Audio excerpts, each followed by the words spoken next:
Good morning, everybody. And it's a wonderful group out there. So I think we have a very exciting agenda this morning. So it's great to see everybody. My name is Patrice Horseman. I am the chair of the Coconino County Board of Supervisors, and I'm the supervisor for District 1. We're going to take roll call here of the other of my colleagues. So District number 2. Good morning, everyone. Jeronimo Vasquez, Supervisor for District 2 and current Vice Chair. District 3. Good morning, everyone. Tammy Ontiveros, District 3. District 4. Good morning, everyone. Thank you for being here. Yeah, we have a long agenda, like our board chair is saying, but I do have a gavel too, so I just want to let you guys know. But I thank you, yeah, for being here. District 4 Supervisor. And District 5 is Lena on. Okay, I'm sure.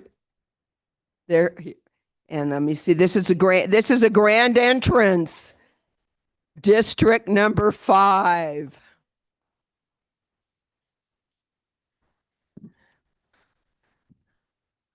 All right, let's proceed.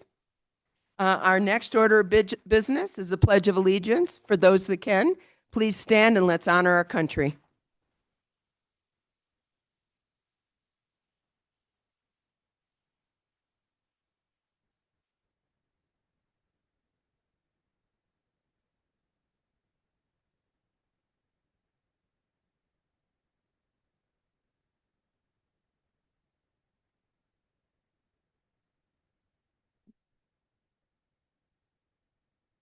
As is customary for us, and because we believe in transparency and the ability to have input from our public, at every one of our regular board meetings, we do have call to the public.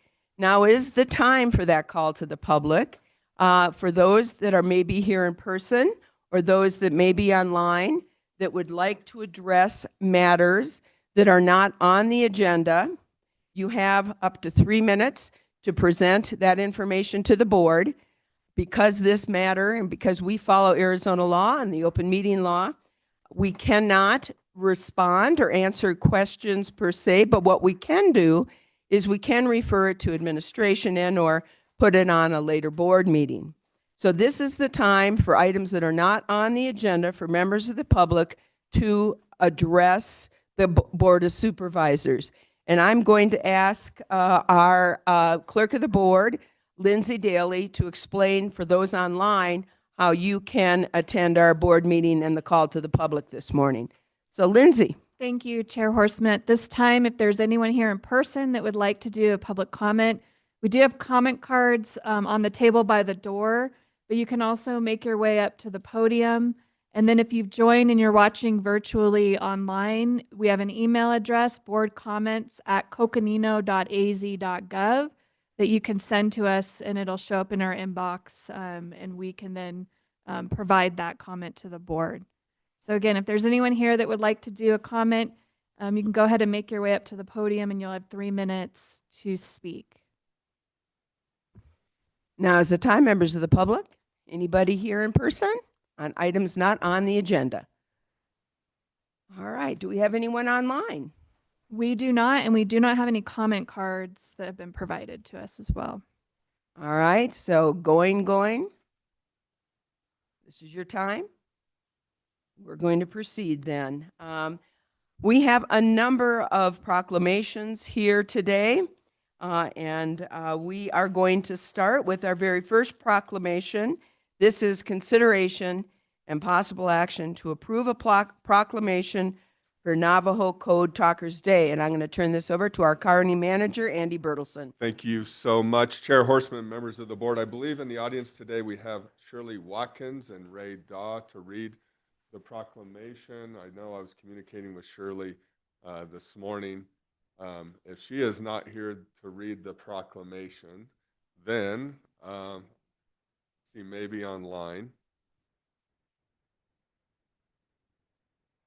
Is Shirley Watkins online, Lindsay? No, Chair, she is not online.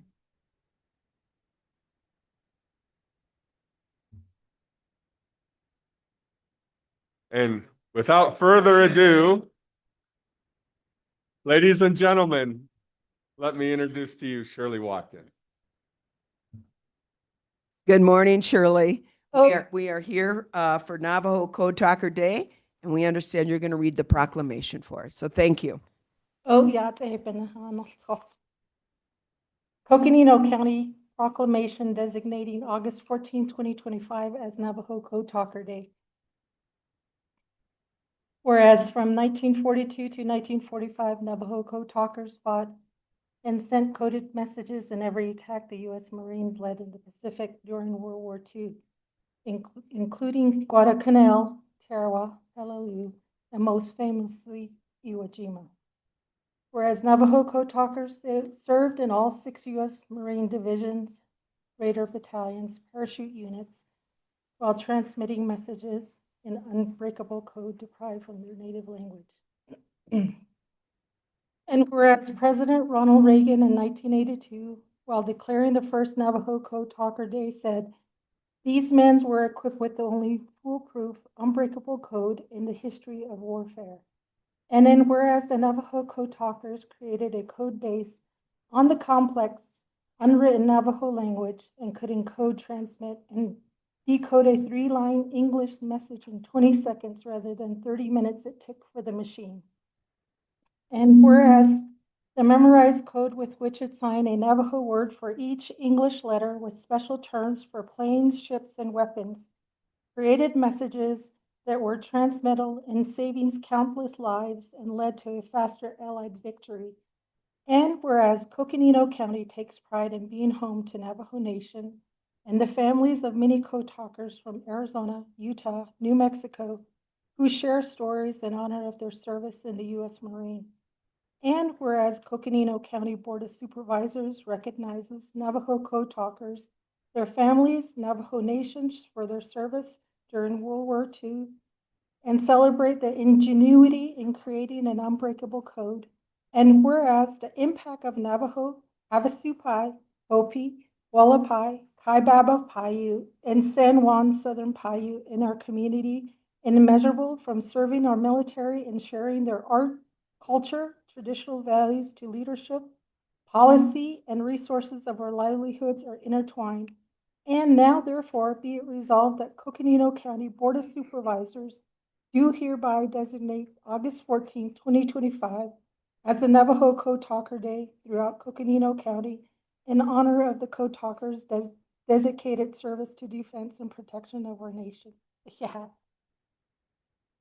Thank you very much, Shirley, and thank you for this important proclamation and recognition. Coconino County is, in fact, home to many of the code talkers and their families. What we're going to do, just because I forget if we don't, we're going to go ahead and I'm going to take a motion for this proclamation. Thereafter, we'll open it up for the board members for comments. So at this time, I would entertain a motion for our proclamation for Navajo Code Talkers Day. Do I have a motion? So move. I have a motion. Do I have a second? Second. I have a motion and second. All those in favor, please signify by saying aye. Aye. Aye. All right. Is anybody like to start us off on comments? Well, I will start off if everybody's shy. You know, first and foremost, I think it is very important that we remember these heroes. There are very, very few code talkers left, but what they did and the service they provided to us as a country in here in Coconino County certainly lives on. So it is very important that we acknowledge and recognize their service. Their service saved lives, and it also brought an earlier end to a very, very devastating war. So I'm very, very pleased that we are honoring the code talkers today with this proclamation, and really appreciate you, Shirley, and the staff for bringing this forward. So thank you. Other comments? Supervisor Vasquez. Yes, thank you for team for bringing this proclamation. It's so important that we recognize how the diversity in our country provides opportunities for what makes America safe. In this case, we're talking about the code talkers in the Pacific Theater in World War II to fight fascism. It's so important that their language, a language that was prohibited, a language that they were punished for using as children, was the key to defeat the Japanese. And so Again, for me, when I look about this and think of those warriors and think of their service, I think about an example of diversity that's right in this country, an example of the diversity that we all contribute that make this country great the way it can be. And so we need to honor these warriors. They weren't respected back then. They were still treated as second-class citizens, and yet they did their service for this country, and it's important that we continue to honor them. And it is an honor for Coconino County to have so many of these code talkers in our county as legacies to this county. So thank you.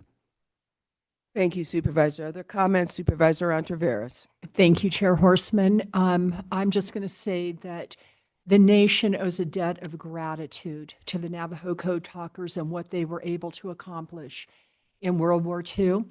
And I will just say that I am very supportive of this proclamation and very happy that Coconino County is doing it and recognizing those who served. Thank you. Any other comments? Supervisor Fowler? Thank you. And thank you for bringing this resolution.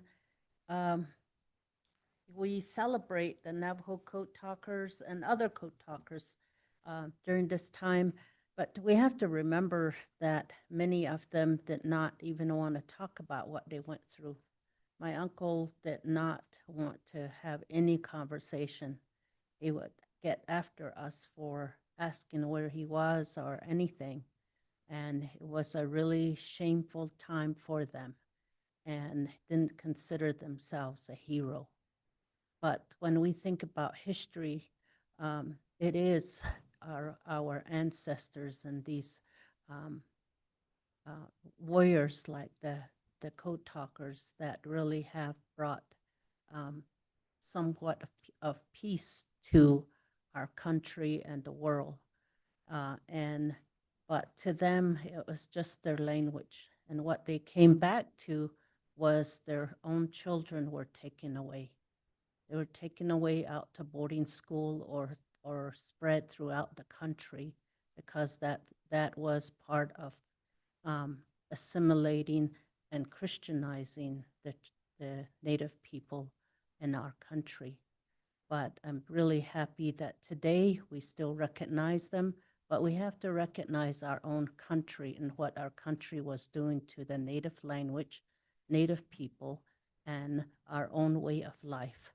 And we still face that today, which is really sad to see that it's still spreading throughout the country. This people not liking other people just because of their color or where they live.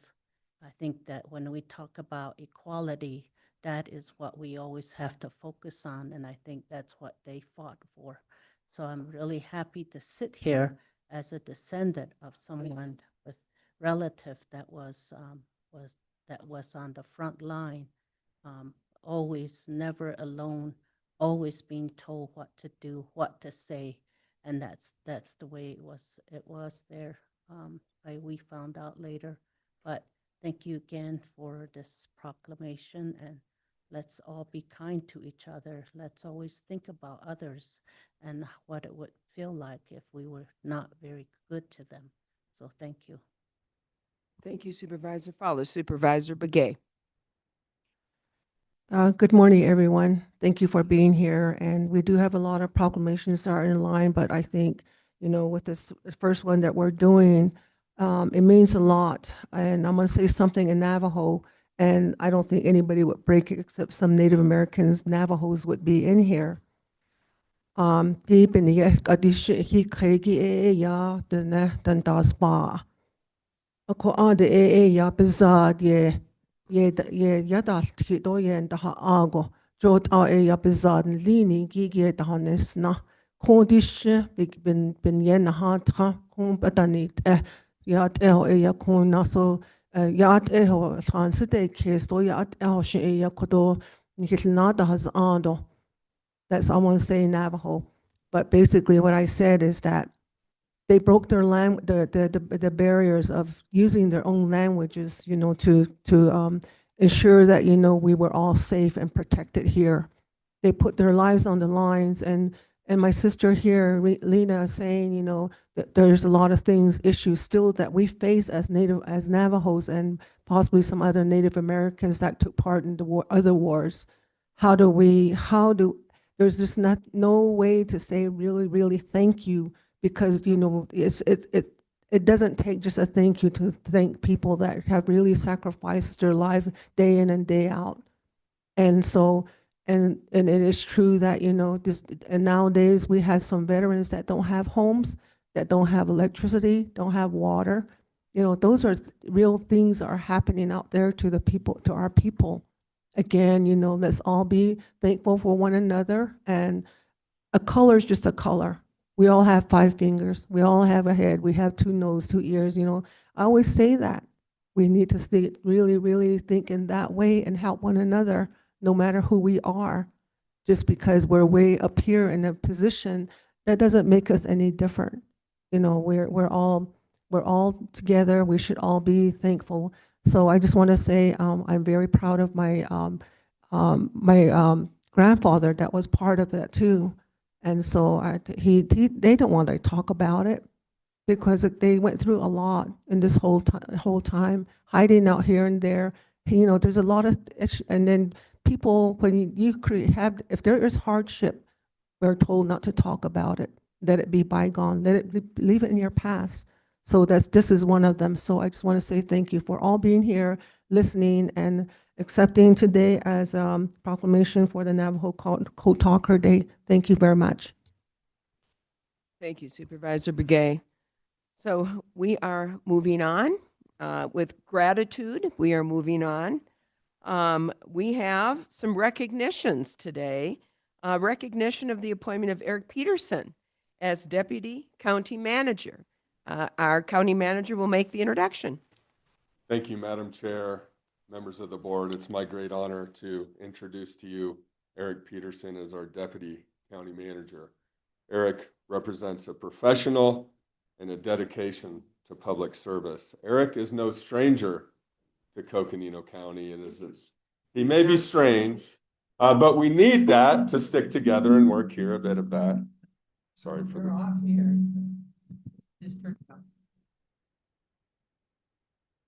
I actually met Eric during the museum fire and the post-fire flood preparations. He was working with Coconino County as a public affairs and communications director during that time.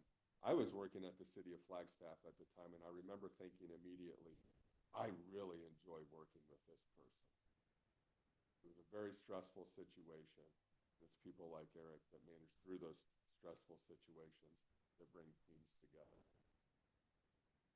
Most recently, Eric was the Assistant City Manager and Director of Finance and Administration for the city of Webster Groves, Missouri, and he's credited with improving the city's fiscal health, and was the staff liaison to the city's Arts Commission as well as the Business Development Commission.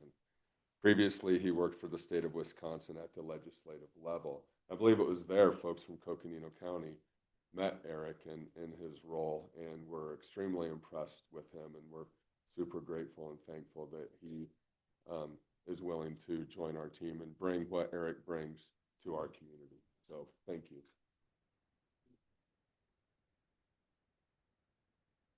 Madam Chairwoman and members, I will tell you the thing I learned in 4 years not being here is that I'll be very brief. We have a lot more important things to do today, but I just want to say thank you for this opportunity. Steve Peru just cornered me and said, welcome home. And really, there was a rubber band that pulled me back here when Andy called and said, come back and help us through our next chapter. And I am looking forward to being a part of public service, and being in not what I call the government business, but the people business here for the people of Coconino County. So thank you so very much for the opportunity.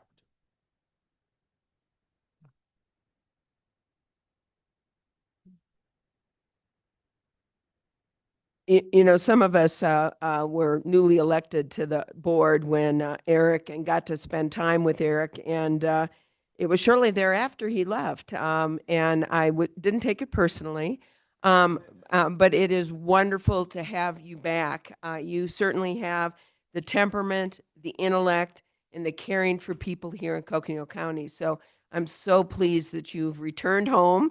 I think Steve Peru is correct on that, and really looking forward to continuing working with you. So thanks for coming back. So other members, Supervisor Fowler.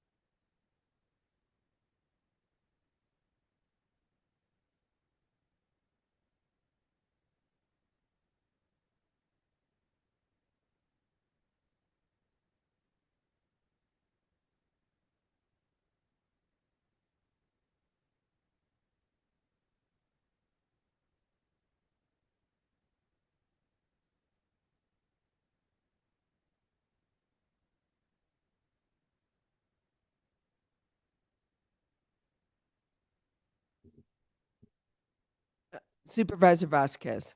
Yes, thank you. Welcome back. When I came on the board, you left like 2 months in, so it was really fresh. But since you've been back, I've been really impressed with everything and all the good things I was hearing about you beforehand. You've exceeded my expectations, and so I appreciate you and look forward to working with you moving forward. Congratulations. And Supervisor Begay. Good morning, Eric. Thank you for returning. I was a new board member when you hightailed, and I told Patrice, I said, is it because of us? No, just kidding. But I just want to say thank you for coming back. And, you probably can start off where you left off. And, you did, within the few months that we worked with you, you showed us that, you could do certain things in certain ways and, establish things to benefit the county. So I just want to say thank you and welcome back. Supervisor Ontiveros. Thank you. Mr. Peterson, I was not here. I've never had the opportunity to work with you. So I know it wasn't me that caused you to leave, okay? Yeah. That said, I'm going to state publicly what I said to you privately, and that is that I very much look forward to working with you and will do everything I can to make this a success. Thank you. All right, we're moving on. We have another recognition of a new member of the team. And it looks like, Eric, you are Me. going to make the introduction here. Madam Chair and members, it's my pleasure to introduce to you someone that I've been accused of having be my twin, James Orlowski. He's our new Strategic Initiatives Director. He's going to be really working in a key role, implementing the strategic priorities that you just adopted this past spring through your budget process, and many other projects as well. I just want to let you know that he comes to this work and to us with a vast background of experience here in Arizona as well. He most recently was the Director of Parks and Recreation for the city of Arlington, Texas, near the Dallas area. And prior to that, served 14 years for the city of Phoenix in department leadership and working with elected officials. So I am just thankful that James chose Coconino County and that we get to work with him. And I want to take an opportunity for him just to introduce himself to you and to the public. Thank you. James. Well, good morning, everyone. I'm James Orlowski. Thank you, Eric, for the kind introduction. And more than anything, I just want to thank the county manager and the leadership team for this opportunity. My wife and I have only been here for a couple of weeks, but Northern Arizona and Flagstaff already feels like home to us. And so everyone's been incredibly gracious and kind and welcoming in the short time that I've been here. And I think that just says a lot about our community and the organization as the county. So with that being said, I really do look forward to getting to work with all of you and sitting down and hearing more about your priorities and ways that we can work together, but just couldn't be more excited about this opportunity. And again, thank you for letting me be here. Well, welcome and welcome to the family of Coconino County. All right, moving on. We have another recognition of someone that we all know and have had many opportunities to work with, some of them very good and some of them because of emergencies. So recognition and appointment of Tim Carter as Emergency Management Director. And it looks like, Eric, take it away. Absolutely. Madam Chair and members, I want to introduce to you at this time our new Emergency Management Director, Tim Carter. For better or worse, we know all about emergency management and how to respond and plan for and mitigate the risks of an emergency. Tim has demonstrated over a 13-year career here with the county and over 2 decades of service in public safety that he understands this world. He's trained in it. He has a master's degree and is a certified emergency manager. He served as our specialist in the department, our assistant director, also served in the adult probation and juvenile court departments. And I just can't think of a better person as we have gone through the devastation of the North Rim and the world of what Dragon Bravo fire has brought to this community, person that will help us in the future to recover, and to rebuild, and to renew ourselves for emergencies. So my friend Tim Carter, our new emergency management director.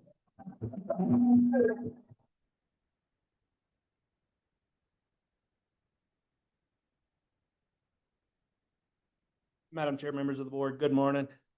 Because I'm shy, I will keep this brief. I'm not Eric's twin. But in all seriousness, you know, in talking about, Steve mentioned you coming home, I just did the math and have spent over a quarter of my life working for Coconino County, so I guess it's time to say this is home.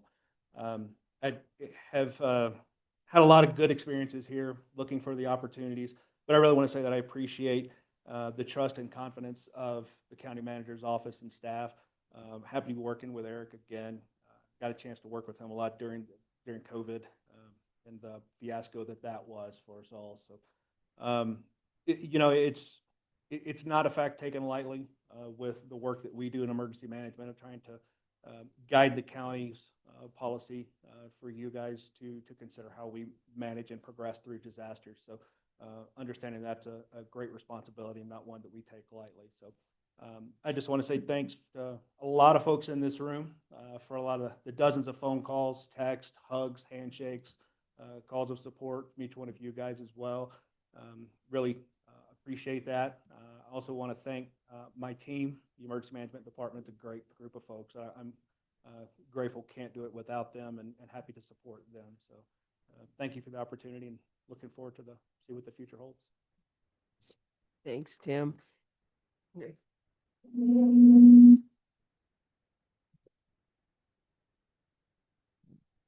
Just probably some people want to congratulate you up here too. You know, I think everybody knows Coconino County health and safety of the people here in Coconino County is our highest priority. And certainly emergency management has the heart and soul of that priority for us and for our community. And, you know, Tim, we've seen you in action. We unfortunately have gone through some difficult times as a board and as emergency management here in our community, and we have seen you step up and serve.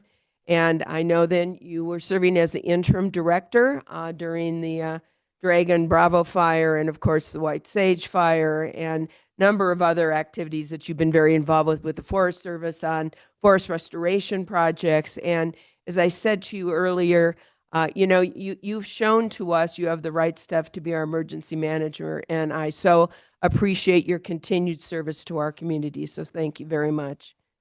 And Supervisor Vasquez. Yeah, I just want to say congratulations.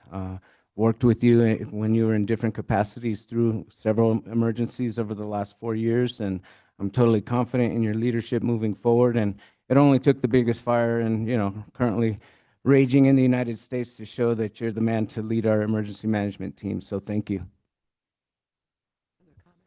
Supervisor Begay. Well, Tim, I knew you were the one for the job.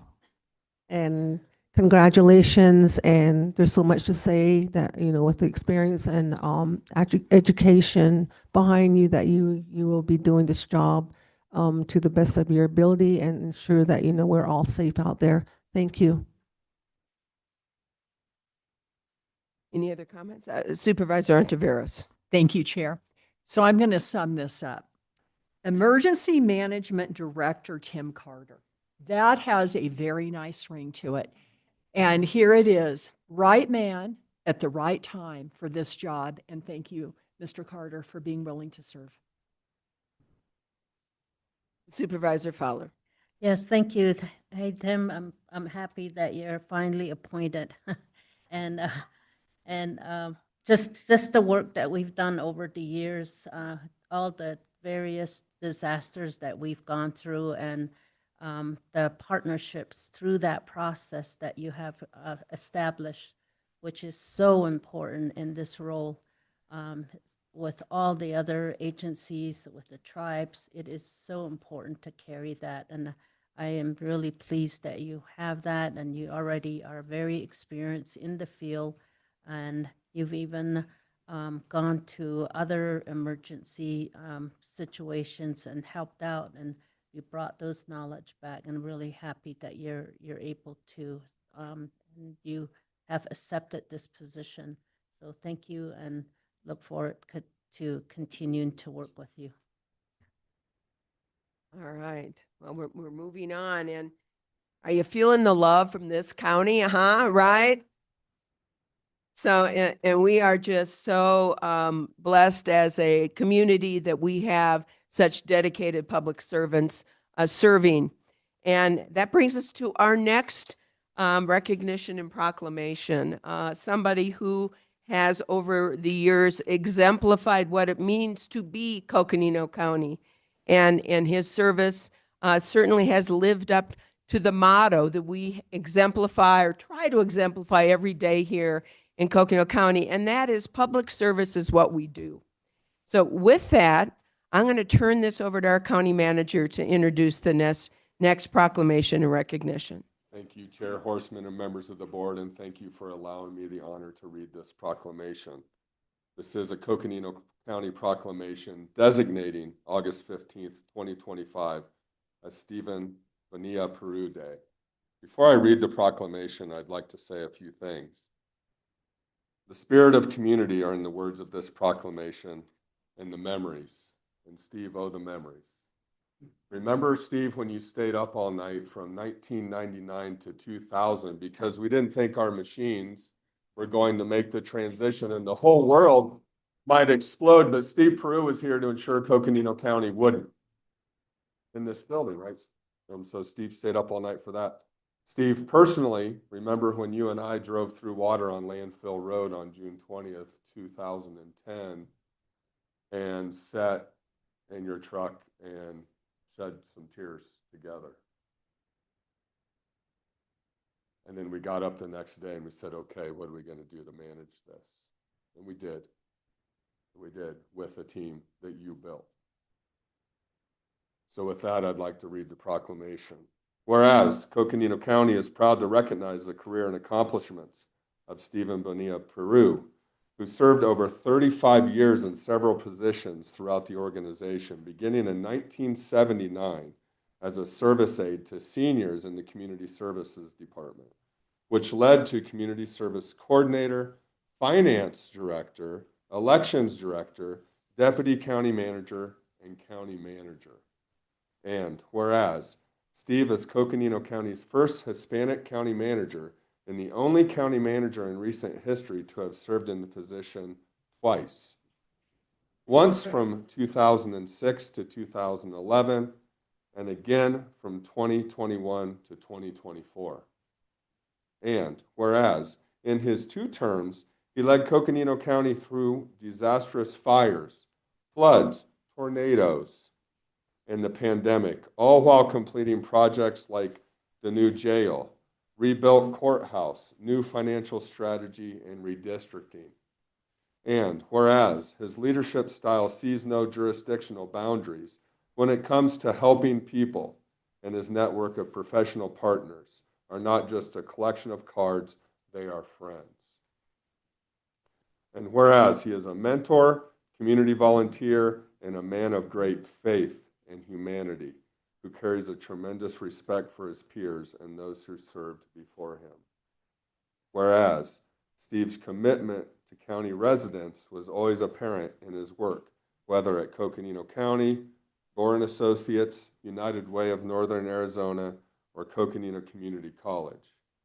And whereas, for these reasons and so many more, Steve Peru earned the prestigious John J. Dabolsky Professional Excellence Award from the Arizona City County Management Association, a designation reserved for those who demonstrate the highest level of professional excellence and who have made a great impact on the community they serve. So I, as county manager, recommend that you, the board, resolve the Coconino County Board of Supervisors proclaim August 15th, 2025 as Stephen Bonilla Peru Day in Coconino County. Thank you.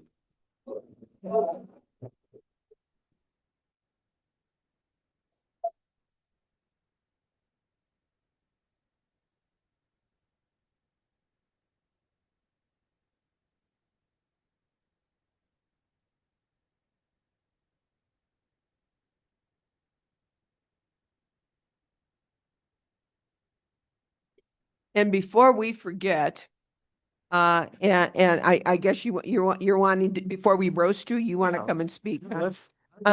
But, Sure, I'll sit. but let me tell you, I forget this if we don't do it now. So I need a motion designating August 15th, 2025 as Stephen Bonilla Peru Day. We have a motion. Do I have a second? Second. We have a motion and a second. All those in favor signify by saying aye. Aye. Guess what? It's August 15th. It's Stephen Bonilla Purdue Day, and that's pretty exciting. And I said he's going to have to hold the party, and he's buying, is what I told him. With that, I know the members of the board are going to have some comments, and I also know there are probably members here in the audience. And then what we're going to do is, before we hear from Steve, we also are going to have a special presentation from the board, and we will hear from Steve. And then we've got cupcakes. So it's really a big day here this morning. So with that, I'm going to turn these over to my colleagues to have a few words, and then we'll open it up to the public. So members of the board, anybody like make a comment? Supervisor Fowler, would you like to make a comment? I really don't, because I have nothing good to say about him.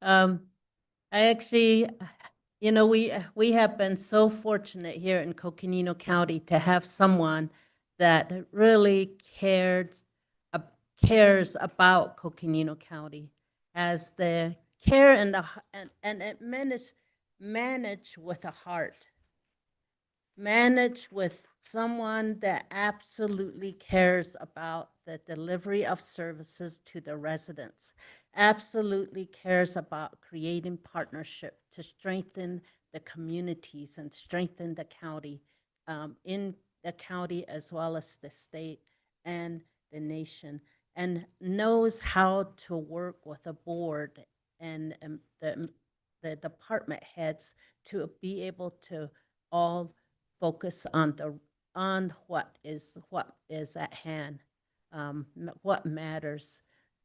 It takes a lot to organize a huge county like ours, the second largest county in the country and one of the most rural and very diverse county.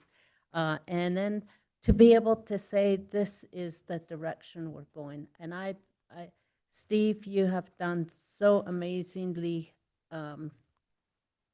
just all the accomplishments that you have done throughout the county. Very stressful time. I remember I was elected into office and there wasn't anything in my office in Tuba City. It's just a chair and a table. And I called Steve and we had to figure out how he was able to help me put the office together.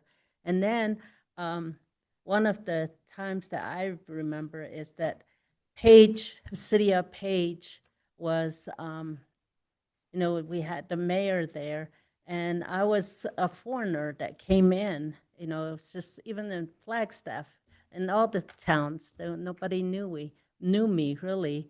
And I was driving from to Flagstaff, and I received a call, and it was from Mayor, City of Page Mayor. I was so excited that the mayor actually called me. And after we hung up, I called Steve and I said, Steve, we made progress. The mayor just called me. I was so excited. And I just thought that was the greatest thing. And I thought that's when everything changed. and we really started working together from there on. But Steve has helped me in my role as a county supervisor in connecting and working with the communities. We started the Page Mixer and all of the county, and it's the most popular mixer in Page. And that's one way of connecting with the community businesses in the city of Page. We've worked with Fredonia, with the North Rim. We've really done so much together, and really just across the county, working with the military base. We're working with the observatory, and the list just goes on. It's just really can't think of all the amazing accomplishments that we have had. I'm just really, really happy that you've been here working and quietly just guiding the county. So thank you so much. Supervisor Vasquez. Sure. Well, thank you. Thank you, Steve, for all your years of services. The 3 different times, I only had the pleasure of coming along for the last time. And I just really appreciated your gentle guidance as a mentor when I first started as a supervisor and didn't really know my role or how I should be behaving in meetings or whatnot. And there was one time where we spoke and like you told me, "You're the supervisor, act like it."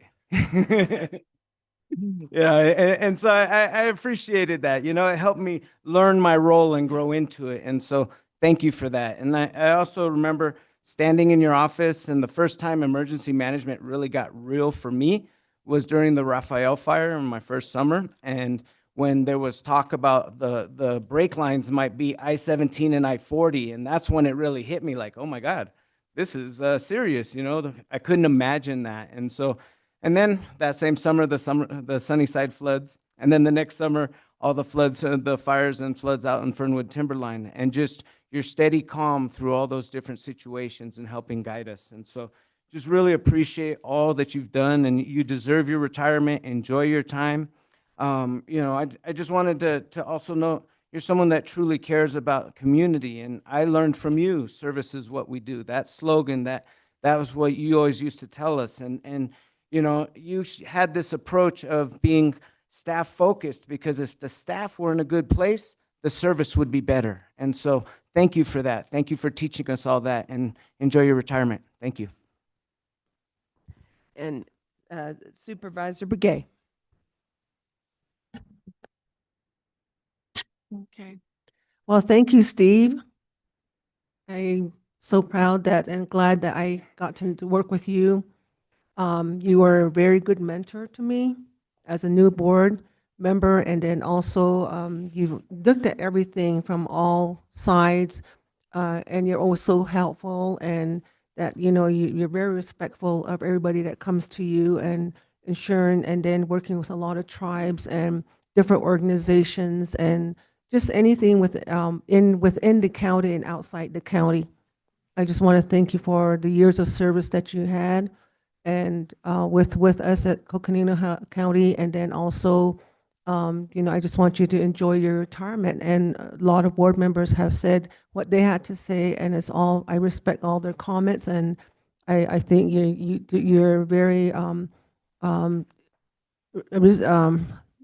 you're very I just want to say that you're very willingness, you know, to work with diverse people. I think that was something that really stood out for me. And so I just want to say thank you so much. And I have 50 years of public service, but I don't know if anybody's going to do a proclamation for me. But anyway, but I just want to say thank you. It's a good honor, you know. So thank you so much. I don't know what to say. Supervisor Ontiveros. Thank you, Chair. Mr. Peru, although you and I did not work together. Oh, oops, there we go. Let me start over. Mr. Peru, although you and I did not work together at board level, I have heard so much wonderful stuff about you and your service to this county. And I want to thank you for your service to the county. And I also want to thank you for reaching out to me personally and spending time with me. I've enjoyed the conversation that we've had.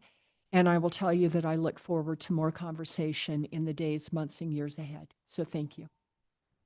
And just to wrap it up, first and foremost, I also want to acknowledge Beth and Annalisa. I know that your job and your life certainly would not have been as complete or productive or loving or caring or nurturing if it wasn't for your family, and want to acknowledge that as well, and how much they have been part of the Coconino County family.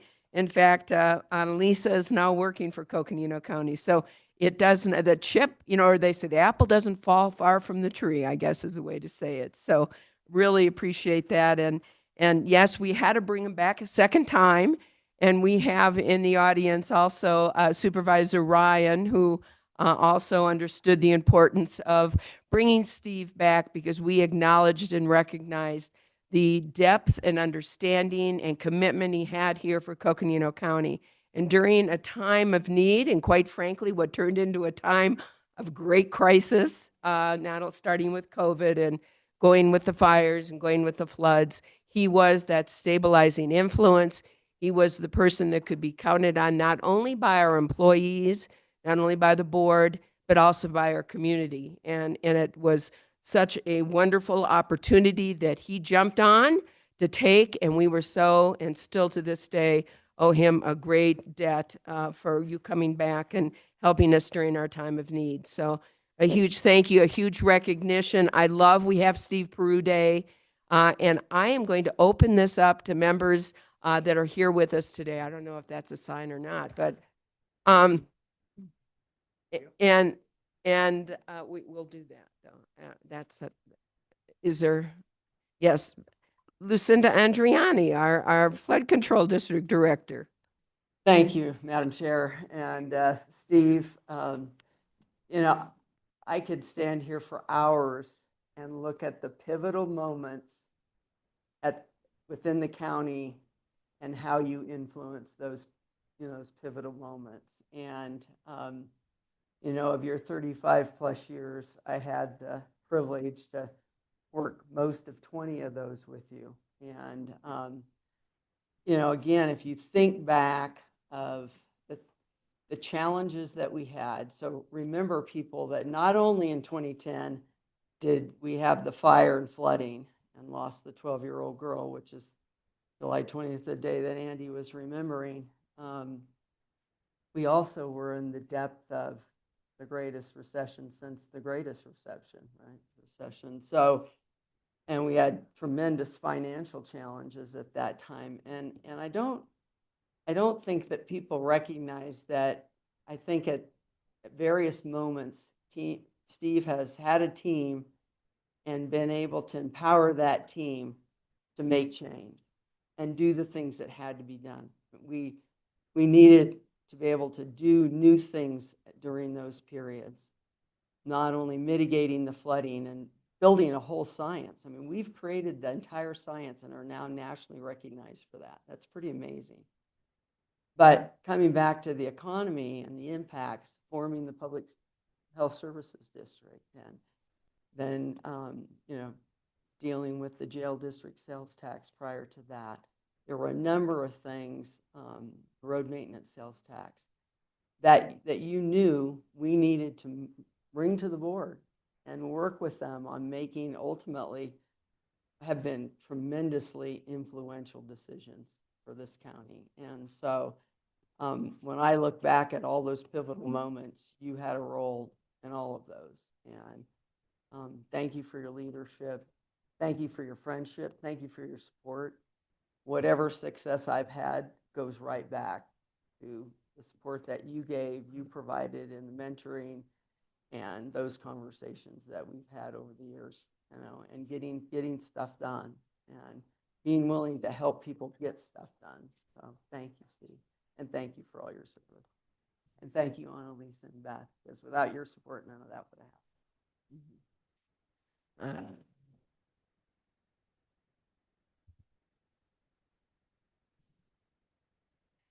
Morning. Good morning, President. How are you? I'm doing well, Madam Chair. Eric Heiser, President, Coconino Community College. It's my great honor to be with you today to celebrate Stephen Bonilla Peru Day here in Coconino County. Steve's service to the community, obviously, folks can speak to that much better than I can, having only been here for about 3 years now. But I think, especially for us at CCC, I wanted to make sure that I made some comments. His service, obviously, to the community is well known and deeply respected. His decades of public service, leadership at Coconino County as the county manager 2 times, and countless contributions to civic and nonprofit causes, Steve has helped shape our county into the vibrant, resilient place that it is today. Resilient, I think, is a good word. On a personal note, when I arrived in January 2023 to begin my role as the president of Coconino Community College, Steve was one of the first to reach out to me and welcome me. He took the time to help me understand the intricacies of this second largest county in the nation, the history, its opportunities, and its challenges. His guidance and knowledge have been invaluable to me, and his support for CCC in particular has never wavered. He has been a champion of our efforts to grow the college, is currently helping us as well with our bond efforts so that we can better serve the students from throughout this massively large county. Steve, your leadership's always been rooted in service, your decision grounded in care for the people that you represent. I think you heard that a lot today already. Today's proclamation is just a well-deserved recognition of your impact and your legacy. So on behalf of Coconino Community College, our board, of which 2 of our members are here today, Board Member Garcia and Board Member White, our faculty, staff, and students, I offer my heartfelt congratulations. May Stephen Bonilla Peru Day be a lasting reminder of your dedication and the difference that you've made and continue to make in so many lives. Thank you and congratulations, my friend.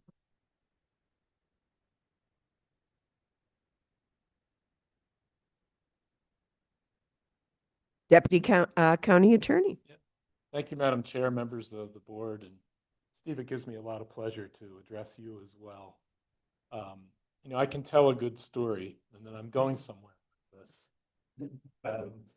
But it was 30 years ago that I was a young deputy county attorney, and Steve was a young elections director, handsome and fit, and and you know, by the way, just like Texas is going through the throes today of a mid-decennial redistricting, Arizona was engaged in a mid-decennial redistricting.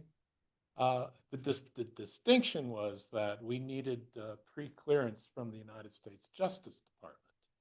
And so the application was made, and we were seeking pre-clearance, but we found that we needed legal help. And so Steve and I were engaged with a gentleman named John Frank, who happened to be practicing at Lewis and Roca, but he was the former U.S. Solicitor General. And for those of you who don't know what a U.S. Solicitor General does, he's the person who argues the United States position in front of the Supreme Court of the United States. And so he was our partner who was engaged in this election matter. But our case was handed to a young associate at Lewis and Roca who happened to be Janet Napolitano. And so, I mean, none of us knew, you know, what legacies, you know, that develop out of that. And Steve, your legacy is just fantastic, which is why I think you're receiving so much honor. But we had the opportunity to go down and meet with Mr. Frank and go through the case. And there's other stories about that event. And then on the way back, Steve and I were driving in, of course, a white Chevy Impala, which is the county issue vehicle. And we had one of the worst monsoon storms on the way down into the Verde Valley as you come down Copper Canyon. And all those events are things that stick with us. So when we get together and talk, we can reminisce or remember what those events were like. But rather than tell a good story, one of the things, Steve, I think that this event and having a day named in your honor is a recognition of, is that we all ought to take an example from Steve and live a good story. And I think, Steve, you have lived a good story. And thank you very much for all of that service and what you've taught us over all these years. Thank you.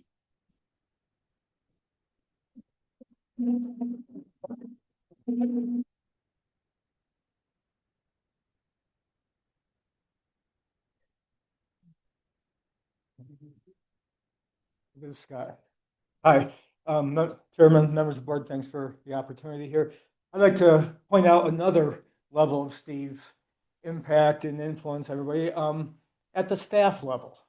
He cares about the people, we talked about his executive leadership and through the major issues, which every word is true. And also, true words go to his impact at the staff level.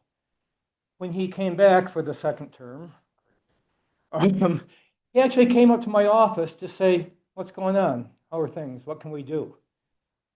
To the staff level. I'm not the leadership director level, but he came to my office to see what's going on. And, it was right during and after COVID. And I thought that was amazing and really helpful. So I really appreciate that. The one thing I didn't like about that meeting is I thought we had an agreement that you were staying till I also retired, but you broke that. Well, I just want to say thank you. You really helped through some difficult personal, professional times right then that might not have made it through without you. So really appreciate everything. And I think that, people at the staff level recognize that also. And I just want to bring that up also. The impact, the depth of his impact is huge. Thanks, Steve. Thank you.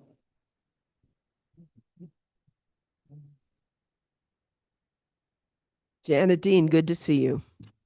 Thank you. Good morning, Chairman, Board of Supervisors, Janet Dean, APS Public Affairs Manager. And in my role, I've had the pleasure of working with Steve in my role with APS. But I wanted to make a quick comment on something else, another level of service that we've seen from Steve. I mean, all these years, what was it, 35 years with Coconino County serving our county, yet I ran into him on so many different boards, nonprofit boards that he and I had the pleasure of serving together. And he always helped lead those boards with integrity, with dignity, with compassion, whether it was from the Coconino County Workforce Development Board, the Goodwill of Northern Arizona, when we had Goodwill of Northern Arizona here, his service with United Way. Today, I have the pleasure of serving with him on the Tinkertopia board, and it just can go on and on and on. So not only did Steve serve this county as an employee and our county manager and leader, but he also, that wasn't enough for him. He was out in the community serving in so many different ways. So, and he was a role model and mentor to me. So I just want to thank you, Steve, for everything you've done.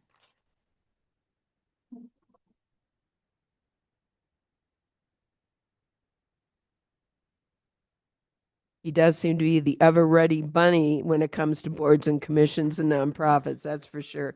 Other comments people would like to speak? Yeah.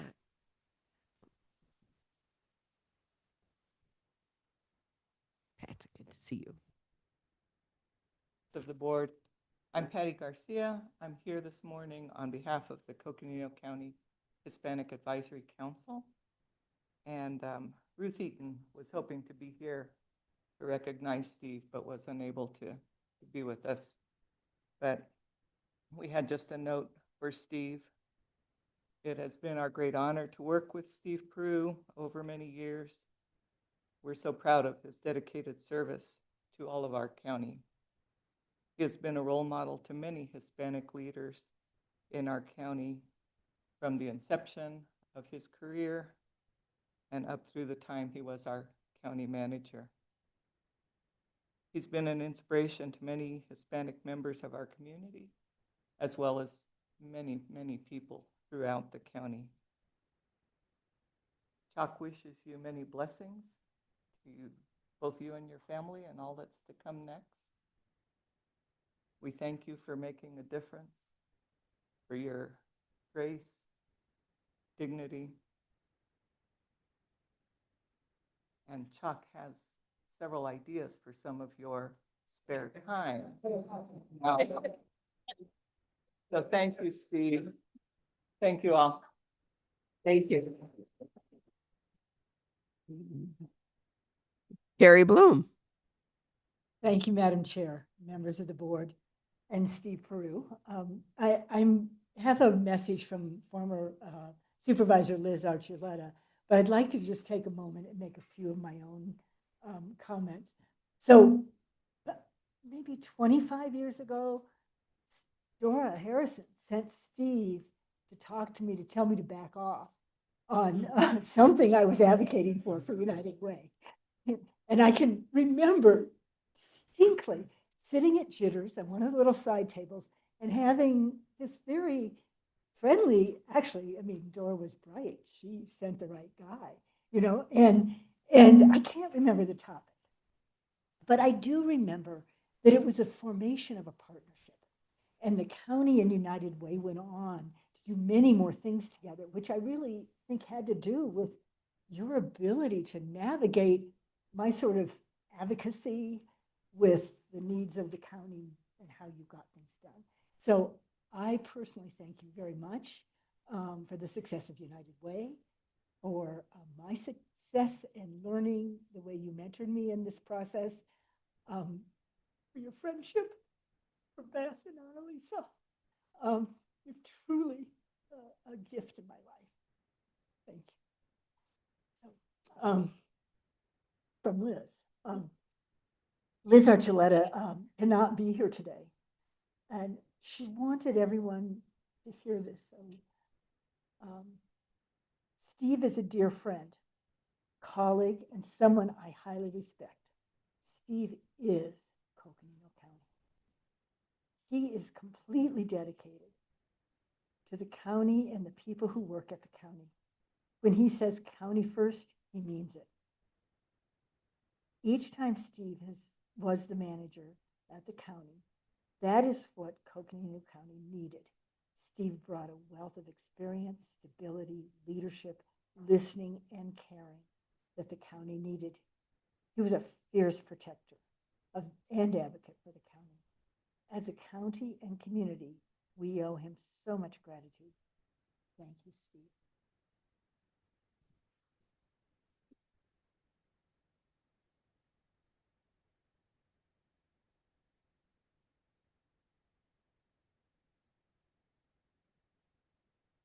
So thank you, Steve, for your years of service. I had the honor of working with Steve both times.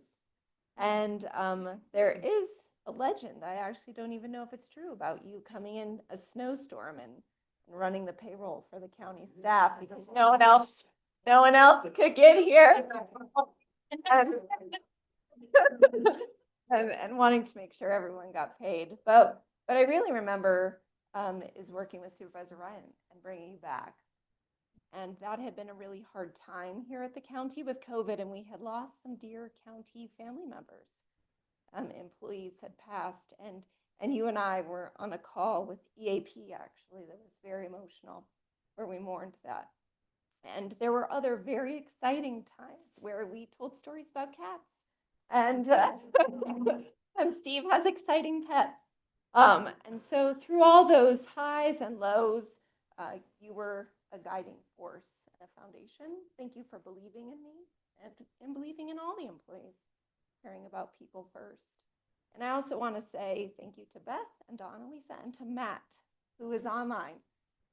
And I wanted to recognize him as well. So thank you, Steve.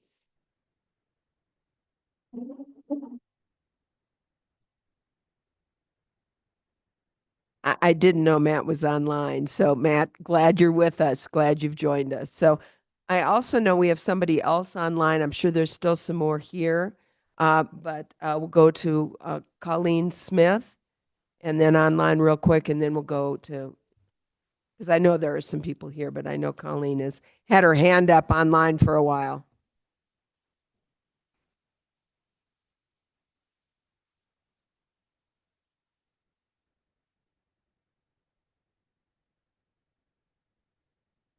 Lindsay, is she there? I was told she was. She was. We just promoted her, but I. Can you hear me with now? you. There, We can now we hear hear you. you, Colleen. Yes. Hear you all Okay. the way from down in Okay. Texas. Oh, I just can't tell you how much I miss all of Flagstaff.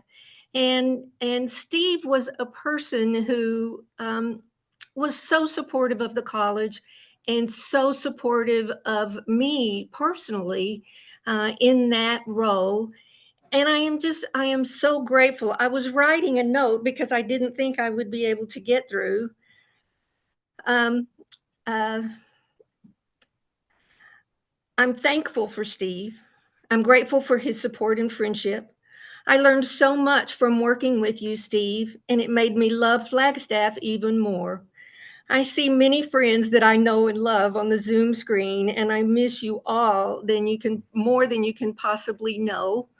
Um, Steve did teach me what it meant to truly be a member of the Northern Arizona community, not just Flagstaff, but all of Northern Arizona. And I was so grateful to be able to share with him what it was like as far as how we should treat employees and how we should show respect for everyone. And the idea that I was so grateful to love what I did every single day. And I felt like that Steve always exemplified that as well. So I'm sorry I live in Texas. That would not be my choice. We did have to leave Flagstaff because of the high altitude, but my husband's health is so much better at lower altitude, and I am spending a lot of time taking care of family who have health problems. So please know, Steve, I am grateful for you, and I am grateful for all of my experiences and all of you in Flagstaff. Thank you. Thank you, Colleen. It's good to hear from you.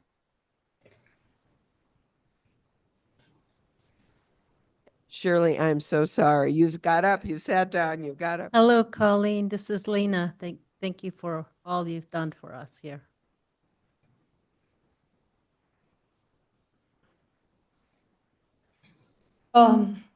Almost 15 years ago, I met Steve.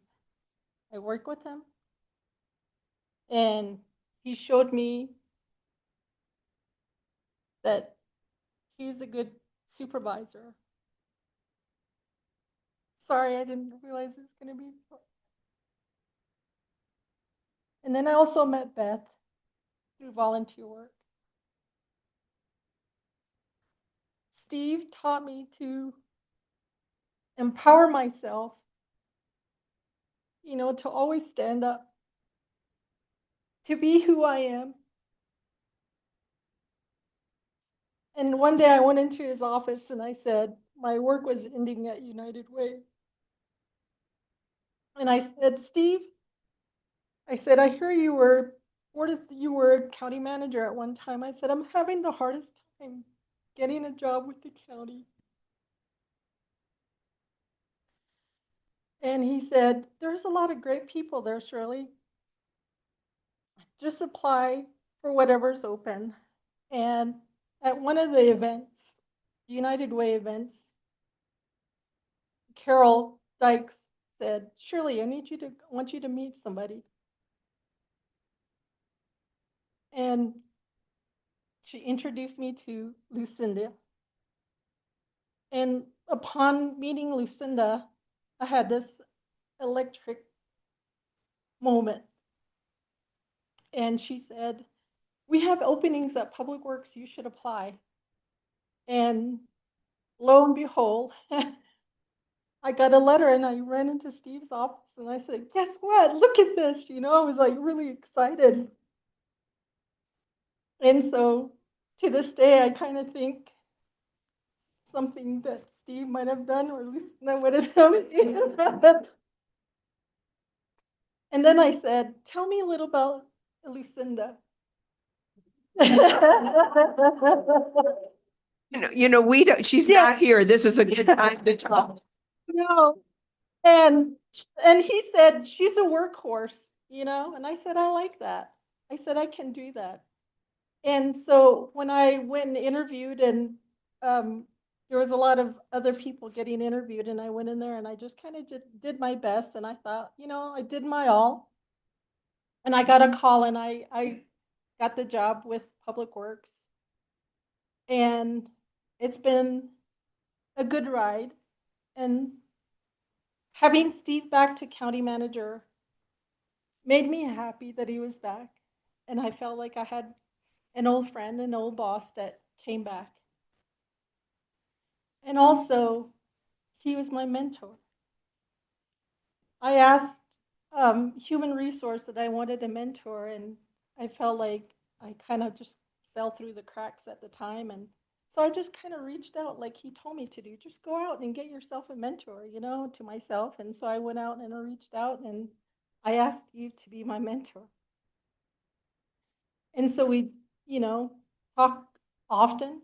His door's always open. And coming to county, I realized that working with Lucinda, her door's always open. And I really enjoy working for the county. And I just hope that Lucinda doesn't retire for the next 5 years. I'm sorry, Carrie. Because by that time, then I'll be ready for retirement myself, and then I'll be done. Oh, thank you. Thank you, Steve. Thank you.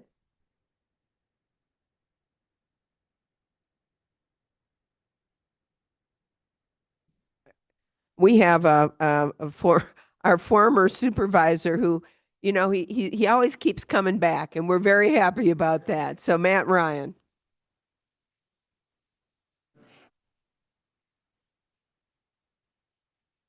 All four of these, keep District 3 together. By the way, the best district, I just want to remind you. We're speaking about a lifetime, because I think Steve was born here. We often tease him. He's been here for so long, back to the days with Joe Montoya, which absolutely wonderful mentor once upon a time. And I wanted to hold off because you can hear through community just who Steve is, and you're just barely touching the tip of the iceberg. He is family. He is community. He's a leader. He will have a hard conversation with you in a very nice way, most of the time, right? That's right. But if not, it's appropriate.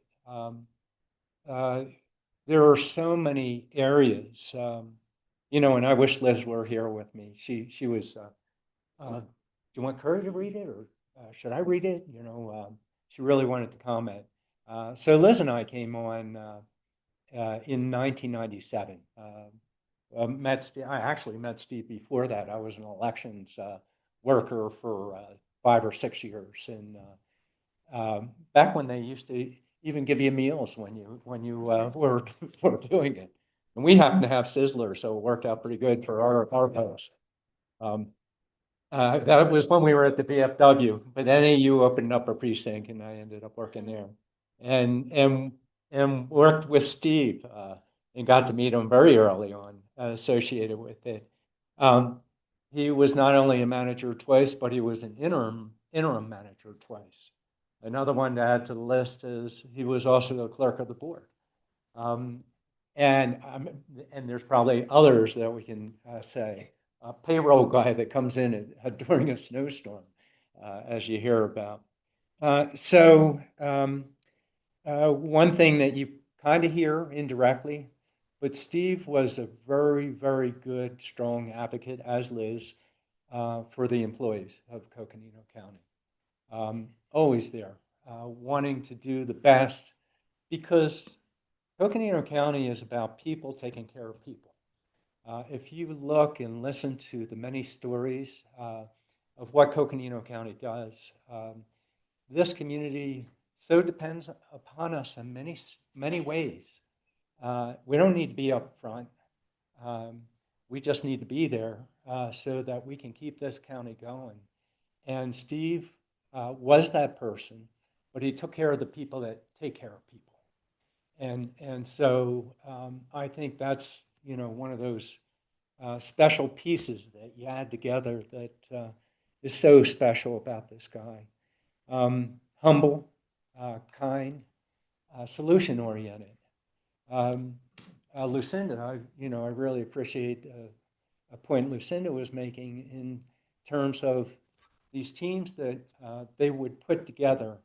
It takes a leader to recognize how to put those skills together.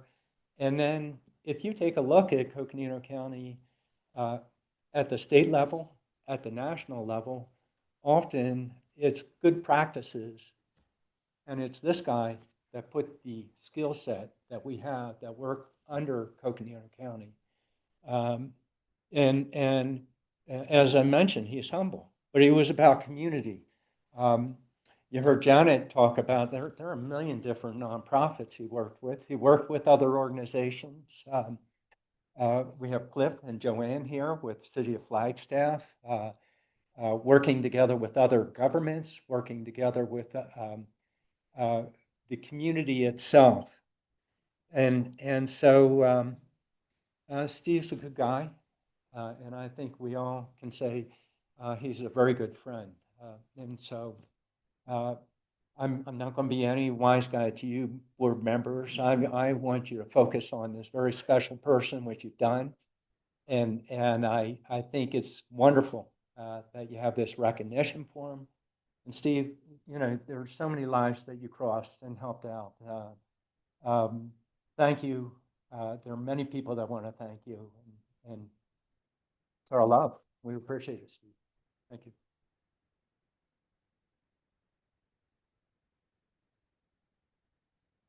And I understand we have Corey Ringenberg, who used to work here in Coconino County. And so I think he would very much like to also recognize Steve Peru Day as well. So Corey, are you on? Corey, please.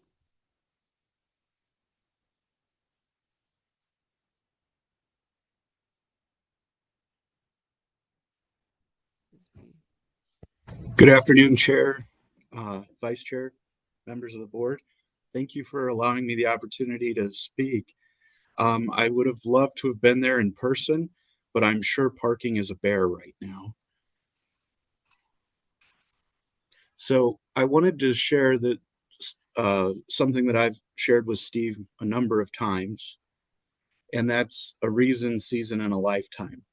But some people have come into our lives for a reason, bringing clarity, guidance, or support when we need it the most. Others are with us for a season, helping us grow, adapt, and rise to new challenges. And then there are those rare individuals whose impact lasts a lifetime. Steve Peru is one of those people. For some, Steve was the reason they found their path in public service. His mentorship lit the way for emerging leaders, offering encouragement and wisdom when it mattered the most. For others, he was a steady presence during a season of change, navigating challenges, transitions, and fostering unity across the community. But for all of us, Steve's legacy is one that will endure. His leadership wasn't just about policies and programs. As many have already said, it was about the people. He led with heart, listened with intentionality, and served with humility. On a personal note, I wanted to express my sincere appreciation for Steve's time and for the kindness, mentorship, and authenticity he shared with me.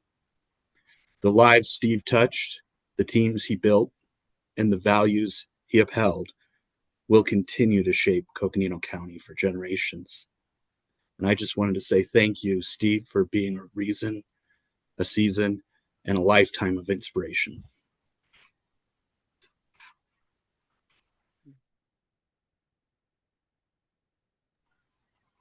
And we have Janet Regner is also online. Janet, please.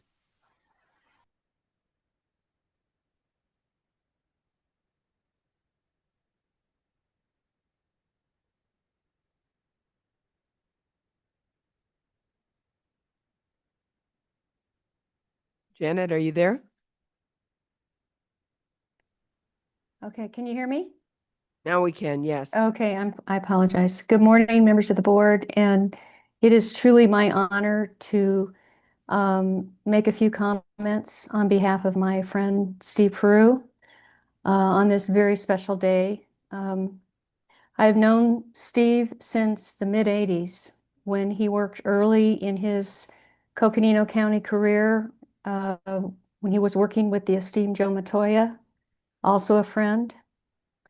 He has always embodied gentle but wise leadership wherever he worked, always in a community-driven manner, as you've heard here this morning from many other very kind and sincere comments from members of the community.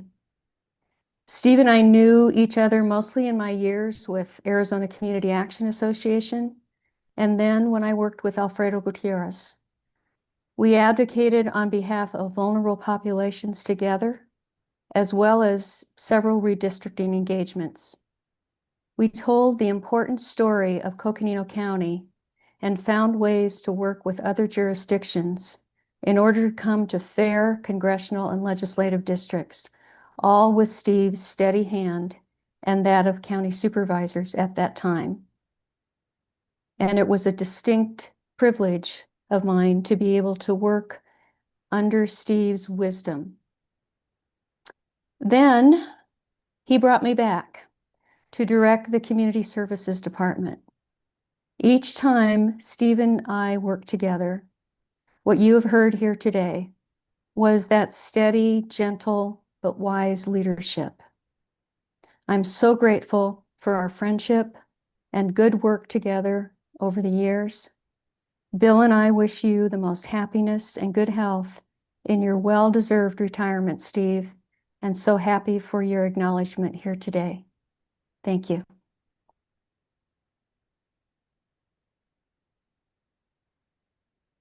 And we have one more person online. Jim Dykes is on. So Jim, please join us.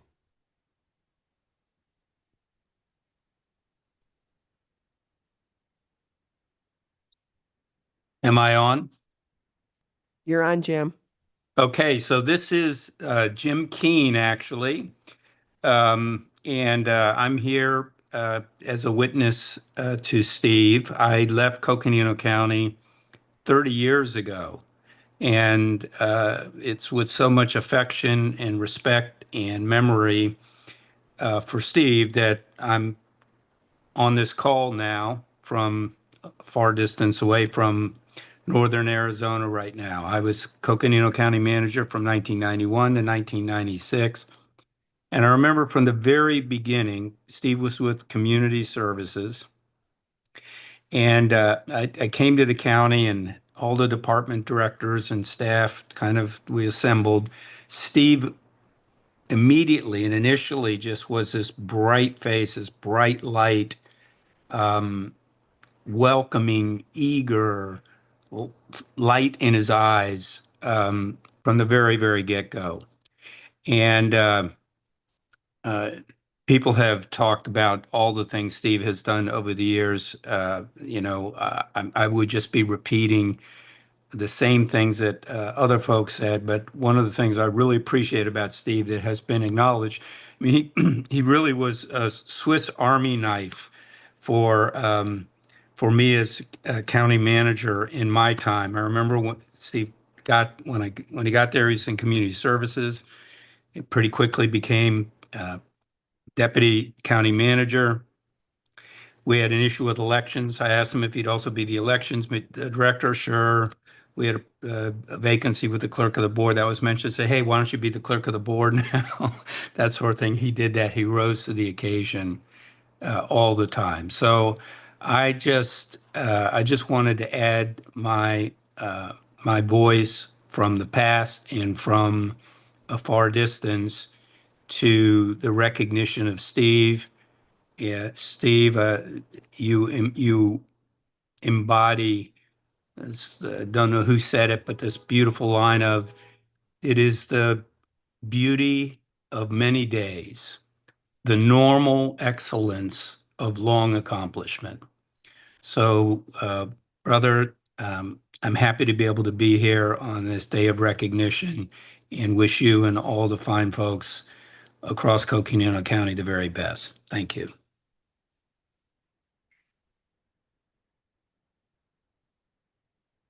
And we're very sorry, Jim Keenan. Thank you so much for joining us and to be a very major voice of the past. So really appreciate you joining us this morning. So is there anything else, or otherwise have we're going to go ahead and hear from him, and then we'll do the special proclamations.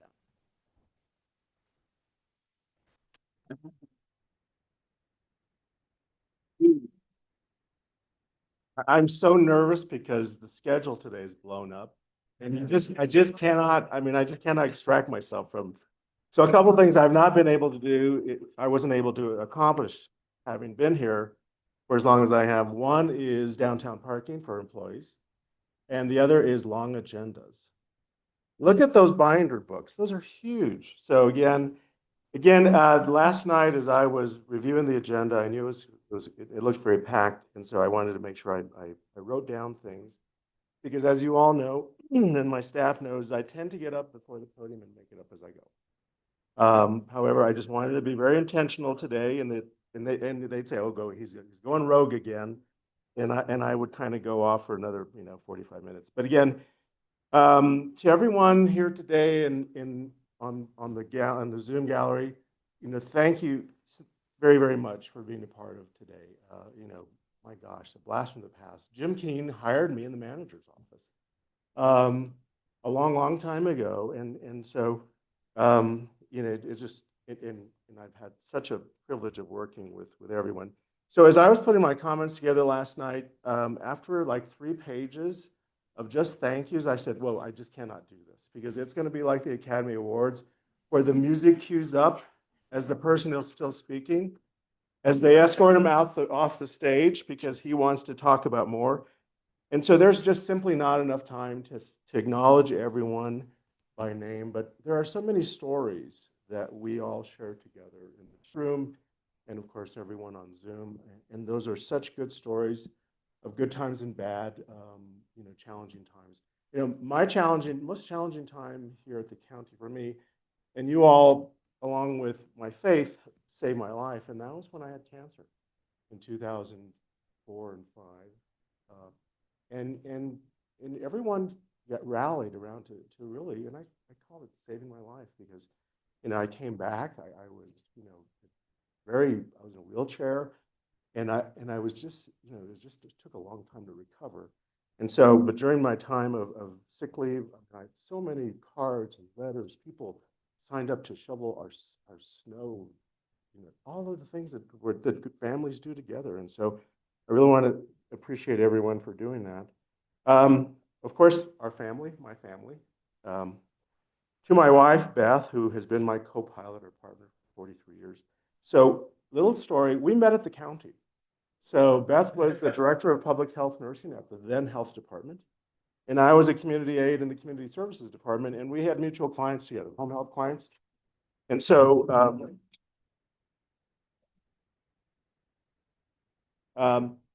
so again, we had mutual clients. We wrote a grant together, fell in love. I proposed to Beth at a employee Christmas party at the museum club. I'm just going to leave it there, because I think we're going to embarrass, the fear of embarrassing.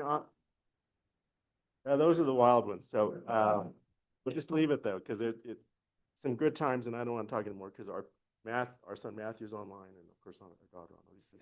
We don't want to embarrass them as much as we already are. So again,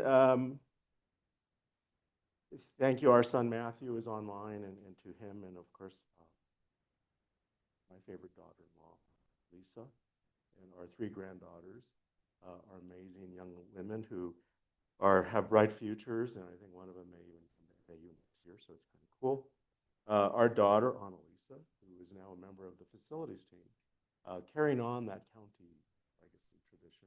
And of course, Beth coming from the county. So again, we're all county everywhere. And of course, my brother and my family, extended family, we always look at what our parents would be thinking. So we look at above. For all of us who don't have our loved ones with us anymore, we look up at night and hope that we do something. And I feel I certainly have. 2 decades here. To our elected and appointed leadership, for those of you, I can't say enough how much I've appreciated your support, your feedback, our ability to have at times courageous conversations, all in the goal of serving the public. To all of our elected officials, we've had such a great partnership, and I really do value that. To our elected officials, it's at some point in your career you start looking back and saying, well, I've worked with 3 sheriffs and 5 this and 5 that, how many boards of supervisors, et cetera. And the list can goes on and on and on. And so also acknowledging the employers I had. So of course, Coconino County is my longest employer. But in 2010, excuse me, I left the county and was fortunate enough to work at W.L. Gore and Associates, an amazing organization, structures, so many intelligent folks there doing great things. And then I went to United Way. Carol's behind me. Hi, Carol. And of course, Carrie and others. And working at United Way was a privilege to continue to work in the community and really refine my love for nonprofits. And then from there, Coconino Community College. Dr. Smith is an amazing leader, and I so miss our times together. And so you see that I have a great love for the organizations and institutions in the county. As for me, I'm transitioning from public service as an employee here to the world of community service, because I do feel it's important to give back and to do as much as we can. And so some of the folks here today represent the institutions. First Things First is a great institution, organization, state agency that does amazing things with early childhood development and education. I joined the museum board. Mary's here, I think. And so all the great things that they're doing up at the museum. NALA, Northern Arizona Leadership Alliance. And then from there, NAU, the MPA program, the Nonprofit Center for Nonprofit Work, the Center for Service and Volunteerism. Tinkertopia, I've joined their board. Shane is here, Reverend Shane from Epiphany Episcopal, CCC. And then also, Sue Brown and I created a political action committee. Never done this before. What a freaky thing that is. For all of you that work in the world of politics, whew, interesting. But we are so committed to supporting the community college in the November bond issue, so we've created that. So again, there's not enough time to capture 35 or 40 years. That's what memories are all about. And to me and to many others, memories are what makes you smile and think about them. And I can assure you that I have so much to smile about. And I really want to appreciate you, all of you, and then everyone here and everywhere that's touched my life and our life together. We've been truly blessed, and we will continue to be in our community enjoying each other. So thank you so much. It's all yours.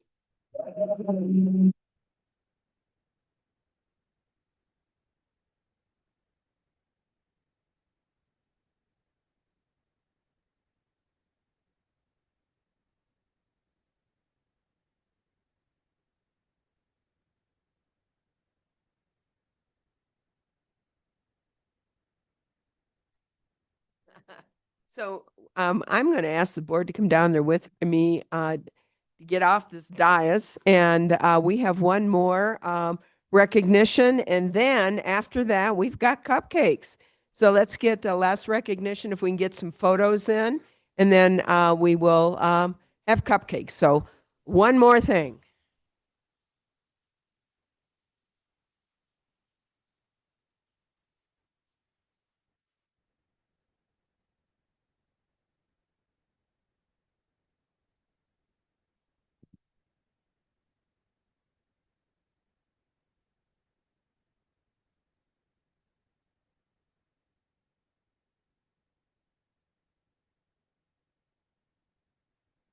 Okay.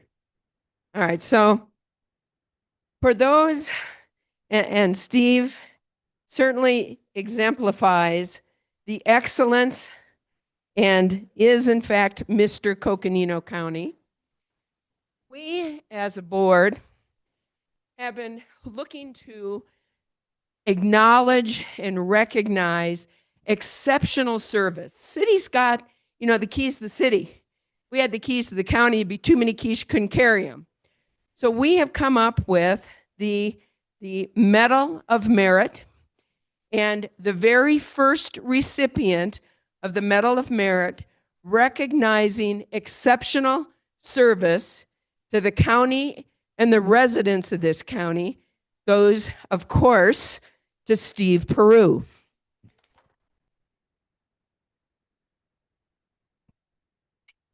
And as is typical around here, we ordered these. We ordered the medal.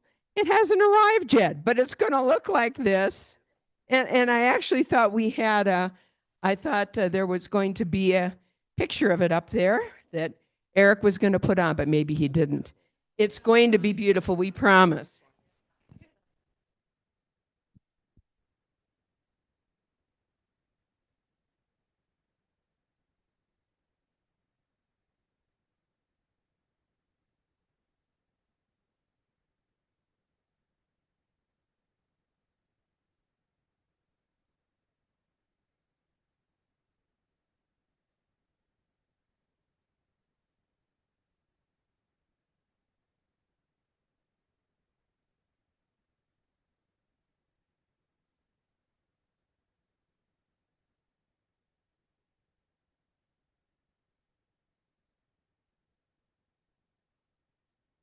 Come on out, Matt.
All right, guys,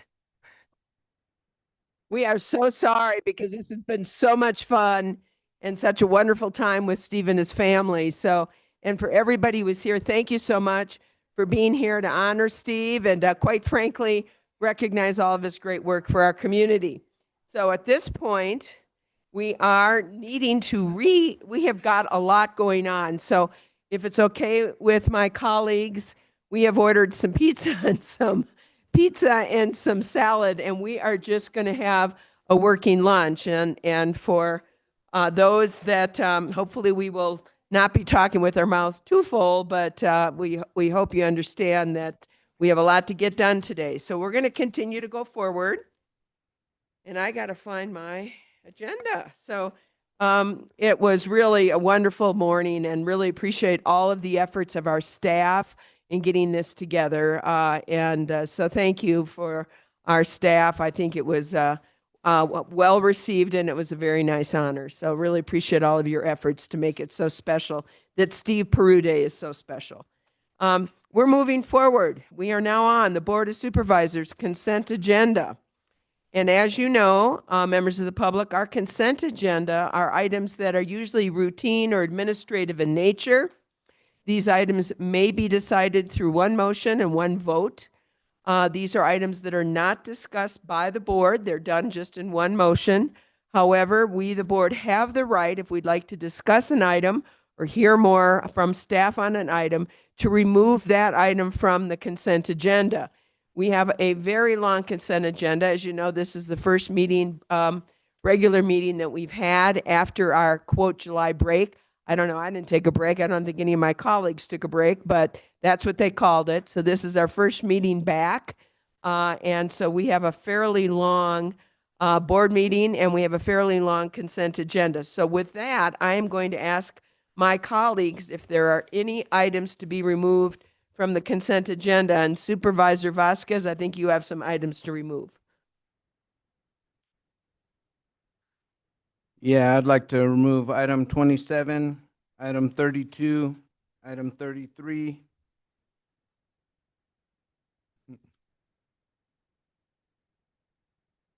27, 32, 33, 34, 35, 36, 37, and 44.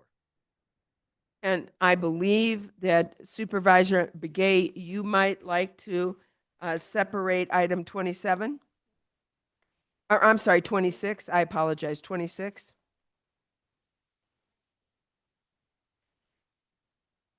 And then Supervisor Ontiveros, do you have an item to separate, possibly 46? I was going to say nothing additional, but we can. It's up to you. It's on the Williams Transfer Station. We certainly can do that. All I right. was simply doing it in interest of time, but yes, let's Thank go ahead you. and do it. We'll go ahead and do it. And I'm sorry, Supervisor Fowler?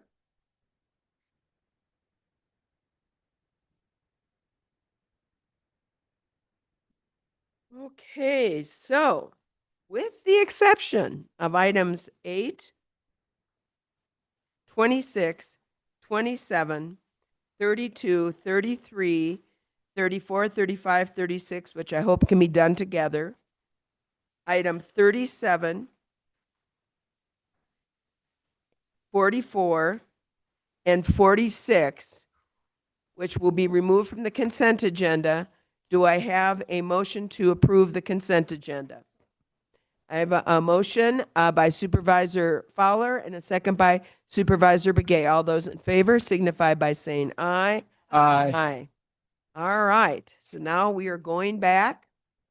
Item number 8, and Supervisor Fowler, do you have any questions or would you like to talk about number 8? Thank you. Our county manager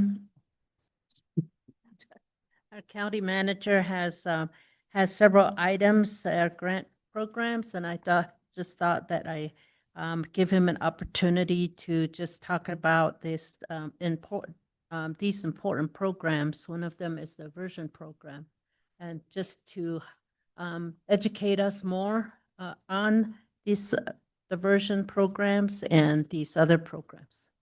Our county, a county attorney. Thank you.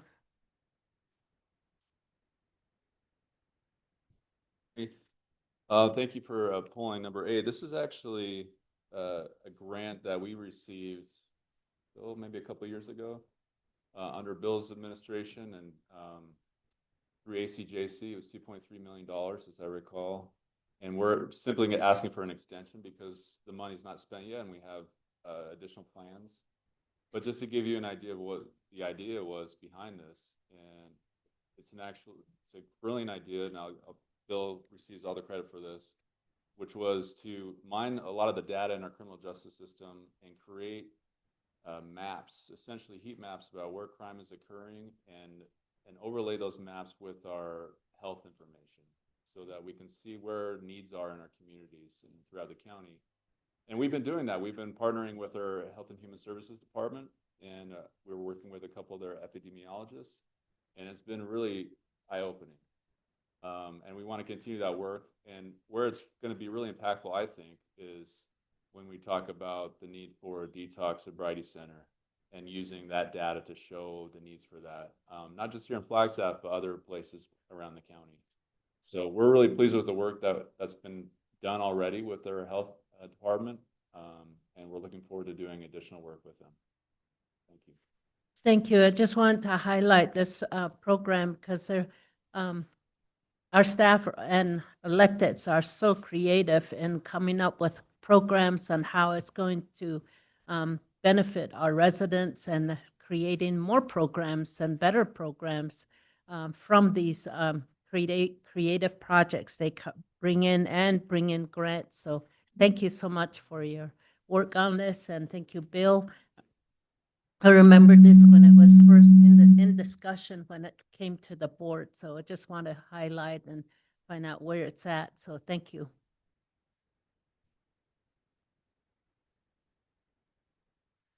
All right, moving on. Do I have a second? Second. All those in favor, please signify by saying aye. Aye. Aye. Any opposed? It's unanimous. Let's move on. And by the way, just to give you a heads up, can we get copies of the 2 proclamations for the fire at North Rim, and also for the 2nd anniversary of the Bosch? Okay. All right. We're moving on to item number 26, a consideration and possible action to approve a budget adjustment to fiscal year 2026 EMPG budget for fiscal year 2025 grant fund carryover in the amount of $1,297.24 to complete the Ready, Set, Go Navajo translation program. Funding will be continued at a 50-50 grant funding, and approve the related grant amendment extending the term for the grant for August 30th, 2025. Supervisor Begay. Thank you. I pulled this item to see, to let people know out there that what we're doing with this project, and then also any other information that you may share with us as a board. Thank you. Thank you, Supervisor. Madam Chair, members of the board, Tim Carter, your Director of County Emergency Management. So this was a kind of a long-going wish list item for us. We were able to finally work with my counterpart over at the Navajo Nation Department of Emergency Management, Sharon Sandoval, who was able to connect us with one of the translators that the nation uses. We were able to translate our Ready, Set, Go door hangers. Was able to provide each one of you the set that we have. So we now have them in English and in Spanish, which are provided by the state of Arizona at no cost to the county. We decided to expend some grant funding through EMPG that we had last year to have these translated into Navajo. We were able to finally get the financial resources to make that happen, to pay for that translator. So we've been able to share some of these now with both the nation and with Navajo County, so they can also use those with their public as well. So we're really excited for this. We just weren't able to get it done before the July 1st fiscal change for the county. So that's the request for this carryover. So.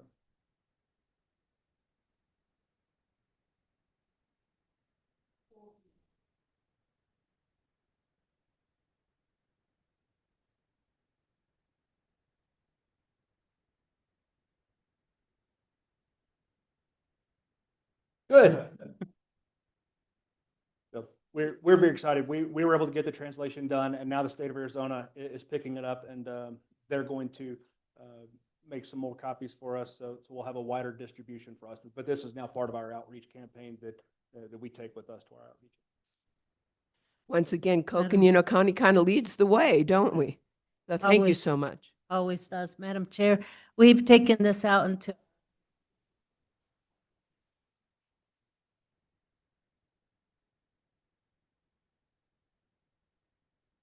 in the Navajo communities.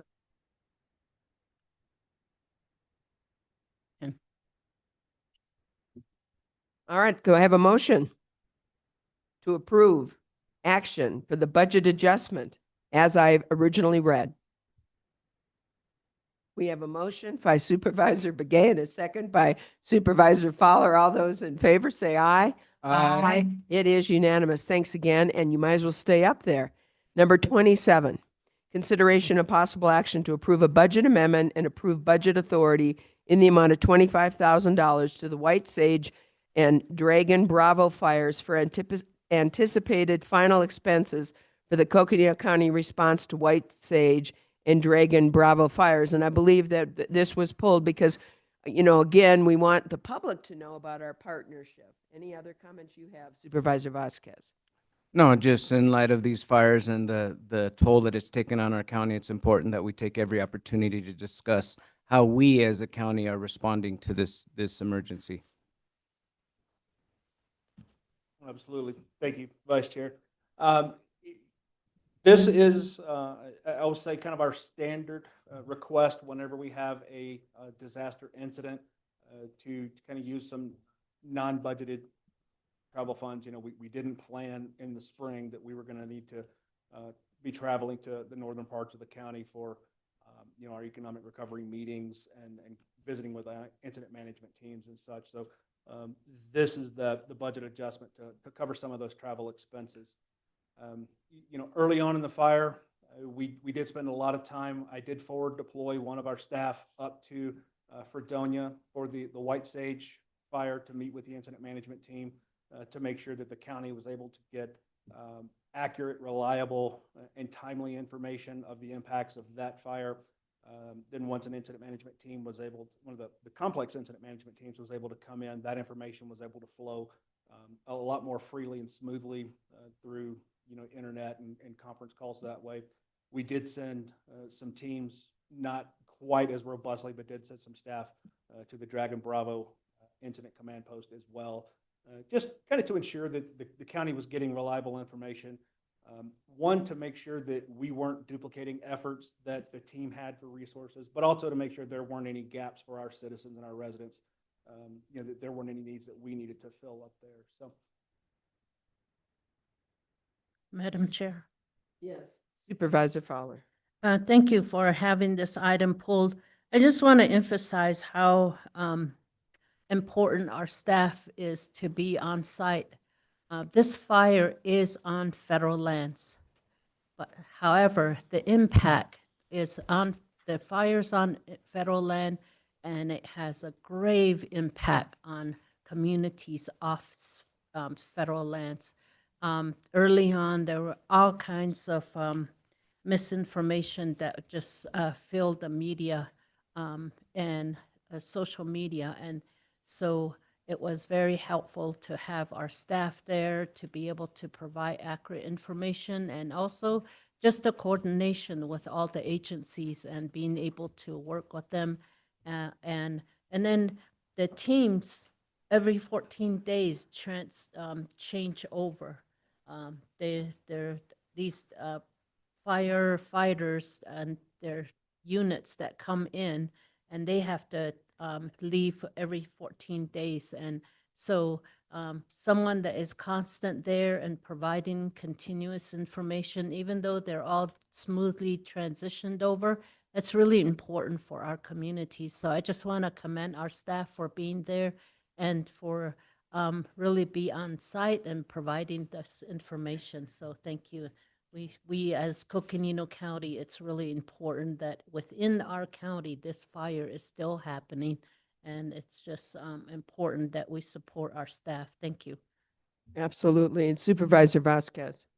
Yes, thank you. It's really good to know that we have county staff involved in this emergency and response. And my question is actually just how's the EOC Mobile Command Center unit working out for you guys? It, thankfully, we did not have to deploy it on this incident. They brought in enough capabilities for the teams. They come pretty self-sufficient.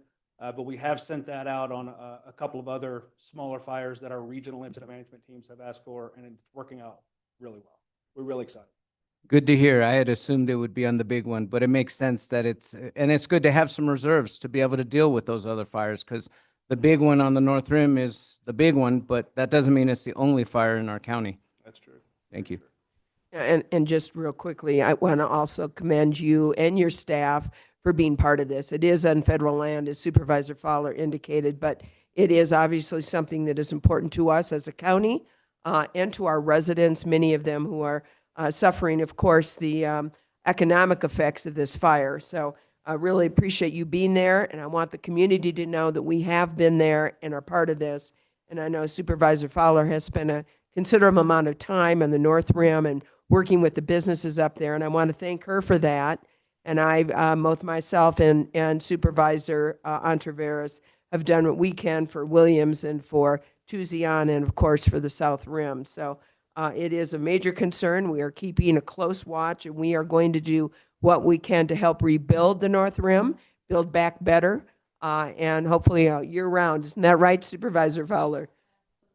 So, and with that, we've also appreciated the visits that were done by our representative and also our governor and also our Senator Mark Kelly. So we know that this is something that is high on the list of our elected officials. This is one of the natural wonders of the world, and we want to make sure to build it back, the North Rim, and get that lodge back public lands, and we want it in public hands. So thank you so much. Any other, I'm sorry, go ahead. Well, Chair, I was just going to ask, on that, I know we have the resolution coming up shortly. I can give you more information about the SBA stuff. Would you like to do that now or wait until then? We can wait till then. That would be great. Thanks. Any other comments, questions, members of the board? Okay, then I need a vote. I need a motion, please. Possible action to approve the budget amendment for the White Sage and Dragon Bravo fires, as I've previously read. So moved. I have a motion, a second. Motion and a second. All those in favor signify by saying aye. Aye. Any opposed? It is unanimous. Thank you very much, Tim, for you and your staff. We're going on to item number 32. This is consideration of possible action to approve the letter of intent to meet conditions and requests for obligations of funds from the United States Department of Agriculture, USDA, for the Coconino County Tribal Nation Service Center. And I know that this is something that we actually had two requests for congressionally directed funds in order to complete this project. So I am looking forward to Tom Hanachek, our facilities director, to explain where we are and what we have. Thank you, Chair. This shouldn't take too long here. Ultimately, where we're at, I'll just step back in time a little bit from the original allocation. The request for this project amounted to a total of $2.5 million. 1.375 was provided by the federal government and 1.125 from general fund allocation that we've had in our budget for the last few years. We requested again in FY25. It was supported, but due to the continuing resolution, all CDS appropriations were eliminated. We requested again in FY26, which was originally supported, but we recently found out that that was pulled off the list. So where we stand today is we have a project that the original program was approximately a 4,400 square foot building located on Louisiana County Park that would house a variety of departments in both District 4 and District 5. The SO and elections, health department, Parks and Rec, and a few others. The anticipated cost of that project is just shy of $4 million. So we're obviously have a pretty significant delta with the established with our current budget of 2.5. Now we have met with the county manager's office and finance relatively recently in the last couple weeks. We have a lot of work to do to figure out how to deliver this project considering our current budget. So we have a couple ideas. Our intent is to return to the board to discuss options on how we still provide the much needed building up there and the services within a budget that's acceptable and also available for us. Thank you. And Tom, I was going to ask that this be put on a later board meeting for not this particular item 32. We will vote on this today, but for the discussion on options on how we proceed. So I look forward to that discussion with you as it comes. Excellent. And the intent of today, what's on the consent agenda today is simply additional forms to allow the USDA to draft up the formal agreement for the original FY23 $1.375 million. So by signing these forms today, it'll allow them to then send the agreement, which we'll bring back to the board at a later date, to then approve that, and then we'll get the initial funding so we could start some planning. And by then, in the background, we're going to be having all these additional discussions and get this project moving forward. Good, thank you. And I certainly want to thank our Congress, our senators, and our congressmen at the time that got this done for us and got it passed and got the money to us. We certainly appreciate them and appreciate the great work they did for us. Yes, Supervisor Vasquez. Yes, thank you, Madam Chair. The question I had is just of the money that's obligated, the 1.25, that includes money for the engineering as well as the construction. So that is all in one, correct? Correct. Our current budget of 2.5 total includes everything. So that's design and construction. And how much is design anticipated to cost? Design is typically about 12%, depending on the project, depending on conditions. So that's a rough estimate. So that'd be making me do some quick math here at 300,000. And also Close. Yeah. it may also depend on what kind of construction we're doing. For example, if we do modular construction, if we do this in phases, I'm assuming that's all going to be dependent on that. Absolutely. The good thing about, and just on a side note, and we're coming back on September 9th to do our quarterly capital update, so we'll get into more detail about this project at that time. But we can do alternative delivery methods.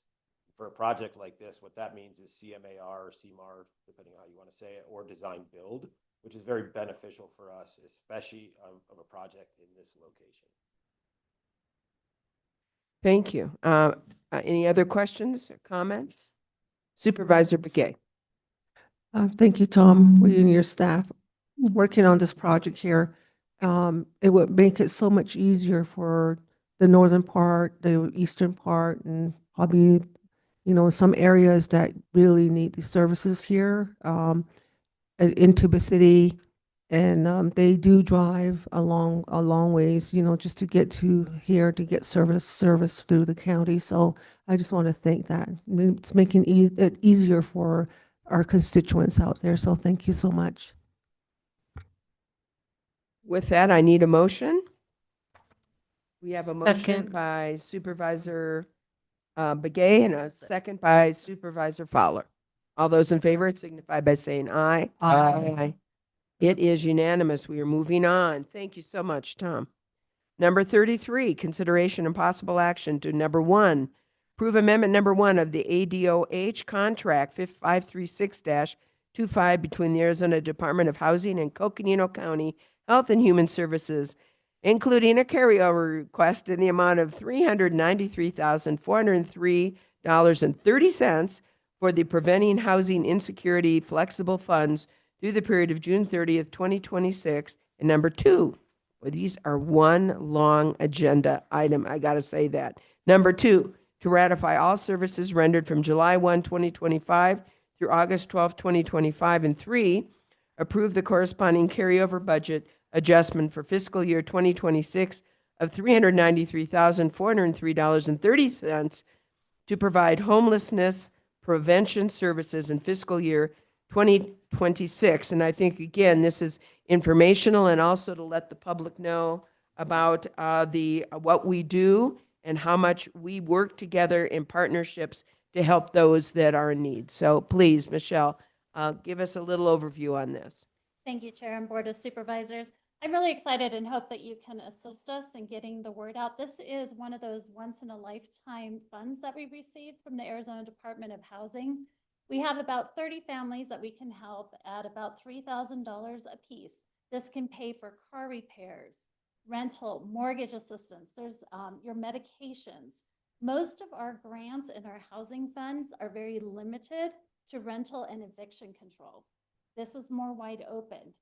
The uniqueness of this grant, and most of the individuals that we work with don't qualify. And the reasoning is they have to secure housing for a period of time after the fact. So what this program does is a last resort. So if someone's looking for housing or they're getting ready to be evicted, this is probably not the best program. We have other programs they can qualify for, but this program really is for someone who is just struggling and needs help, that one-time assistance. Their car died on them. They don't know how to repair it.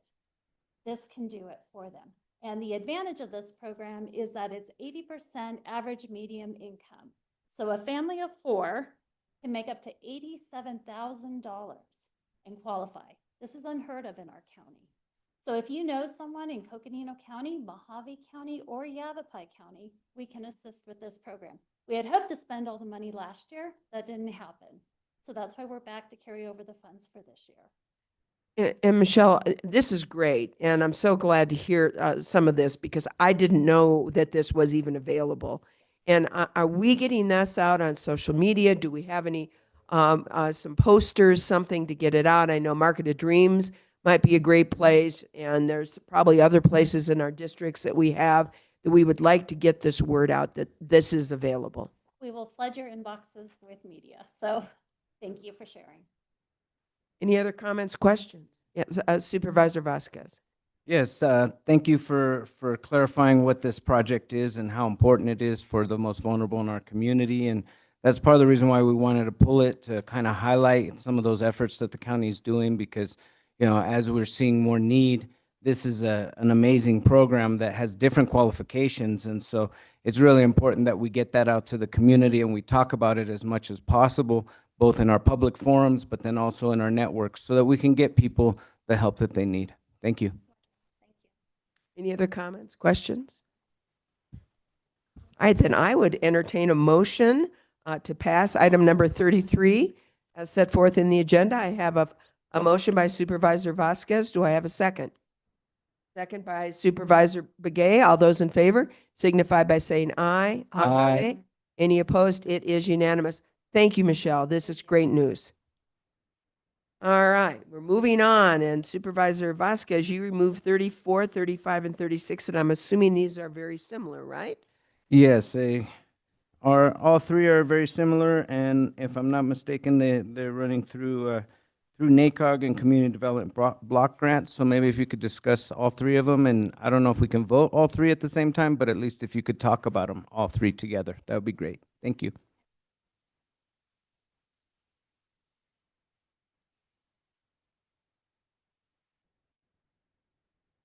To socially take our seniors and be able to take them out of their isolation and be able to do trips, take them to lunch.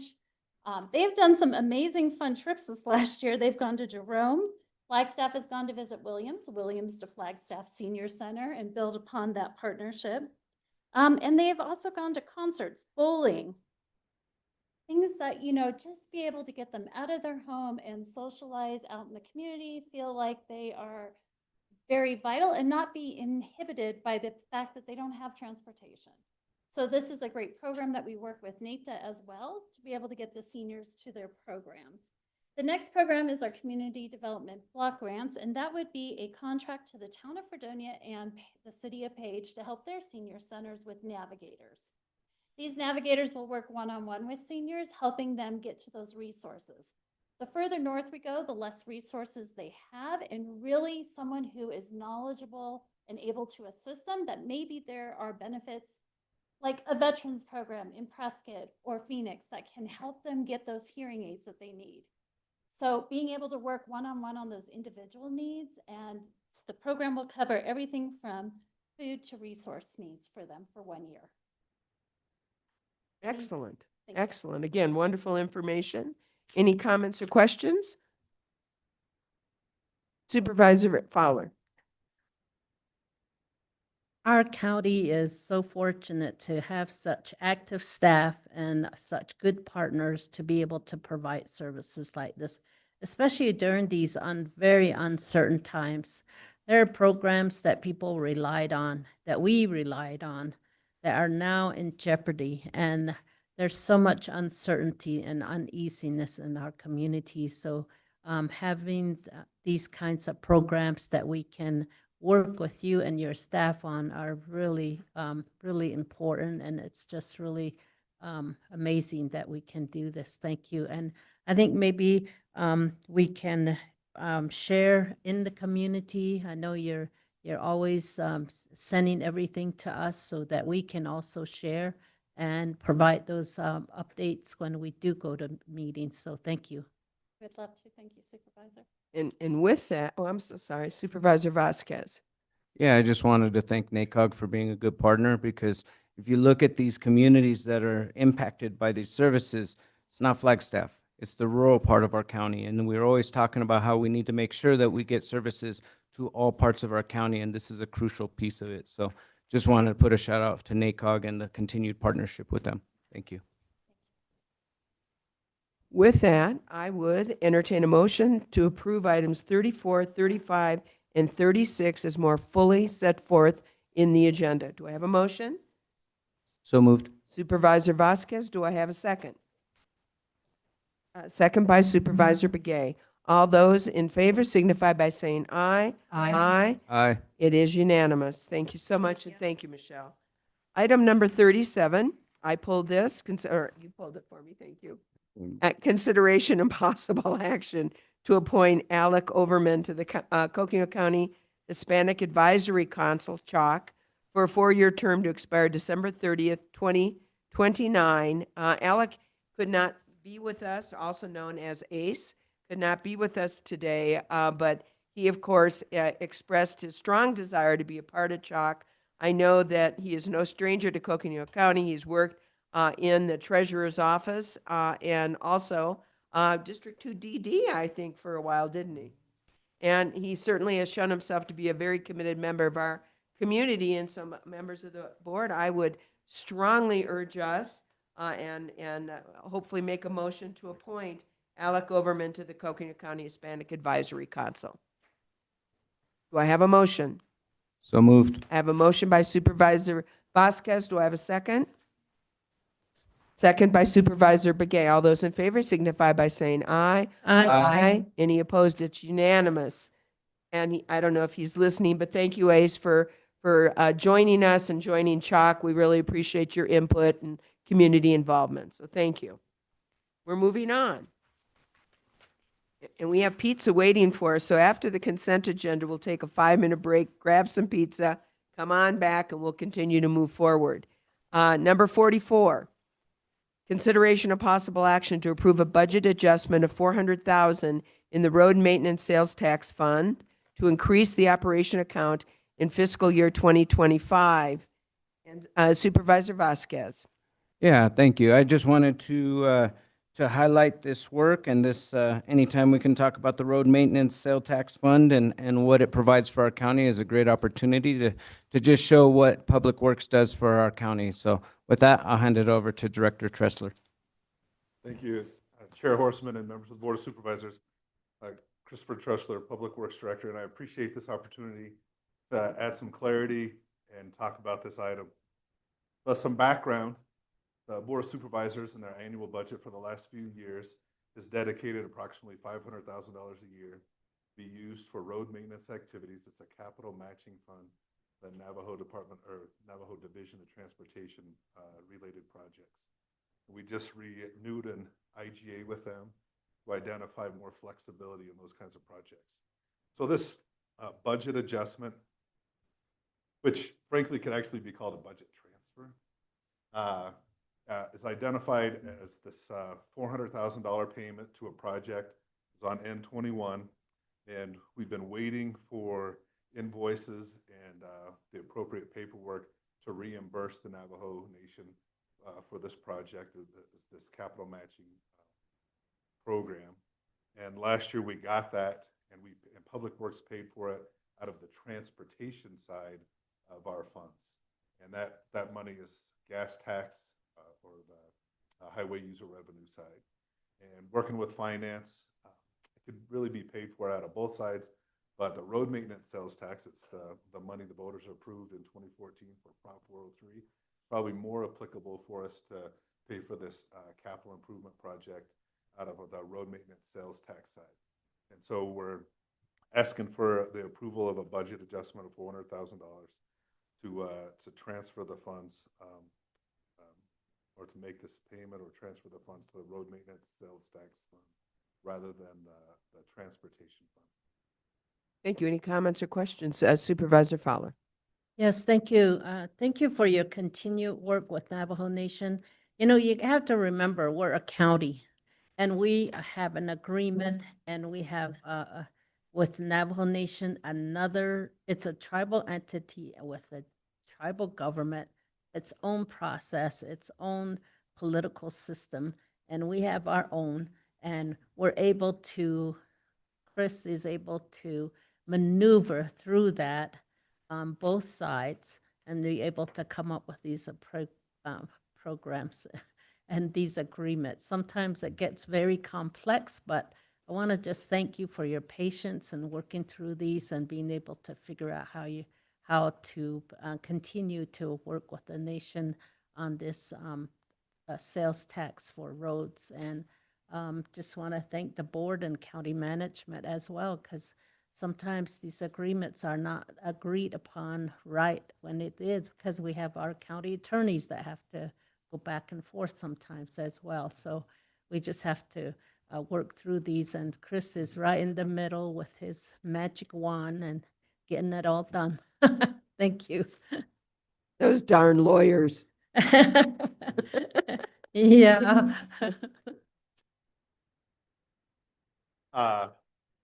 They help us develop creative language and help us identify appropriate approaches. And we're definitely greatly benefited by their involvement.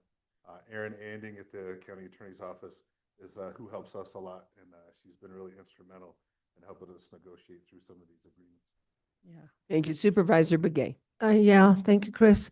My question is, okay, we have an agreement with the Navajo Nation, and then we had those dollars amount that we have. How much is the balance of that right now before the transfer?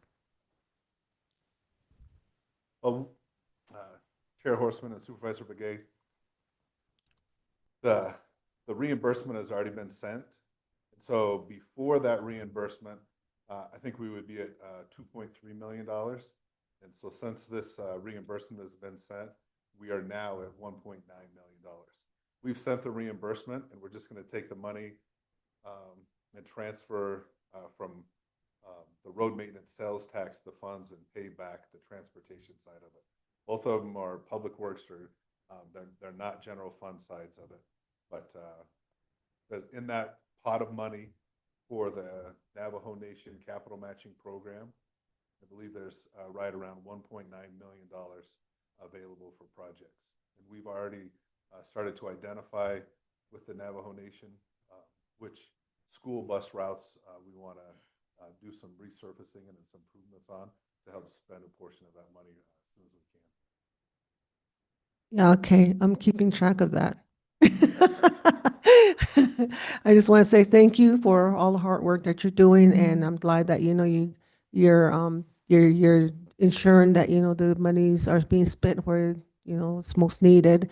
But certainly, supervisor, myself, I know we like to be involved in the projects that are being out there, because we do go to our chapters and and they tell us what their needs are, and sometimes we go out to bat for you guys because they want everything done. But it's school bus routes that we keep alluding to. So thank you so much.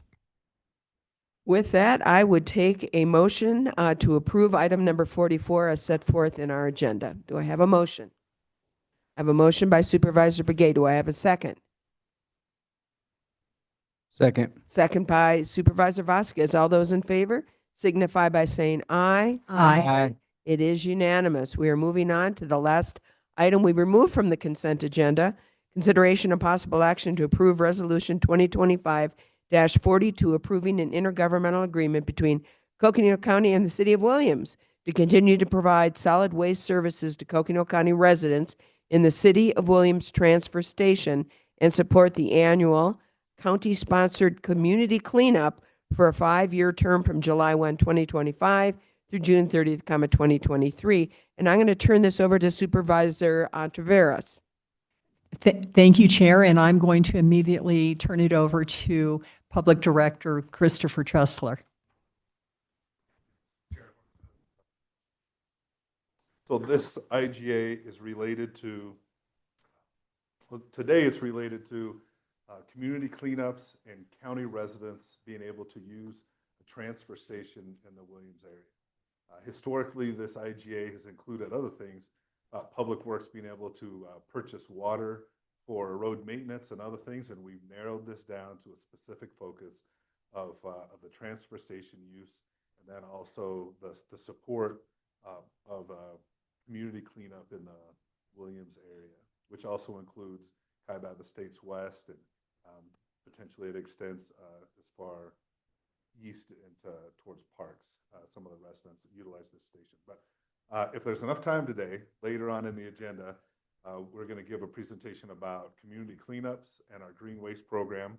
But this has been an important IGA, and it's frankly a renewal of a previous IGA to continue to support the community cleanups. And there's a big component of this is community wildfire defense and supporting residents of creating defensible space around their properties, and being able to get those pine needles and other woody debris away from their properties, and so important for our certain parts of our county. Absolutely. Supervisor Ontiveros.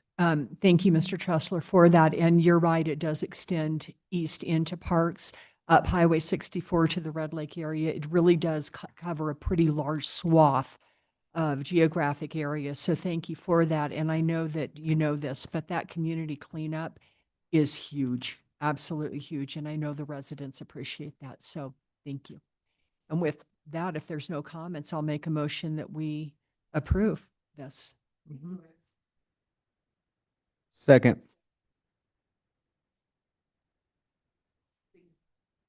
Aye. Aye.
their mouths full.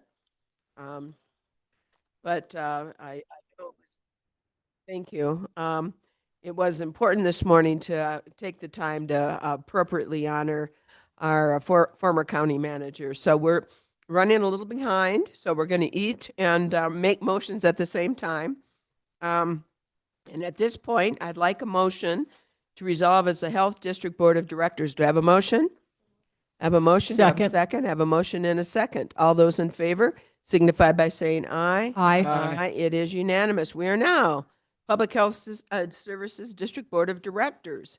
So we have a consent agenda.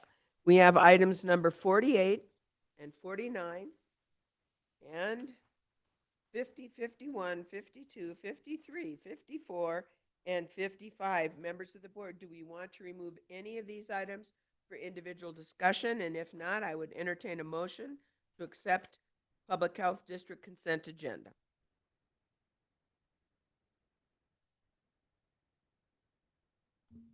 Madam Chair, I move that we accept the public health consent agenda. Thank you, Director. Do I have a second? Yep. We have a motion and a second. All those in favor of accepting the Public Health Service District consent agenda signify by saying aye. Aye. Any objection? It is unanimous. We have passed the consent agenda. We are now needing to resolve back as the Board of Supervisors. Do I have a motion? So, second. I have a motion and a second. All those in favor signify by saying aye. Aye. We are now back as the Board of Supervisors. Members of the board, we also have now consideration and possible action to approve Resolution 2025-38, approving the Luke Air Force Base Recreation Annex, Coconino County 25-year in-grant and out-grant easement agreement, rectifying land use encroachments along adjoining boundaries with Fort Tuthill County Park. And I see we have Cynthia Nemeth, who's our Parks and Rec Director, and it's great to see you. So thank you. Can you please lead us through this? Absolutely, Madam Chair, members of the board. I'd like to start with, let's see, figuring out the clicker. How about that? How about this?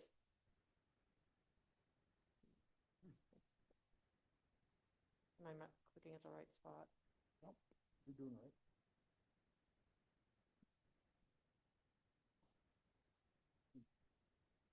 Oh. Okay, well. Okay. There we go. Here we go. Thank you very much. So yeah, take under consideration and hopefully approve a correction of boundaries that over decades have been exchanged, if you will. We've been utilizing Luke Air Force Base land. They have been utilizing ours. And I'll go over how that happened over time very briefly. So in 1955, Coconino County acquired a lease from the state of Arizona for a county park after the military left the area. That was the Army National Guard at the time. So in 1948, they left the area, and state land was leased for a county park. In 1957, a few years later, Luke Air Force Base pretty much did the same thing with the state of Arizona. Had an agreement with them. The county had to approve, also was part of that, and they acquired a lease for the purpose of a recreation annex offsite of Luke Air Force Base, which is down in the Phoenix area. In '73, on behalf of Luke Air Force Base, the Army Corps of Engineers surveyed the lease that they had gotten from the state. Then in 1982, the county was actually by land patent acquired in earnest the land that it had been leased from the state for the park, and it became county property in earnest, like I said. But at that time, in order to convey the property, they did another survey, and the survey bound at that time part of the land that was actually Luke Air Force Base, but the county was utilizing it. So that's kind of where the trouble began, the errors began. In '89, when Luke Air Force Base sought to actually purchase the land that it had been leasing from the state, they recognized at that time that the legal descriptions were off. And so over time, over the last several decades, many attempts were made to correct this error. And the way they tried to correct it was to do a land swap with by equal value, or one party having to pay the other the difference. And that was never appealing to either party at the time. So now, over the last couple of years, we've been working with representatives of Luke Air Force Base, and they decided that perhaps the best methodology was to codify the uses that each party was having on each other's property with a 25-year easement. So that's where we are today. And so what that means is that now Luke Air Force Base, we will acknowledge that they are utilizing utilities, they have recreation amenities, they are utilizing part of their parking lot is on county property, and we are utilizing, for example, the alley that you see here. Part of those buildings, like the mess hall, is technically, I mean, if you could take a little slice at the end of the mess hall, is actually part of Luke Air Force Base's property. Imagine that. And those are the most important, and utilities actually are also underneath that alley that you see there in this image that we utilize, Coconino County Parks and Rec. Just as an orientation, this is the boundary. This dark outline is the Luke Air Force Base, which is just south of the historic quad, west of the amphitheater. And in this depiction, you can see those ovals that are in red. Those are the areas that Luke Air Force Base is utilizing county property. And it is of no great significance to our operation. So we're perfectly fine with this. Now, those sections that you see in blue are Luke Air Force Base property that we are using that are very important to Parks and Recreation operations. And with that, I'll answer any questions and have you consider and hopefully approve these 2 easements. We're glad you did not go to war over that. And it sounds absolutely reasonable, you know, and it's so nice occasionally when you get different jurisdictions that can just be reasonable. So thank you. Any questions, members of the board?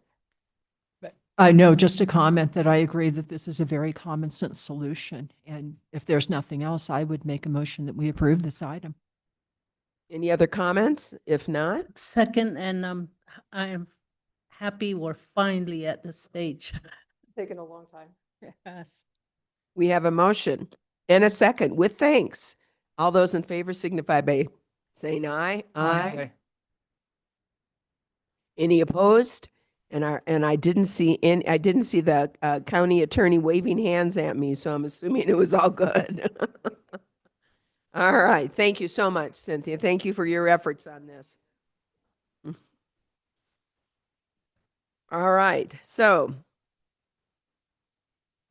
we now need to approve resolution 2025-38. Oh, no, we already did that. Never mind. We're on 57, consideration and possible action to approve resolution 2025-37, approving the levy tax for fiscal year 2026. And I know this is always a huge effort to get everybody responding to us for this. So I'm going to turn this over to Siri and have our finance director lead us through this.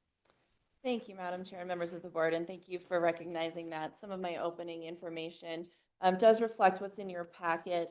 You have the resolution was in your packet. This is what the board is being asked to adopt today, along with Schedule A, which looks like this. It was emailed to you yesterday. Yep. And so if anyone needs a copy of that or any of the supporting documentation behind that, we have that available. A copy was also left of everything in your office this morning. So you do have that, but please, flag me. I've got extra additional copies of everything below if you need. And it's also been provided to the clerk. So just a quick recognition before we jump into why we're here.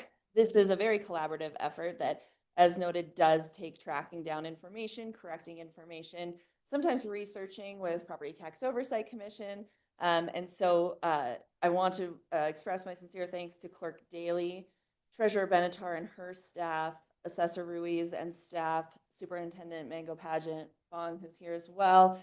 And I'd also like to introduce Sadie Pedersen from our office. She is our new budget manager in the back there. So working on behalf of finance as well with Christy Monroe, who you've met in the budget process before. So lots of hands making this happen, along with many special districts. Just some background information so we're all clear. As you may recall from our meetings in June, the county adopts the tax rates for the county primary property tax levy, which are the property taxes that help fund county operations. The board also adopts the taxes for the Public Health Services District, the Flood Control District, the Library District, and by statute, the Fire District Assistance Tax. It is also the county's role, again, by statute, to compile and make available to the public the adopted property tax rates, levies, and valuations for all taxing jurisdictions in the county. And this is on a worksheet that is prescribed by the Department of Revenue. We are required to collect this information, present it to the board, make it public on our website, make it official by sending it to the Property Tax Oversight Commission. But unfortunately, in doing that process, really what the board's role is, they don't have the authority to change any of the other taxes and levies other than the ones I had noted that have already been done back with our truth and taxation hearings back in June. Really what the board is doing is accepting rates and levies that have already been adopted by each individual taxing jurisdiction's board of directors, which they may have truth and taxation requirements. They may have other things that they are required to follow. The board, in adopting this resolution, is not taking ownership of the work that's required by those districts, okay? So with that note, it is possible sometimes that we find something needs to change after these are adopted. We are required to adopt these by the third Monday in August, which is why you're seeing them today. This is our last regular meeting before that. If something comes to our attention, though, that requires correction, we would bring it back to the board and ask, for a corrected action to adopt that so that taxpayers are not impacted in receiving incorrect, tax notifications to pay. We want to get it right. And so there's been a lot of work, like I said, to try to resolve all of those questions. We feel like we're now in a good place with any outstanding questions, but something can always come up that changes that. Again, that's why we are here today. You have a little bit of supplementary information in the information that was provided in your offices, just about, the taxes that are collected by the county treasurer, because as noted, there are a few districts in which the county is the recipient and the county board sets those tax rates and levies. But by and large, most of the taxes that are paid by our citizens to the county treasurer actually are distributed to education for educational purposes. There's also, cities, fire districts, and other special districts as well that are represented on the tax rolls. So our taxpayers are paying the county treasurer. However, she is then distributing those funds back to those other organizations. So with that, I'm happy to answer any questions or any other things up for discussion. Supervisor Vasquez. Yes, thank you. First off, thank you for the introduction, talking about, property taxes and whatnot. And just for clarification, maybe you could talk about it a little more. We've been getting emails from folks saying, don't raise our taxes. And what I understand from all this is that we're not actually raising our taxes. Taxes are actually going down some, but it's the property values that are going up. And that's why it feels or seems like to the taxpayer that their taxes are going up. Can you elaborate a little more on that, please? Sure. Thank you for the question, Vice Chair and Chair and members of the board. So we do have some really great information for taxpayers on the county websites, and this was covered in depth. I believe the meeting date was June 24th. So if we have taxpayers who are interested in more information on that, I would encourage them to go back and watch that presentation as well. For the county primary property tax, our rate is decreasing. So you're right. There's the definition under Arizona law is that taxes will increase if the organization is collecting more in property tax revenues, regardless of the reason. So when values increase, if the rate were to stay the same, the taxes would increase on a property. So it really just sort of depends on the definition of tax increase that taxpayer is using. By Arizona definition, that's a tax increase. However, the county primary rate is decreasing.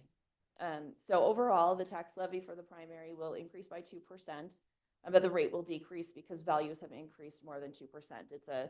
It's a two-part math formula there. When it comes to our other jurisdictions that, again, we talked about where the county is the board and sets those rates, we are leaving rates the same for the Public Health Services District and the Flood Control District. So any increase a taxpayer may see in what they're paying for those districts is solely driven by an increase in their assessed value. One thing we did present back then was information that really our taxable values are significantly lower than the market value for those properties. If you'll recall, we gave an example of a property that may have a sale price in the $700,000 range. And our county assessor, based on their statutes and the formulas they are required to follow, only has a taxable value of $280,000 with the assessment ratio $28,000. So there's a large difference between what our taxpayers, our property owners are being taxed on versus the value of their property.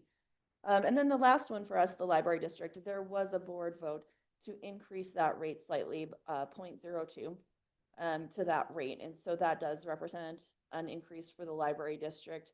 We discussed at the time what that is funding the bookmobile replacement, and that provides services throughout the county. And so that's an important initiative that is tied to that tax rate change.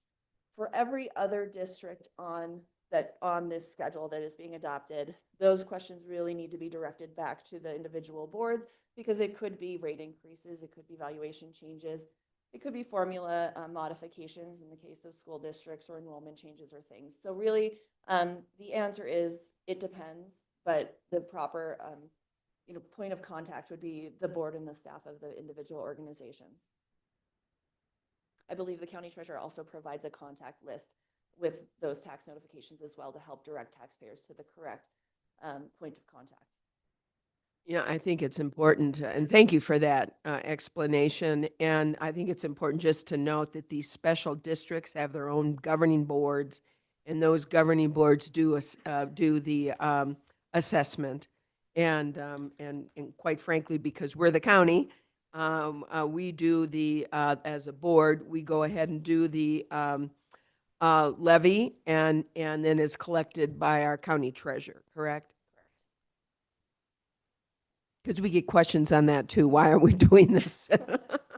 And it's really the special district, which, by the way, are providing the services not provided by Coconino County and necessary for these communities, like a fire district, for example, and certainly important for the communities to have. So thank you. Any other comments or questions? And just to clarify too, we don't collect taxes for towns and cities as well. Thank you, Supervisor and Chair and members of the board. We do have 2 municipalities that have adopted tax rates. So our county treasurer collects them, but does not retain the funds collected. So the city of Flagstaff is one of our municipalities, and this rate sheet has all of the districts on there. City of Flagstaff and then the city of Williams do have a voter-approved property tax. So that is being levied as part of this, but again, then those funds go back to the municipalities for their own services, whether it's fire, police, general government, et cetera.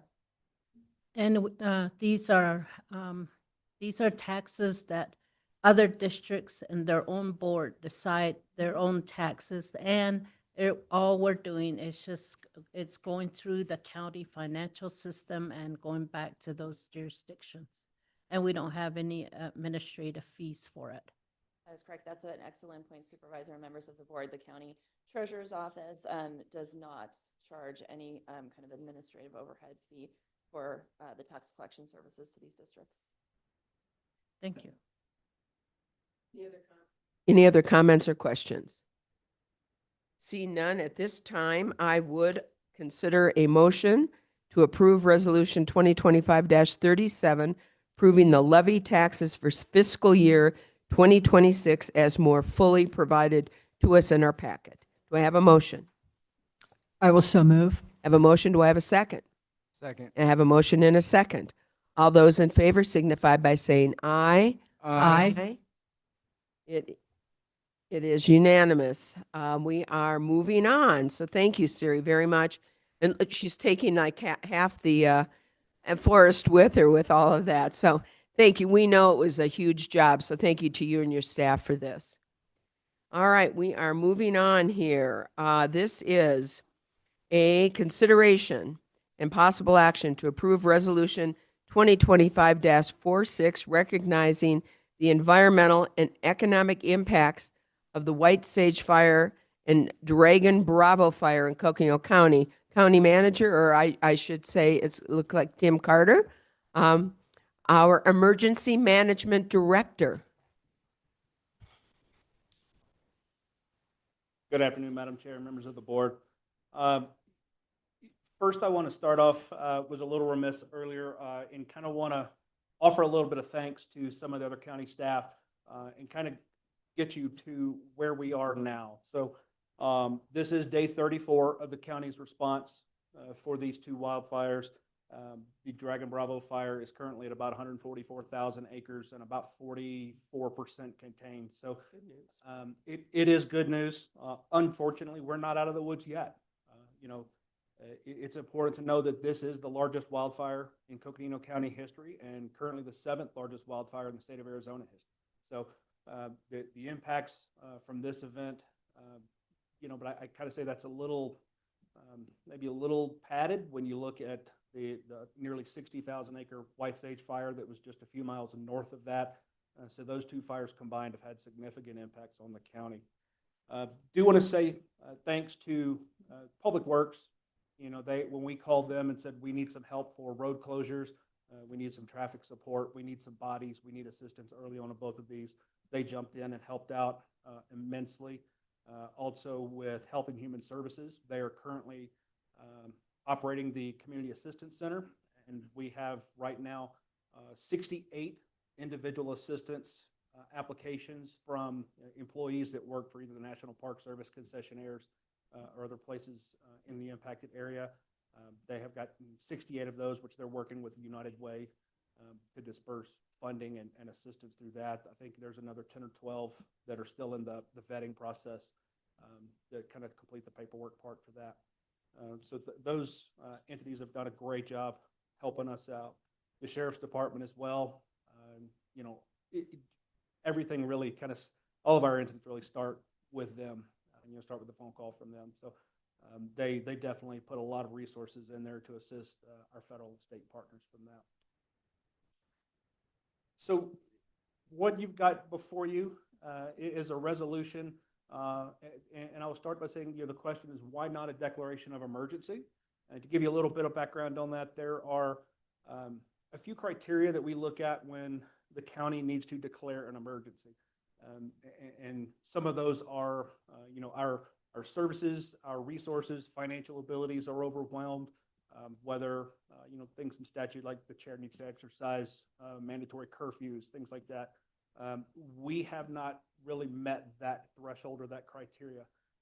As Supervisor Fowler mentioned earlier, this is largely on federal lands, so the impacts physically to our our private properties up there have been pretty minimal, so the county is not overwhelmed or taxed in that. But it is still very important to recognize this as an incredibly impactful event for us. You are all exactly right. When the fire's out and the recovery starts, what's next? It's our people, it's our residents in the county that are going to need some support. So I will say with that, I want to thank the board and the county manager's office for your continued advocacy for economic recovery. I think that's going to be one of the most impactful things that we will face as a county organization and for our residents up there. And with that, I want to thank also John Saltonstall from Economic Development and Melissa Randazzo from Communications have been instrumental in helping us get that word out, everything from sharing videos and social media posts of the Grand Canyon is open, kind of helping spread that word. So, with that, I believe we are considering the amended resolution with Supervisor Fowler's updates that she provided. So thank you for those. And really want to point to, as we see in the resolutions, a lot of the whereas kind of paints the picture of where we are, but the additional calls to action really look at what can the county do for a new North Rim, a new northern region for the county. calling for that economic development, calling for that year-round access, rebuilding the park, coming together from all levels of government, our local municipalities, the county, the state, the federal government, to really have a united voice for what that new moving forward will look like. Okay, Melissa. All right, thank you for reading it. Thank you for saving me. Anytime. All right. You know what? Hold on one second. I know this is a very small thing, but as he pointed out, it's now over 140,000 acres. Should this resolution reflect that higher number since we're dating it August 12th, excuse me? Okay. Yeah, I would just like it to be accurate as per the date. So just over 140,000. All right. Resolution number 2025-46. Resolution of the Coconino County, Arizona Board of Supervisors recognizing the environmental and economic impacts of the White Sage Fire and Dragon Bravo Fire on Coconino County. Whereas the Dragon Bravo Fire, which began on July 4th, 2025, has burned over 140,000 acres and destroyed more than 75 structures, including the historic Grand Canyon Lodge and the North Rim, resulting in the closure of the North Rim for the remainder of 2025 season and causing widespread economic disruption throughout Coconino County and beyond. And whereas a second lightning-caused blaze, the White Sage Fire, beginning on July 9th, 2025 on federal lands near Jacob Lake, has burned 58,985 acres.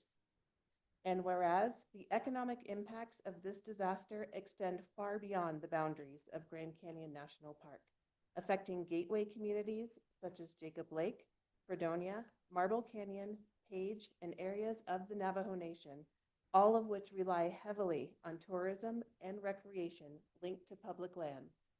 And whereas the closure has led to canceled bookings, lost seasonal income, and reduced access to regional amenities, compounding the economic vulnerabilities of small businesses, including lodges, restaurants, outfitters, gas stations, and tour operators already subject to seasonal uncertainty. And whereas the devastation underscores a fundamental truth: the recreation on public lands is not only a cultural and environmental asset, but a cornerstone of rural economic life in northern Arizona, supporting thousands of jobs and generating over $1 billion in economic output annually across the region.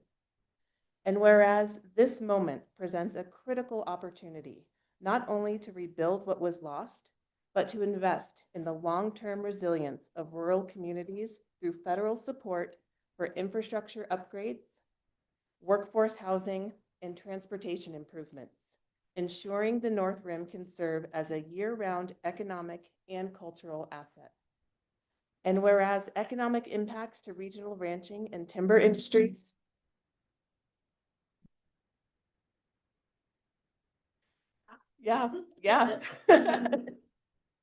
will experience long-term consequences of these wildfires. And whereas the Board of Supervisors recognizes the immediate and long-term ecological, historical, cultural, infrastructural, and economic losses resulted from the Dragon Bravo and White Sage fires. Now therefore be it resolved that the Board of Supervisors urges federal, state, and local authorities to allocate relief funding, grants, and economic support to the affected small businesses, employees, and tribal communities impacted by the season's premature closure and infrastructure loss.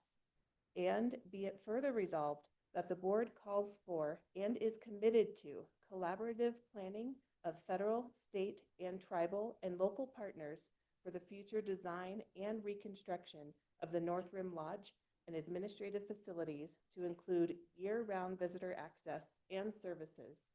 And be it further resolved that the board encourages public outreach efforts at the federal, state, and local levels to clarify that the Grand Canyon South Rim remains open, while communicating ongoing risks and restrictions on the North Rim to prospective visitors to help support regional tourism resilience.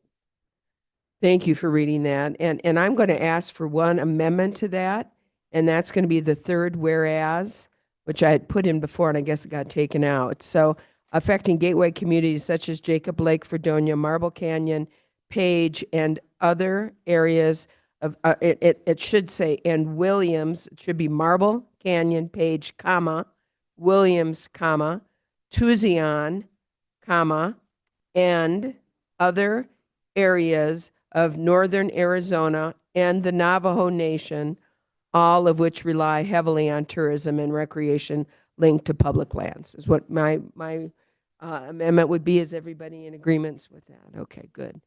So when we make the motion, it'll be with that amendment. Okay. All right, very good. Thank you. And by the way, just because we're doing this, and I see the mayor of Tucson has joined us, Clorinda Vale is with us as well. So I'm sure she would appreciate that addition. All right. Any comments, questions? Supervisor Fowler, please. Thank you. Thank you for adding my amendments to the this resolution. It is so important to just convey the impact from this fire that is on federal land, and the impact, economic impact, is off federal lands. Even Flagstaff is going to have the ripple effect. And so therefore, because of this, this resolution is so important to really outline and clarify exactly what is happening to our communities, especially our business communities, not only the fire, but now the smoke. And so we have businesses that are in trying to keep their employees on just to ride it out, they say. So we're really, the resolution, I just thought that the more clarifying and painting the picture would be really good. I'm really happy that Tucson and the South Rim is also included, because that is in there. Even the Grand Canyon Phantom Ranch is closed. So it's impact our trails, it's impact just across the board. So thank you for including the language that was provided. In a while, I like to, I don't know when I can talk about what all the work that we're doing. So thank you.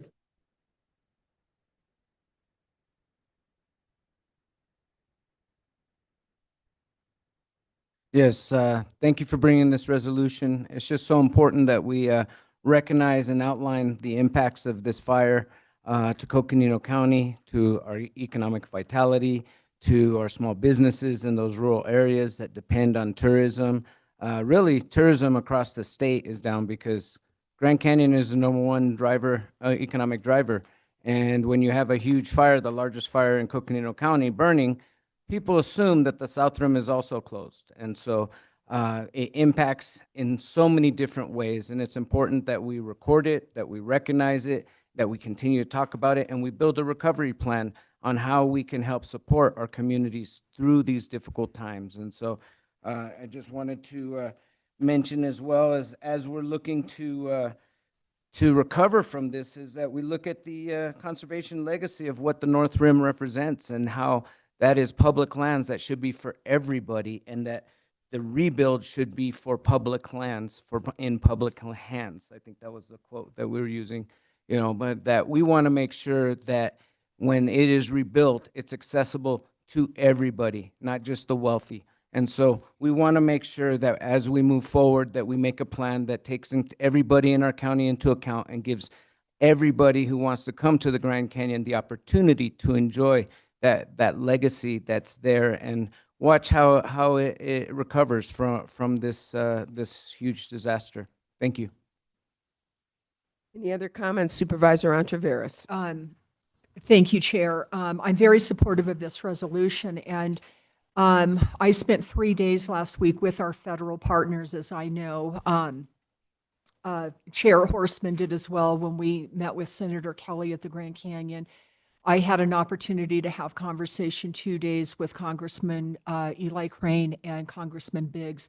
They are supportive. I can honestly say that I feel that our federal partners are going to be working with us as we move forward to really rebuild and get going. They are very well aware of what's going on here. And I just want to publicly state that I appreciate their coming here, being a part of it, and being a part of the solution as we go forward.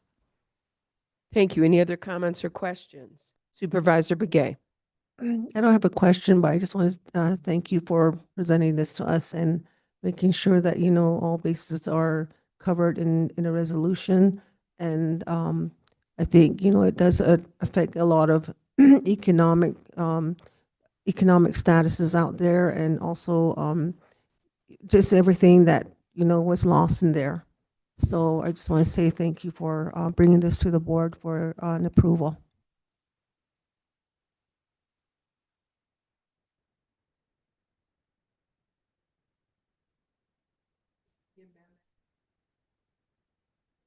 So move.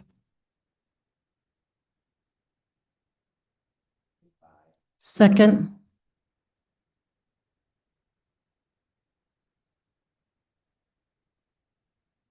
Aye. Aye.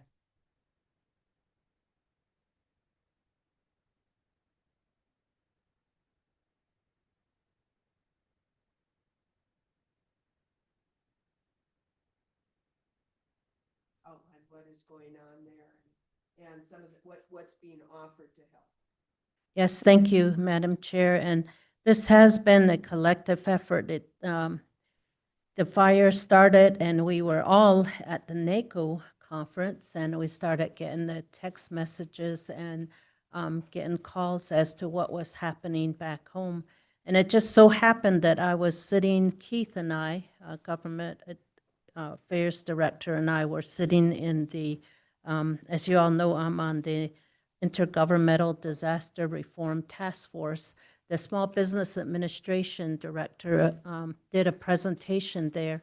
After the presentation, I asked him what we can do as a county, because the fire is on federal lands and is the economic driver for this region and our county. And he suggested that we apply to the Small Business Administration and have the governor send a letter. And that's where I believe the governor has sent a letter to the Small Business Administration so that's the route that we're taking. There's the FEMA side, but this is the economic side, the economic small business emergency disaster injury loan. That's the program that we're going after. Once that is approved, then doors will be, other opportunities will be available. And so we have been meeting with businesses throughout the region. John, our economic development director, and I have met with many businesses in Page, on Navajo Nation, Marble Canyon, all the way to Fredonia, the ranchers, and we have gotten just really where they are right now from the impact of the fire and the smoke. And so that's what we've been working on.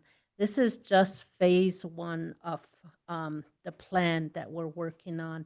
And once this Small Business Administration program is approved, it will go into effect within 24 to 48 hours. And it will cover the entire Coconino County. And in addition to that, the adjacent counties. We've been working very closely with Kane County because we're very reliant on each other. This is along the Arizona Strip, and so they're eligible as well. Navajo County, Gila County, Yavapai County, and Mojave County. They're all eligible for this. So we are going to be reaching out to all those counties just to let them know that they will be able to be eligible for this opportunity. Now, this loan has been, we've been explaining it to these businesses. When it is approved, the Small Business Administration says they will be able to send teams out to be able to sit down with businesses to learn if they want to go this route or not. So that's where we're at, and we have met with Senator Kelly at the North Rim.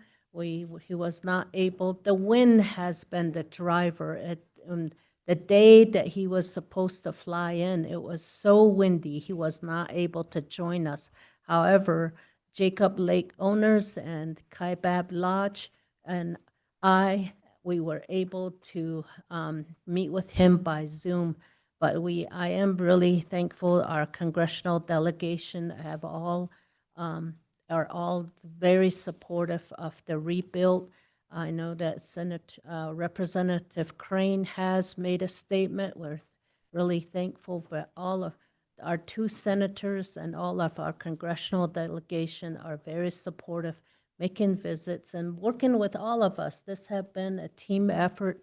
It's not just the North Rim. It has impact throughout the whole county. So it is important that we continue to work together. And as always, we are so thankful that we have a great team at the county that is working with us. Our county managers, Eric came back home and all kinds of things started happening. His energy, I guess, was so great. No, he's been very supportive. And I want to also thank our sheriff. Our sheriff has been on call, on text, all the way through. We've had the Highway 89A that was shut down, the signage, we had issues with those, and he was making phone calls. I was making phone calls to ADOT. It was the darnest thing that we just could not change those signages. But we were able to, I think, well, anyway, but I want to just thank our sheriff and all those that have been involved. And I know that at the county level here, there are many more that are the staff that are very much involved. And I want to just thank the board. I know that Supervisor Horseman and Tavares and all the supervisors, they've been very busy in their own right and trying to really support each other here. So I want to just thank you. And I want to thank Keith. Keith has been there, our government affairs director, and just really supporting us all the way. So thank you. Thank you for Tim, our emergency manager, and all the other partners. It's been a collective effort, and we're working with the Page Chamber of Commerce, our mayors one of our mayors is here, but Fredonia, Mayor Don Johnson and Page Mayor, and this is a time that we are coming together, and the next phase is we're gonna start working on recovery plan, and that's what we're gonna start focusing on once this whole fire situation is over. Thank you. You know, Supervisor Fowler, we were supposed to take July off. All our July plans just went all out the window. There was no vacation. We had to cancel everything. Yeah, you're right. We all stayed home. Well, thank you for that, and thank you for all of your advocacy up there and for really helping the folks up there, especially affected on the North Rim. You know, I think we should also point out for members of the public that may be listening or here today, there are 2 relief funds that you can contribute to. One is United Way of Northern Arizona, which is providing the immediate relief for those affected. And then we do have the Grand Canyon Conservancy, which is, of course, the nonprofit arm of Grand Canyon National Park, which is receiving funding donations from the public to help rebuild the Grand Canyon Lodge there on the North Rim. So for those that want to do and be heard and be part of that rebuilding and part of the helping. Both of those nonprofits are receiving emergency relief funds. So with that, and Supervisor Ontiveros, do you have anything else to add on this? No, I don't, Chair. Can I add one Sure, more? Supervisor Fox. Just when we talk about business, what is business? It's nonprofit organizations. It's self-employed individuals that are self-employed, and then of course, you know, businesses. Those are eligible for this program, and then I want to thank our workforce development as well, Billy Francis and his board. They've been right there with us. Thank you.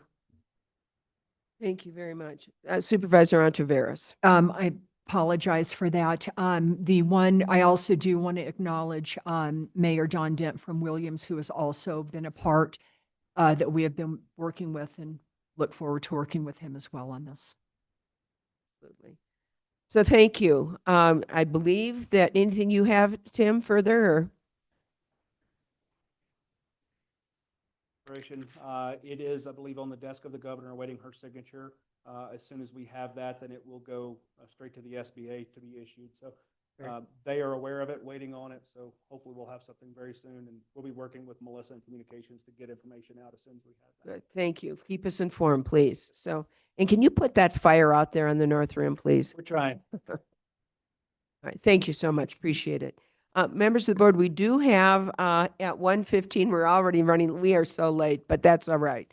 And we do have, as I said, we have Mayor Clorinda Vale. We have a number of other of our private partners that have been working with us on the Town of Tucson Drainage Master Plan, and we have an important update to present. So I am going to ask the board permission for me to go ahead and remove items 59, 60, and 61 temporarily, and that we go on to item number 62, and then we'll go back to the other items on the agenda. If everybody's in agreement with that, No we are objection. going to hold off on those, and we are going to start right away with number 62. And to do that, we need to resolve as the Flood Control District Board of Directors. Do I have a motion? Do I have a second? Second. All those in favor signify by saying aye. Aye. It is unanimous. We are now the Flood Control District Board of Directors. So of course, we have with us our Flood Control District Director, Lucinda Andriani, who I hope will introduce the guests with us here today. Absolutely. Well, thank you, Board Chair and board members. Really excited to provide an update today on the Tucson Drainage Master Plan. I think this process is an example. I think we've just heard a number of examples where we work so effectively with communities. And I think this is becoming a great example of how we're working really well with one of the communities in our county. And as we know, we just heard about what the economic impact is from from the wildfire incident, but then we've got other threats to that area. And one of the major threats to this area and the economic underpinnings of the state, the region, note that a lot of the tourism comes through Las Vegas and Nevada as well into the canyon. So there is a tremendous amount of impact. We've heard numbers. In fact, I was speaking this morning with NAU EPI, and Economic Policy Institute, about this and the $2 billion impact, economic impact. So from the Grand Canyon National Park and regionally. But another threat that we have is the flood threat to Tucson, and it's really significant. Again, you've heard me say this before, but the flood modeling that Joe Leverage, who's here with us today with Jay Fuller, has identified at a 100-year rainfall event, very large watershed, we're looking at upwards of 10,000 CFS. And that's, if you're at Lee's Ferry and you're looking at the river, that's what you're seeing, is 10,000 CFS most of the time. That's the flow rate. And so a lot of water potential to come through this community. And again, I really want to applaud the town. The town put the effort into, hired a grant writer, worked with us, but really took the leadership once after the flood event in August 2023 to seek a grant through the State Transportation Board and was awarded about $2.4 million. And this is now the study we're moving ahead with. That was an Arizona SMART grant, but they took that effort. And I think that's another piece to the success of this, is that it truly is a partnership. And hopefully will be a model to other communities in our county. Lucinda, would you mind introducing them, or I Yes. will? Yeah, no. Okay. Yeah, I want to introduce the mayor of Tucson, Clorinda Vale, and Clorinda's going to make some comments at the end. But, you know, the partnership now that we have and the exchange of information and the communications and how we're working so closely together is again, I think it's a model, and I think it's going to have a really good outcome, so I really appreciate that cooperation and partnership. And in the back row, we Right. have. And in the back row is Julie Lee, who's project manager and working with us as interim district engineer. Joe Leverage with J. Fuller Hydrology, and Chris Duza with Civil Tech Engineering. And they're Civil Tech and J. Fuller are the two principal engineering firms that are doing this drainage master plan. Went through a competitive process, et cetera. And I know Also they've on been the- here so much that we feel we know them personally. So, Right. but thank you for on introducing. on many fronts. And I don't know, Lindsay, if we can see, Charlie Hendricks, the town manager, is also, she's going to participate online, I think, virtually. Not yet. Okay. They have their own council meeting today, later today. So she stayed home to get prepared for that, which makes sense. So again, we have a significant flood threat in Tucson. That again, as was pointed out, any impacts to Tucson are going to be a threat to the entire county and beyond regionally. We've launched this process. I'm really pleased to report that the engineering firms have made really good progress. They're going to update you today on where we are with this process. Both the overall process, explain that, and then discuss where we are relative to identifying potential projects, both what we call on forest, above the town, upstream of the town, and then also through the town. How are we going to convey water more safely through the town? I want to emphasize, though, that these are potential projects. You know, we are in we have a 3-phase, Chris will walk through the phases, 3-phase process. We're at the point now we're concluding phase 1, and we'll be moving into phase 2 here shortly. But these are potential process, and I'll come back to potential projects, and I'll come back to that. I also want to note that this is an important process because it will dovetail with the overarching countywide long-term flood mitigation planning for all the rest of our special flood hazard areas. So Tucson is one of our 6 flood hazard areas, FEMA special flood hazard areas. That long-term planning is looking at all 6 of those. The information coming out of this more detailed effort is obviously going to influence and populate that process in terms of the information. So the timing is really good in that sense, that we have this process dovetailing with our longer-term process as well for the broader county. So I wanted to point that out as well. And that is moving forward, and a lot of focus right now on those individual areas. As we work through that, we'll be back for an update on that later this fall as well. And then ultimately, a recommendation from that planning team will come to the board of directors for consideration, and probably a series of work sessions, frankly, with you to talk through that. So with that, I'm going to go ahead and turn it over to Chris Duza. So thank you.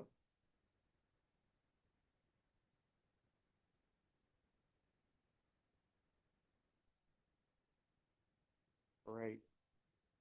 Thank you, Lucinda. Chair, members of the board, I'm Chris Duza with Civil Tech Engineering. It's a pleasure to be here with you guys again. I'm going to give you a little bit about the background of the project we're working on in Tucson. Lucinda mentioned a few things.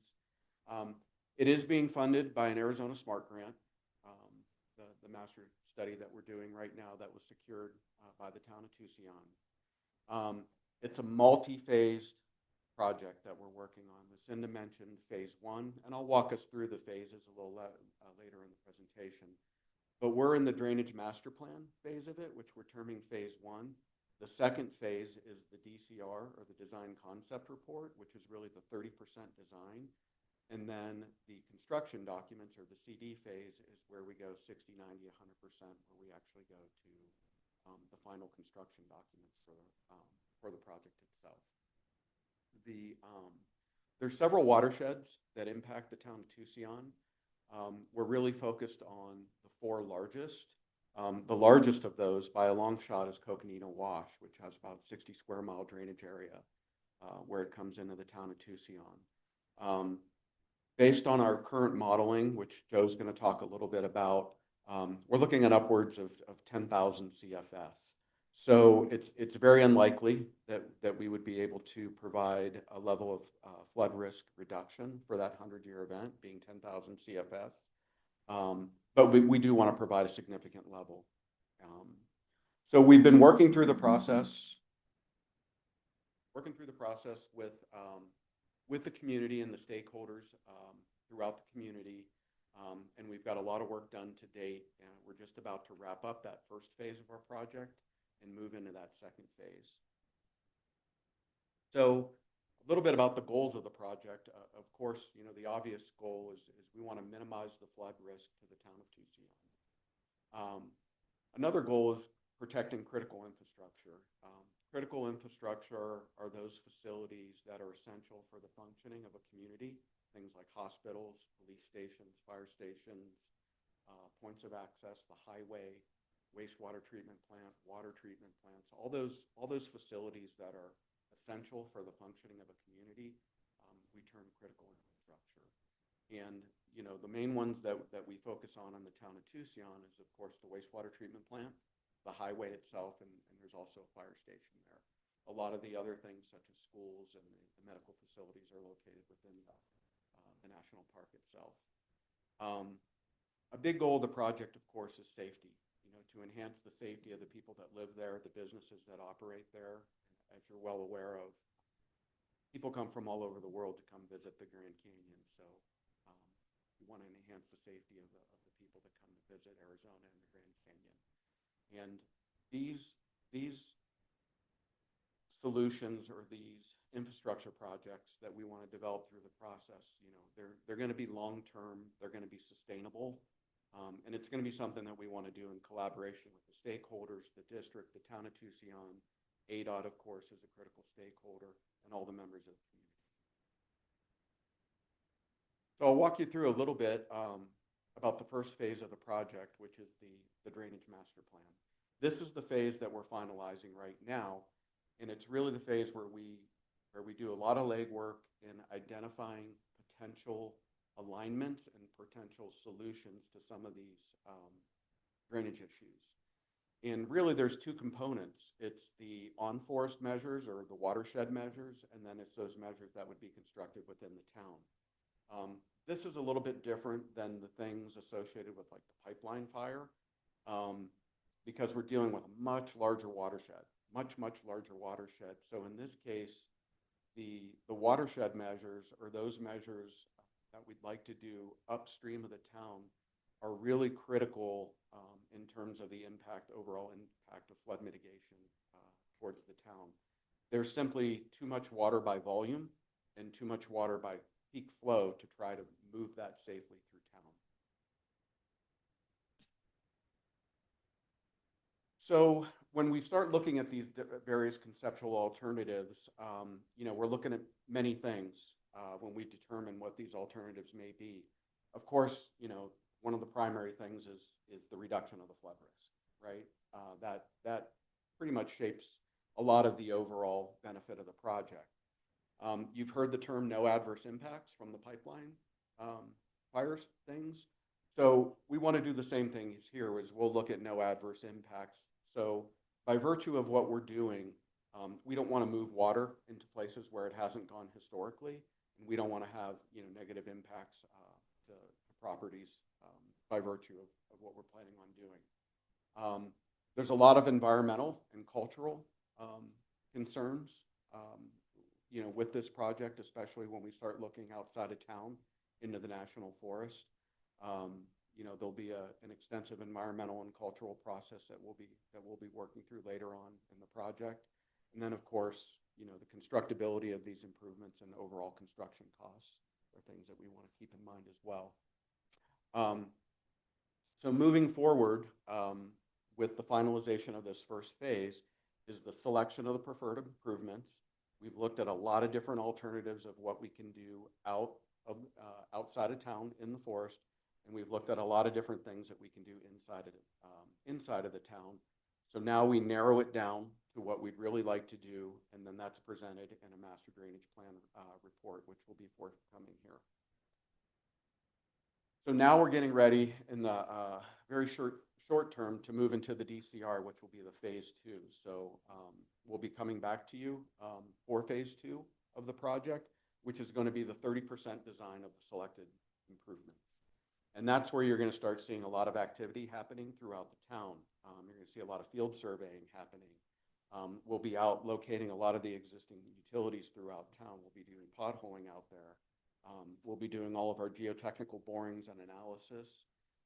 And we've already started the regulatory process initially. But in that next DCR phase is when we're really going to dive into that regulatory process, because that's going to be quite a lengthy process to get through. Following the 30% DCR phase is going to be the construction documents, or the CDs, and that's where I mentioned we'll actually go through to final design, which will include all the documents to make this project ready for construction, bid ready.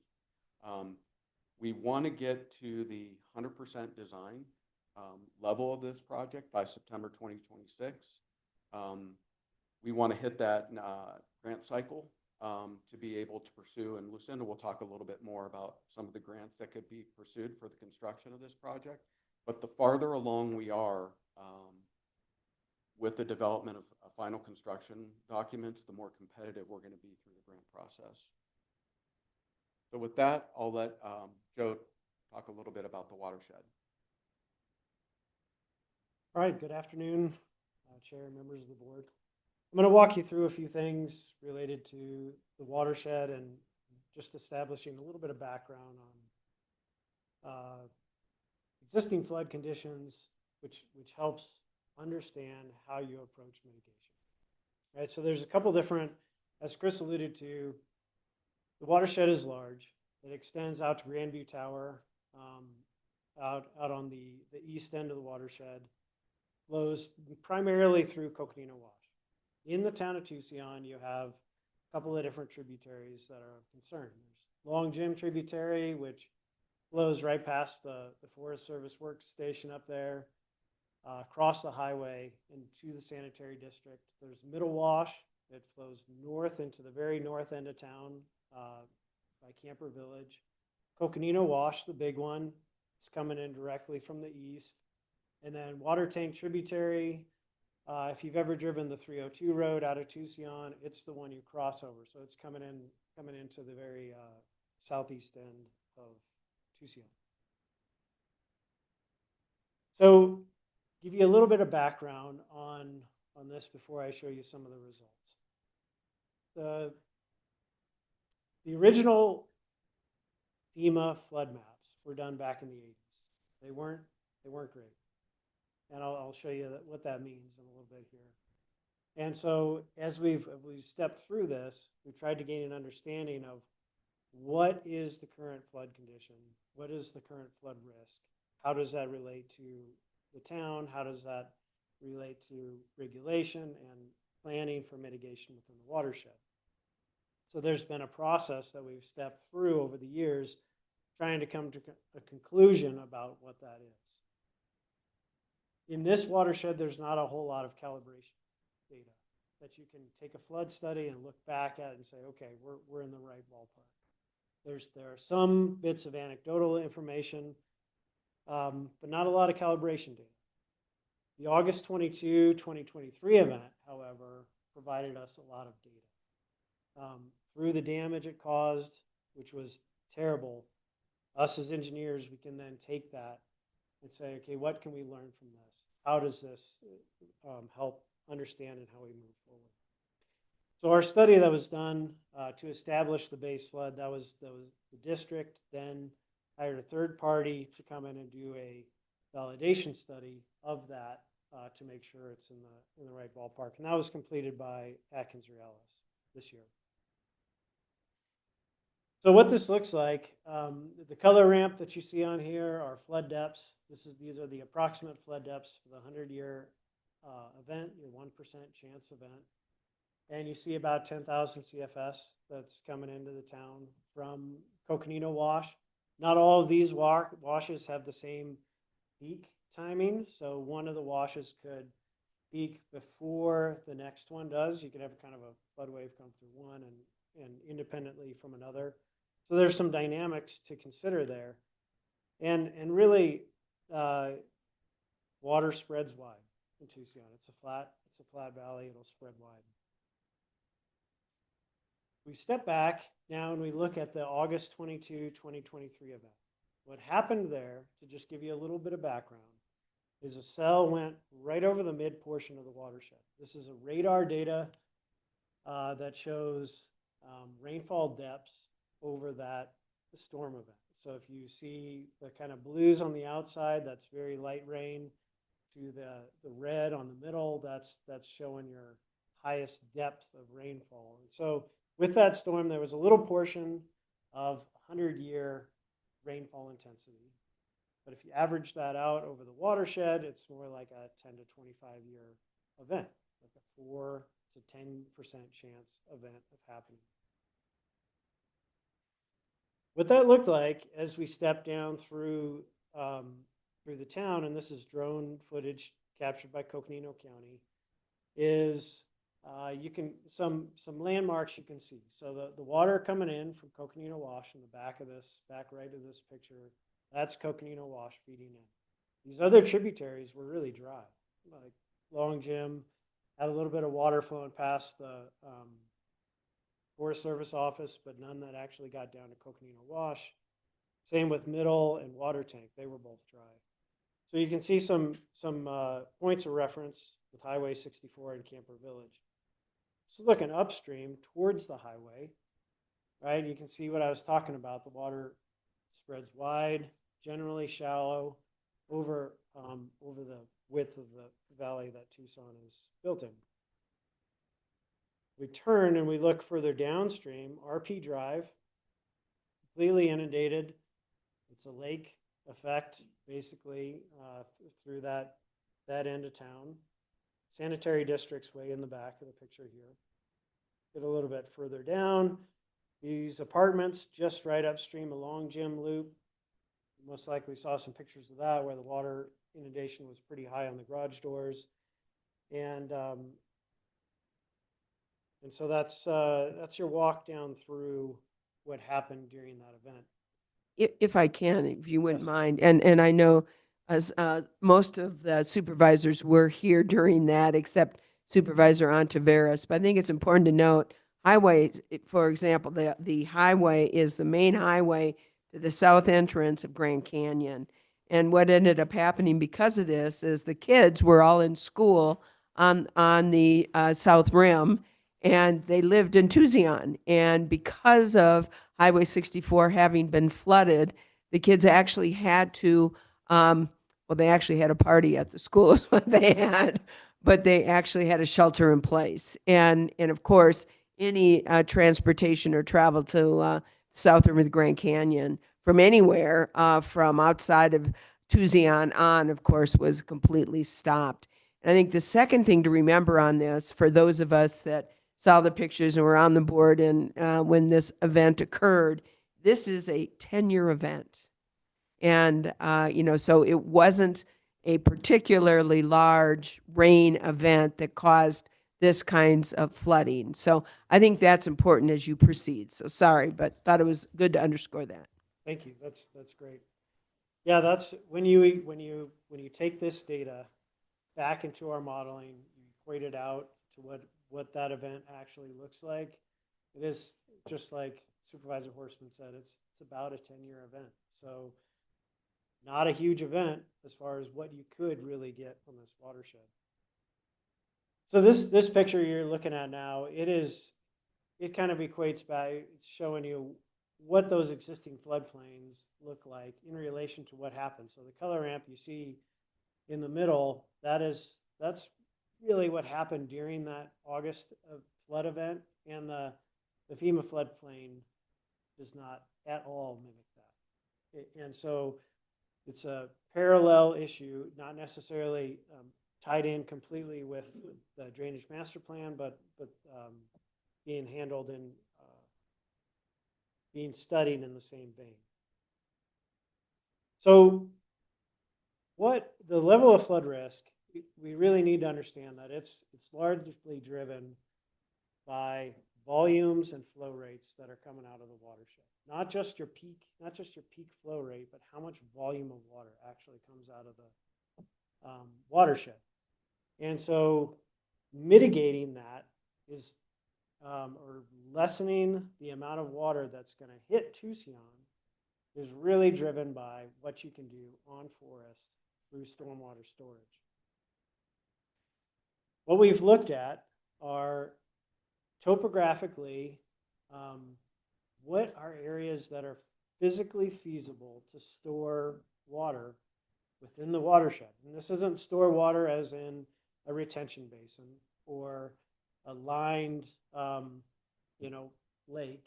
These are stormwater detention. How do you take that water, allow it to accumulate behind a berm or within a basin, and then slowly release it so that the peak flow is at a manageable rate that we can handle with infrastructure through the town.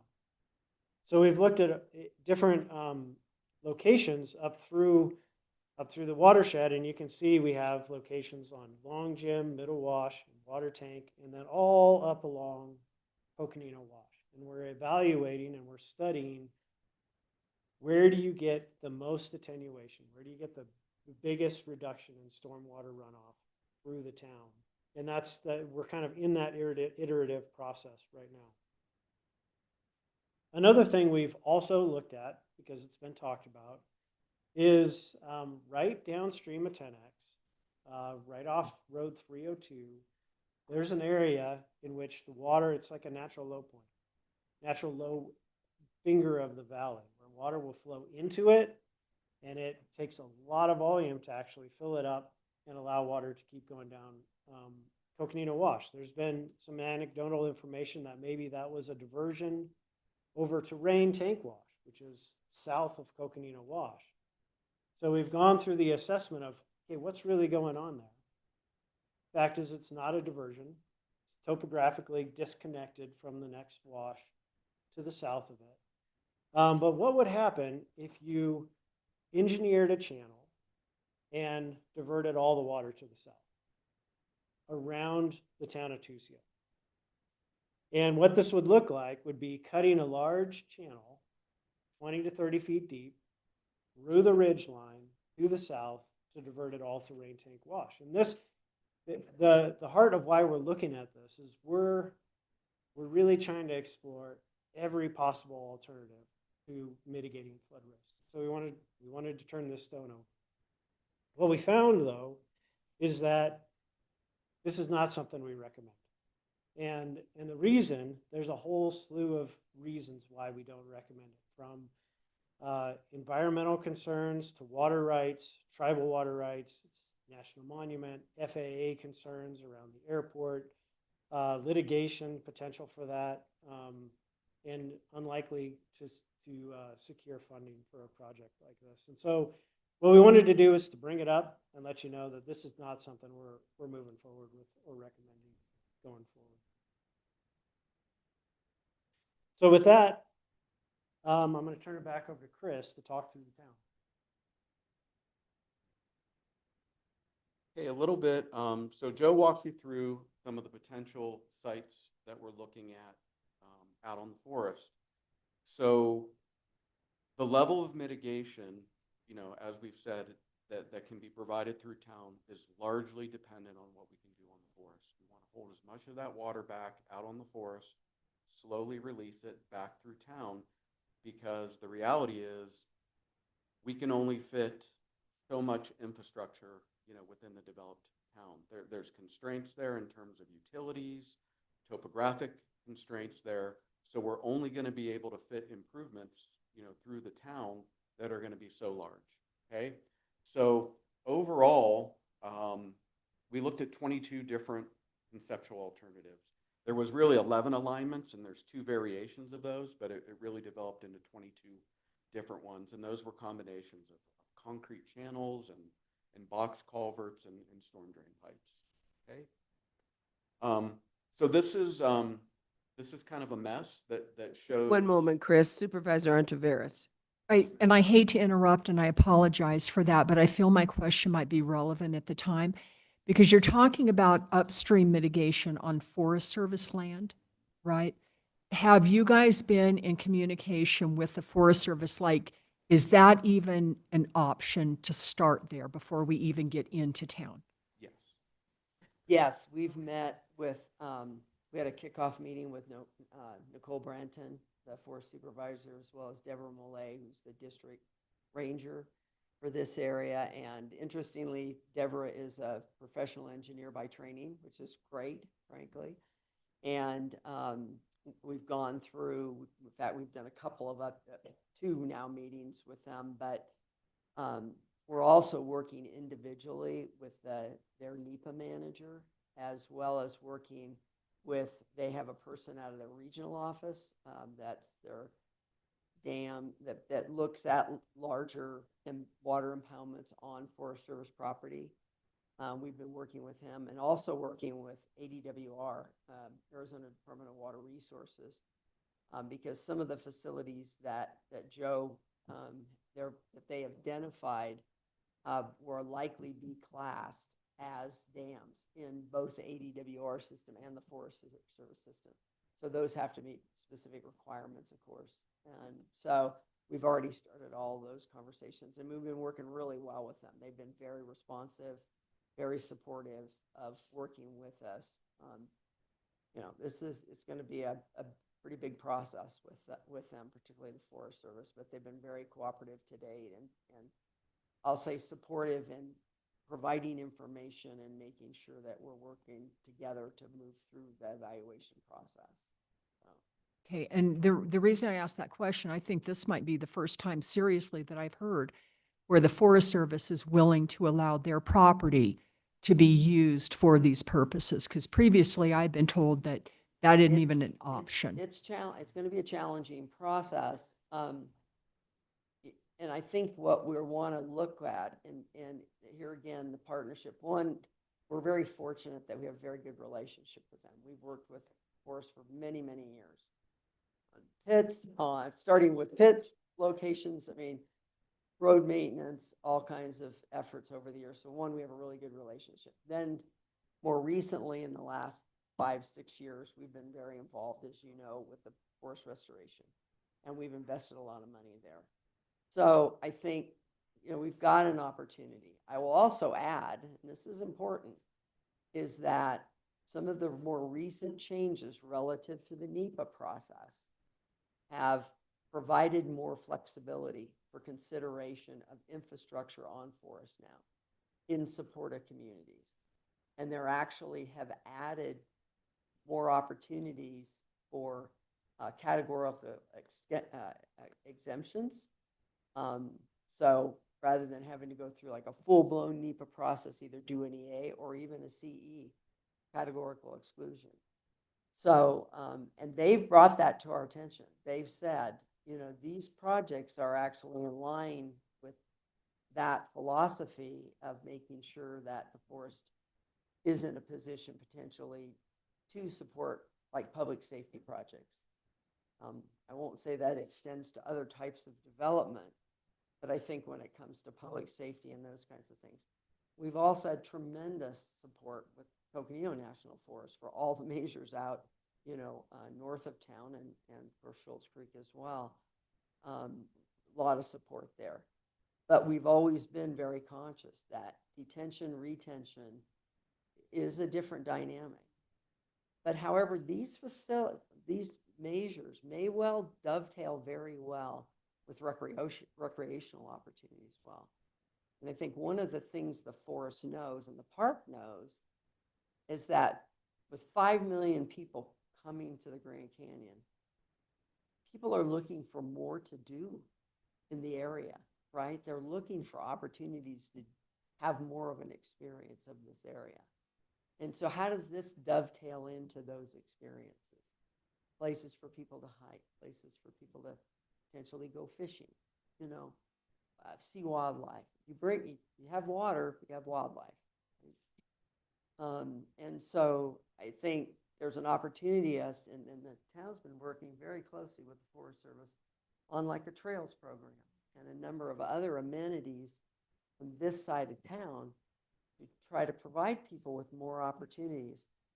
Because frankly, economically, if you can get people to stay 2 or 3 more days or stay for a week, come and really see it as a longer term destination, the economic benefit to the entire region goes up. So I mean, we're trying to think about this broadly. We'll probably ultimately be working with Arizona Game and Fish and others too. No, and I appreciate, I like big ideas. So I appreciate this. And I think that this is good news, realizing that we could potentially use that. So, There. okay. You know, but we also have to be very mindful. There are a lot of cultural resources in this area. We have to be very mindful of that. There are water rights considerations that we have to be very mindful of. There's a lot of cultural history in this area with many of the tribes, you know, most prominently the Havasupai, but others as well. So. Okay, thank you. You bet. Thank you. So I'll just add a little bit to what Lucinda said. So where we're looking at these areas on forest, we did spend quite a bit of time out in the field trying to identify areas, as Joe mentioned, that were topographically very fitting for these types of facilities.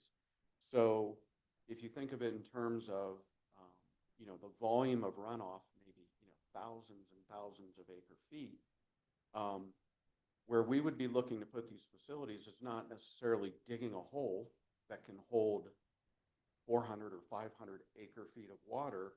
It's really areas where we can build structures in a relatively small footprint that'll back the water up into these areas that have the potential for a large amount of storage. So the footprint of the construction itself may be relatively small to the amount of water that we can store behind it. So that's really what we're looking for. So to give you a little bit of context, you know, we're not looking at, you know, trying to come in and dig a large, you know, a large lake out there on the forest. You know, we're really looking at berms or jurisdictional dams that may range in size from, you know, 6 feet or so, a berm 6 feet or so, maybe up to 20 or 20 plus feet in canyon areas that are really going to serve to back water up behind them. So lesser of an impact. And that makes sense, and I do understand that, but thank you for that, explanation. So in town, what you see there is really a composite of all the different alignments, you know, that we've looked at impacting, you know, a lot of different properties along the highway. You know, ultimately, in all of these alignments that we looked at, for water tank, for middle wash, for Coconino wash, you know, we're picking up the water where it comes into town, moving it through town, really on the west side of the highway, essentially, you know, trying to get the water down RP Drive, and then by the wastewater treatment plant.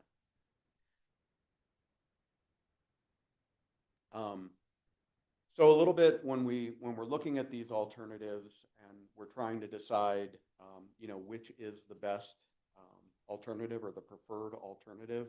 Again, you know, we're looking at that level of flood risk reduction. Again, it's going to be largely dependent on what we're able to do out in the forest. We're looking at how we can reduce the impacts of flooding to those critical infrastructure facilities. You know, one of the things that we want to be very sensitive to when we're looking at these various alternatives going through town is the impact to the businesses. You know, as you know, during construction, you've seen what construction looks like, and you know, people generally try to avoid avoid construction areas. So we want to minimize and be sensitive to our impact on businesses and within the town. Something that's very important to ADOT, who's one of our primary stakeholders and partners in this process, is the number of times we cross the highway. You know, the more times we cross the highway, the more disruption to traffic, the more disruption to businesses, the more disruption to the Grand Canyon. And it adds a significant amount of cost every time we cross that highway. So we want to really try to minimize that. And of course, you know, the number of easements that we're going to need from affected properties goes into that decision-making process. In terms of the overall construction cost and feasibility, you know, there's a lot of utilities within the town, as you can imagine. So we're looking at all the utility crossings, how many times we have to cross those utilities, and we avoid those utilities. One of the utilities that is essential that really we avoid conflicts with is the sewer system. It's a gravity sewer system. It operates completely on gravity, and the sanitary district, you know, to put in lift stations or siphons, those sorts of things to add that complexity to their system is pretty undesirable. So we're really looking at alignments and alternatives where we can maintain that gravity sewer system. Other things that affect our costs are of course the length of pipe or the length of those infrastructures, and believe it or not, you know, the depth plays a large role in that. Once we get beyond 20 feet deep with our improvements, for example, with a storm drain pipe, it requires specialty shoring to go ahead and construct that, and it almost doubles the construction cost for those lengths of pipe. So we want to be sensitive to all those things, of course, pavement replacements, if we coordinate these projects with other things going on in the town, and, you know, we're looking at long-term costs or potential savings as well. So just, you know, some of the alternatives, I'm not going to go through all 22 alternatives, but you know, some of the alternatives that are kind of risen to the top. This is our 5B alternative, and you can see where at the north end there, or towards the top of the page, where we're picking up the flow from Middle Wash in a storm drain system, running it down the highway. That would be a single storm drain pipe. And then at Coconino Wash, which is the one coming in the middle, we're looking at a dual storm drain pipe system, and then water tank being a single storm drain pipe. Those all coming to a confluence and making their way down RP Drive. That meadow area to the south of RP Drive is full of utilities, sewer lines, water lines, reclaimed water lines. Believe it or not, there's not a lot of utilities in RP Drive, and it'll be less expensive to go ahead and go down RP Drive and reconstruct the road as opposed to trying to work around those utilities. Once we get to the wastewater treatment plant, you saw in some of those slides that Joe had shown where, you know, the water really backed up behind Long Jim Drive, and it flooded the apartments, and you saw that meadow area where, you know, a lot of that area is underwater. So we do want to open that up. We want to put some box culverts in to convey those flows, but of course, you know, once we open that up, we release everything to the wastewater treatment plant. So there is an existing concrete channel that runs adjacent to the wastewater treatment plant.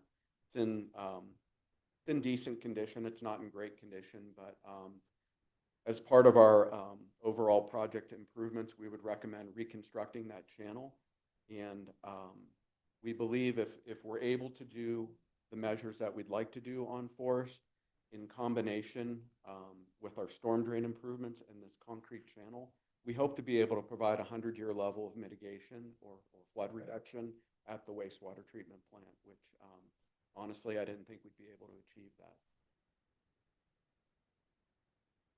So again, this is just a different, maybe a little bit different variation. You can see, you know, pretty much everything west of the highway is really staying the same, where we're running that pipe down RP, We're putting those box culverts in at Long Gym Drive and reconstructing that channel along the wastewater treatment plant. But in this scenario, you can see, we have the one highway crossing, one single highway crossing, which is really, at the location for the most part where the water overtops the highway now, and a lot of construction in areas that aren't occupied with existing businesses along the highway. So again, just another different alignment where we have two crossings along the highway. Again, everything for the most part to the west of the highway is fairly similar, but the concept's all the same. We're trying to pick up the water at the three primary points of entrance on the east side. Again, the Long Gym wash really doesn't impact the town itself. It runs along Long Gym Drive where there's a lot of camping that occurs through there. And really the improvement that we would make would be along the access drive to the wastewater treatment plant, where we'd be looking at a low water crossing, something a little more stable when that wash does flow, in combination with some detention storage further upstream within that watershed. So again, another variation here where we're running a storm drain pipe along the west side of the highway, but you kind of get the flavor. We're still, our points of entry and our points of exit are all the same. It's everything that's in between. We're looking at different ways of avoiding utilities, avoiding businesses, those sorts of things. So, Can I just real quick, sorry, Chris, just to, kind of add to this just a bit, and that is that these options, these alternatives, if you will, have already been presented to the Tucson Town Council, Sanitation District, the Fire District, a lot of the folks up there in Tucson. And obviously, this is very much in the preliminary stages. What can be done, how it can be done, and when it can be done is also going to be dependent on what grants may be available, the funding that may be available as we move forward. And so obviously this is, I think, important for the board to be aware of here's what we're looking at, here's what it's going to entail, because I think you can see this is an extensive flood mitigation project. So, but thank you. I'm sorry to interrupt, but I think it's important just to kind of put it in perspective. It's a great point, and to follow up on that, so what we're looking at doing through town, you saw the three primary points of pickup on Middle Wash, Coconino Wash, and Water Tank Wash. So Water Tank and Middle Wash are much smaller watersheds. Coconino is by far the largest, okay? With these mitigation measures, if we can do, again, everything's prefaced on, if we can do what we'd like to do upstream of town, for Middle Wash and Coconino Wash, for Middle Wash and Water Tank Wash, with those improvements, again, for those watersheds, we may be able to get up to 100-year level mitigation because the flows are so much smaller.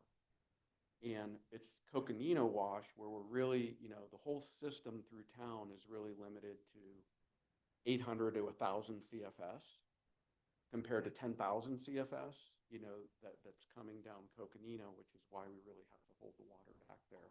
But, keep in mind that all of these watersheds can flood independently of one another. In the August event, you saw Coconino Wash flood, but you didn't see Water Tank or Middle Wash flooding. So they can all flood independent of one another. If they did flood it at the same time, the timing of all the hydrographs are different. So we feel pretty good about that with our improvements. So just to close up, next steps with the engineering process is to select those preferred improvements, within the watershed and within the town. And as the chair mentioned, we've already had some meetings with the stakeholders and with the town itself, as well as the residents there. Once we select those improvements, we have to go through the no adverse impacts modeling to make sure that by virtue of what we're planning on doing, We're not going to have any negative impacts. Then's going to come that master report.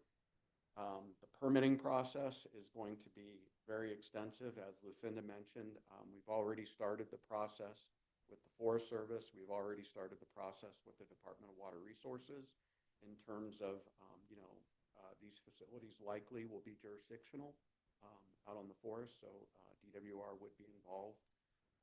Conversations with the landowners. We've had some initial preliminary conversations with landowners out there, trying to get a feel for what they like and what they don't like. But of course, this is all private property for the most part, other than the ADOT right-of-way. So we're going to have to get drainage easements from the landowner out there to construct these improvements. Then we're going to move right into that 30% DCR that I mentioned, which is phase 2. Phase 3, the final construction documents. We really want to get to the 100% level of design before we go to pursue those grants for construction, because that just gives us a better chance of potentially getting those grants. And is there a grant schedule that you would like to get all of this done by?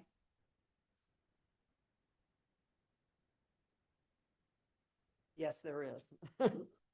We're expecting, things at the federal level, we know all right now are fluid, a nice way to put it, that we are expecting that a number of the FEMA grants will be coming back out in the March, April timeframe, that they have more recently.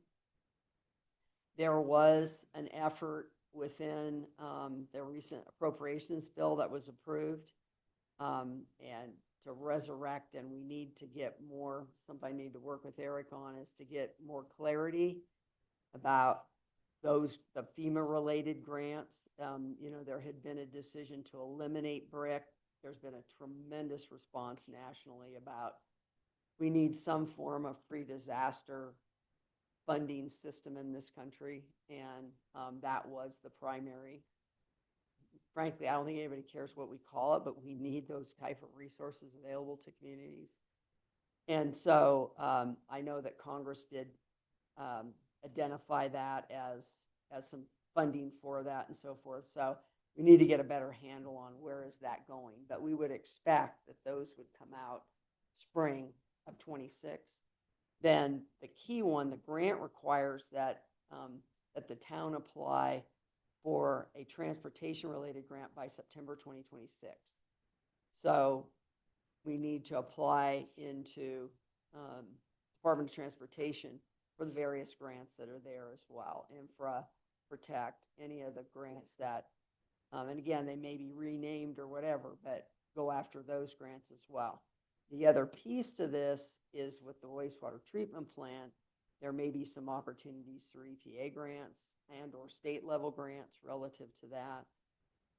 So, we're going to look at every opportunity we can, back to recreation opportunities and things like that too. So it's going to take a number of methods to fund these types of projects. We're going to have a number of sources, and locally as well. What is the opportunity locally? So there'll be a lot of discussion about that going forward. And this then dovetails back into the long-term flood mitigation plan for all the areas, and where do these prioritize out relative to those. And Ashley, let me just kind of piggyback on that, because this is one of, did you say 6? 6. One we've mitigated, Mountain Dell. Mountain Dell's been mitigated, right? So this is 2. There's Munns Park. What are the other 3? If you could just remind me. Sedona. Sedona. And Fort Valley. Sedona. Is it Kachina Village? Kachina Mountain Air. Okay. A little section of Mountain Air is mostly the pump house wash through Kachina. Right. Munns Park. Yeah, Munns Park. Yeah. Okay. Yeah. And so this project is one of that 10-year plan, or whatever we want to call it. Right. Trying to figure out where we prioritize. Projects. Yeah.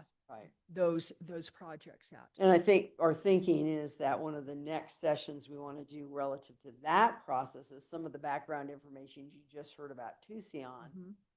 bring in that type of watershed information for the other flood areas. Yeah. So that you have some context about what are the volumes of water, the flood risks, et cetera, in those other areas as well.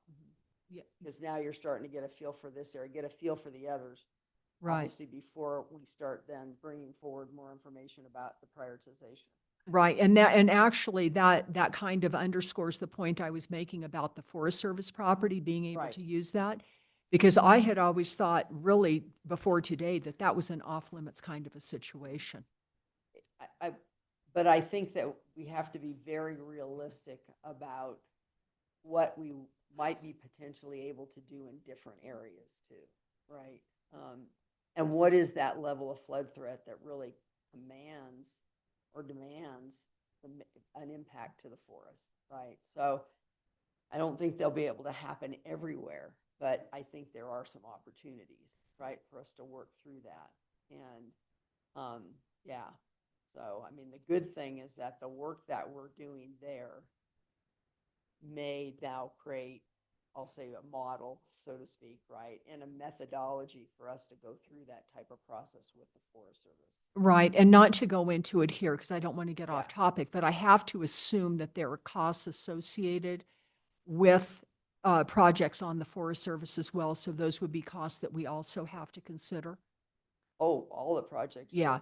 The But Forest Service yeah. won't fund any of it. Right, This isn't post-wildfire, so we're not. right. I mean, their contribution, so to speak, would be conducting the NEPA process. I mean, they'll have to invest their own time and resources in some elements of that. We'll do all the base work for that process, meaning all the cultural surveys, biological, all that piece has to be given to them, that information along with our request to, to be able to get approval to move forward with whatever's proposed, right? Right. So the big if, All over. yeah, because in this project, the big if, before we start moving to what mitigation projects need to be done in town, the big if is what happens if it's allowed on the Forest Service. Am I right with that? Correct. That's Yeah. going to be the key factor. That's the big if. As you've heard repetitively, because we can't reduce that volume, then we can have a lot less impact on it. Okay. All right. Thank you. You bet. And just again, to bring it full circle, I know we, the board, have been looking at, we've been so focused on, of course, our emergency response and our flood control district funds through emergency response. We have this other element that we need to also be aware of, and that is the non-emergency, but in the flood areas that need to, and I keep the special flood hazard areas.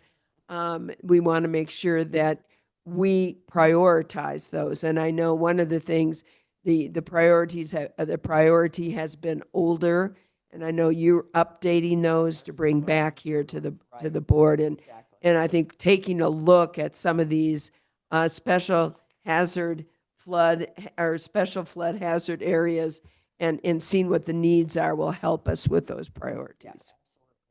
That's going to be a process in and of itself. And this information will dovetail with that. All right, So thanks. I think what I'll do is if you'd like, I'll just go ahead and touch on a few of the key takeaways. Do you want to and then have I wanna clear? turn it over to the mayor. So I'll jump ahead and jump back just quickly, so I don't have to interrupt her. Where did that go? Oh, wrong one. So key takeaways, and I think we frankly touched on a number of them. The chair touched on a number of really important points. Just want to, again, point out for those that these are potential measures, what's feasible.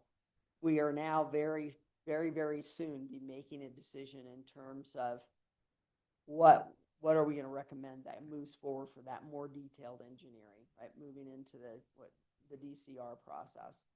And that will be shared first and foremost with the town council, and then we'll also share that with the board. So here's what we're going to move ahead with to jump into the detail, right? And then moving through all those others. But important to understand that feasibility isn't just about technical. It also involves, the financial, the legal ramifications, cultural, environmental factors, all those factors, as we've learned through post-wildfire flooding and our other projects, that you have to meet the feasibility in all those areas. It can't just be one, right? Important that we're now beginning to communicate in a lot of detail now with the key property owners in the area. And so that's going to be really important. And frankly, hopefully working with them, some of these properties are developed, some properties are not developed. What are their future development plans so that we, again, to as much as technically feasible, can work with them on structuring these improvements to again dovetail and be in sync with any future development plans they may have. And working very closely, of course, with ADOT, because that, coming back to that transportation grant, is going to be a really key piece to all this. And we talked already a lot about the grant process, but I'm also working, as I mentioned before, with on the long-term planning effort with NEU. In fact, I had a meeting this morning with NEU Economic Policy Institute, and they're beginning their piece of that process to really look at the overarching economic impacts for each of those special flood hazard areas, and particularly those that have, I'll say, are destinations and have the larger economic impact and economic impact to the key transportation corridors as well.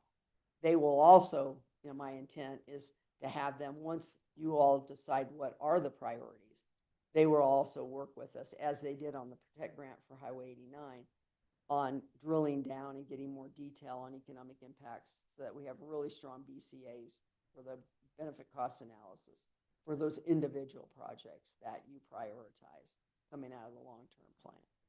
And so we're educating them and preparing them for that process as well.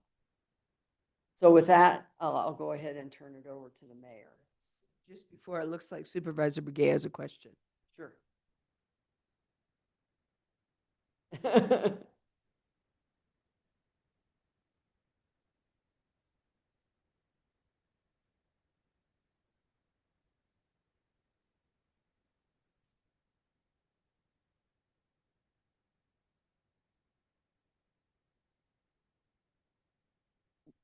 No, we will have to have tribal consultation for all lands.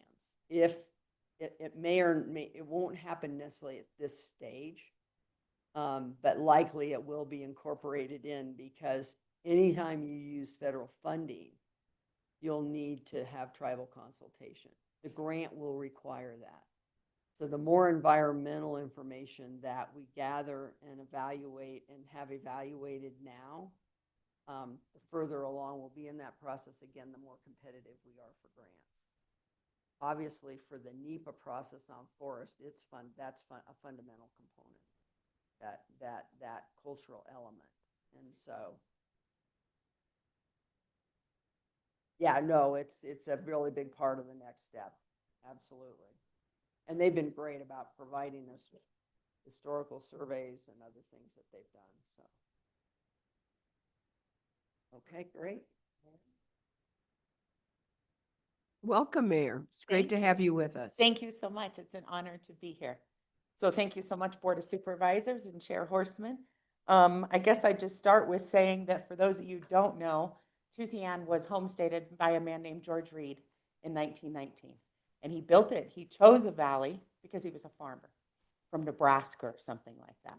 And he was trying to grow things and sell them and take them up into the park to the El Tovar and to those buildings that existed. So anyways, I just think it kind of buttons up why we're here, because a farmer selected a low-lying valley that we have now built commercial in, is pretty much what we're dealing with a lot of, old FEMA maps and those kinds of things that we are now trying to play catch up, on a lot of things that were just kind of, built that way just because that's kind of the way that they were built. I really want to thank you guys, because I've not had the opportunity since the flood was a couple years ago, to just really appreciate your staff so much. Even from Patrice and Lucinda showing up on the day it all occurred, and Andy wasn't far behind, and just all the other Coconino County staff and emergency services. And it was Wes at the time that I want to congratulate Tim Carter on being your new emergency service manager as well. Just, I can't imagine having been in that position without all of your support. It was just, and it's continued to this day. We're still in the same position. We're still greatly appreciative of that support through our SMART grant, through all those things, the expertise that Lucinda has, and flood control and everything. I just can't imagine being mayor, without all of your guys' support, it would be quite a different process, without the county standing behind us. So just really want to tell you guys how much we appreciate all that. The meetings that we've been having, I think we've already come a long ways, with our stakeholders. I really do. I've only heard good comments and those kinds of things since then. And I'm really hopeful, that with the, maps that you presented already, I think I'm already hearing consensus, especially on one particular, that's kind of the one cross that comes across the road. We'll see. Again, we'll just see how that all shakes down. But just all those meetings, all of your time for coming up and just participating in all those, it's just really greatly appreciated. Wanted to add too, that the with Sanitary District has also gotten a WIFA grant that the chair is aware of, but that's another process that the Sanitary District is already working towards, so that they'll have kind of two options with our current with our current system, and upgrading the old system as well. And also, with the Coconino wash also does run into the cataract, right? That goes into Supine as well. So I just wanted to, with a couple of the questions that have come up, make it very clear that it's a priority to us to always be working with our tribal agencies, and especially this wash is just as important to Tusayan. It's just as important to have a Supine too, because it flows into Coconino, then Cataract, which goes into Supine as well. So just wanted to back up that's absolutely a priority for us as well. We've also, just to back up what Chair Horseman was saying also, that we have been working with the Forest Service a lot lately. We've gotten a lot of new trails. We also just acquired the Moki Cookout site, which is something that used to be with a company called Apache Stables for many, many years. And so as far as for timing for things to happen, I'm with the Forest Service. It's a just really great group of people right now. And definitely all the water coming towards Tusayan is all on the Forest Service land. So I don't know if that kind of, adds to a little bit of what Lucinda was saying, that this one is kind of unique because it's all their land that's coming on to Tusayan. So they have to be a key part of the process as well. So if there's any other questions, I'm happy to answer them, but. Board members, any other questions? Okay. Well, then we really appreciate you coming, traveling all this way, and please Absolutely extend. I've done it many times. It's my turn. I appreciate that. And do extend to the town council just that we appreciate their partnership and the partnership with you as well. Absolutely. Thank you guys for all your work. I saw the size of your packet when I looked at your thing today, and makes me feel better with our little packet. Thank you so much. Thank you. Drive safe home. All right. All right, with that, if there are any last Any other questions or questions? comments, get to the end here. Then I'm going to propose we take a 5-minute break. Oh, I'm sorry, Supervisor Fowler. So I just want to say that I remember the first time we had the flooding there. We made a trip out there, out to Tusayan, and I was surprised anyway that there was actually flooding that took place. This is several years back. And we had to really look at the FEMA maps. And there were several places where FEMA and our maps did not really align. So since then, you've been working on FEMA maps to update their maps because it has a great impact on counties. So I'm assuming that you're still working on those and you've updated all of them just to make sure. And so I'm just happy that this project, and then the town floods again after that. And I was very surprised with that again. But I'm glad that this is moving forward, just the projects that you all laid out, and just the detailedness of your presentation, and just the amazing how you can actually visualize the flow of the water, and just the graphics that can be presented nowadays. I really appreciate that. It just really brings it out even more. So thank you. I appreciate that. Thank you for your work. Thank you. Thank you, everyone. Appreciate the opportunity today to provide the update, and we'll be back with more. And Joe and Julie and Chris, thank you for being here as well. Really appreciate it. All right, now We're going to have a 5-minute break and we'll come back.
All right, everybody. First of all, good work for everybody staying on point here. I know it's a long board meeting and we have more to do, so it's important for us to get back together again.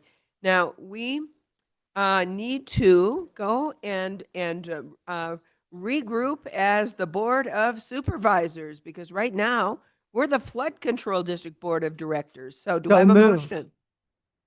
We have a motion. Do I have a second? We have a motion by Supervisor Ontiveros, a second by Supervisor Begay. All those in favor signify by saying aye. Aye. Aye. It's unanimous. We're the Board of Supervisors again. I love that when that happens. And we, as you know, jumped ahead in consideration of the time of the mayor. And I believe we left off at number 59, and consideration and possible action to approve resolution 2025-47, a resolution of the Coconino County Board of Supervisors celebrating the second anniversary of the establishment of the Baj Navjo Itakukveni Ancestral Footprints of Grand Canyon National Monument and supporting continued public ownership of public lands. And with that, I'm going to turn this to our Deputy County Manager, Eric Peterson. Madam Chair and members, Eric Peterson, Deputy County Manager. I'm pleased to present Resolution 2025-47. As the title says, it does celebrate the second anniversary of the founding of the, for me for the bad words here, Baj Navajo Itakuveni. My first time saying it, so I think I did pretty well. Ancestral Footprints of the Grand Canyon National Monument. I may go like this as I read the resolution and invite you all to say it for me. Just call it Baj. Baj will work. So, but then also our continued support public ownership of public land, including that piece and part of our celebration, continuing to bring that advocacy up as items with public lands continue to be part of the relevant advocacy. Are there any questions about the intent, or should I just move right into reading the resolution? We all know the intent. We have been big supporters of the creation of this national monument and continue to support it. So I think that's many of us were there for the president's signing on this national monument. It's a great asset here for Coconino County, and we are so pleased to have this resolution before us. So please proceed. Resolution 2025-47, a resolution of the Coconino County Board of Supervisors celebrating the second anniversary of the establishment of the Baj and ancestral footprints of the Grand Canyon National Monument and supporting continued public ownership of public lands. Whereas the Baj ancestral footprints of the Grand Canyon National Monument was established on August 8th, 2023, encompassing 917,618 acres of public lands surrounding the Grand Canyon National Park. And whereas this national monument ensures the protection of over 3,000 known cultural and historic sites that are integral to the heritage of numerous tribal nations, including the Havasupai, Hopi, Navajo, Zuni, and others with ancestral ties to the region. And whereas responsible land use practices, including traditional hunting and grazing, are explicitly permitted within the monument, maintaining the balance between conservation and local economic and recreational activities. And whereas the National Monument supports a thriving outdoor recreation economy, which serves as a significant economic driver for local communities, providing jobs and revenue through tourism and other outdoor activities. And whereas the National Monument is a recent example of the long tradition of maintaining the ownership and use of public lands by public authorities for the general use and enjoyment of the public. And whereas Coconino County has long endorsed, supported, and fiercely advocated for public ownership of lands owned by the public authorities and opposes attempts at privatization or sale of public lands.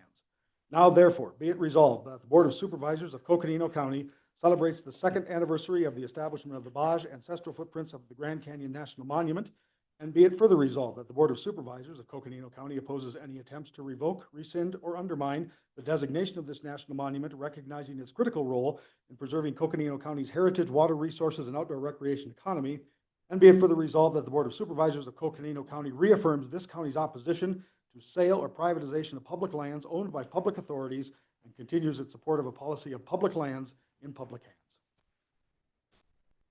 Thank you. You read faster than I do. That's pretty good.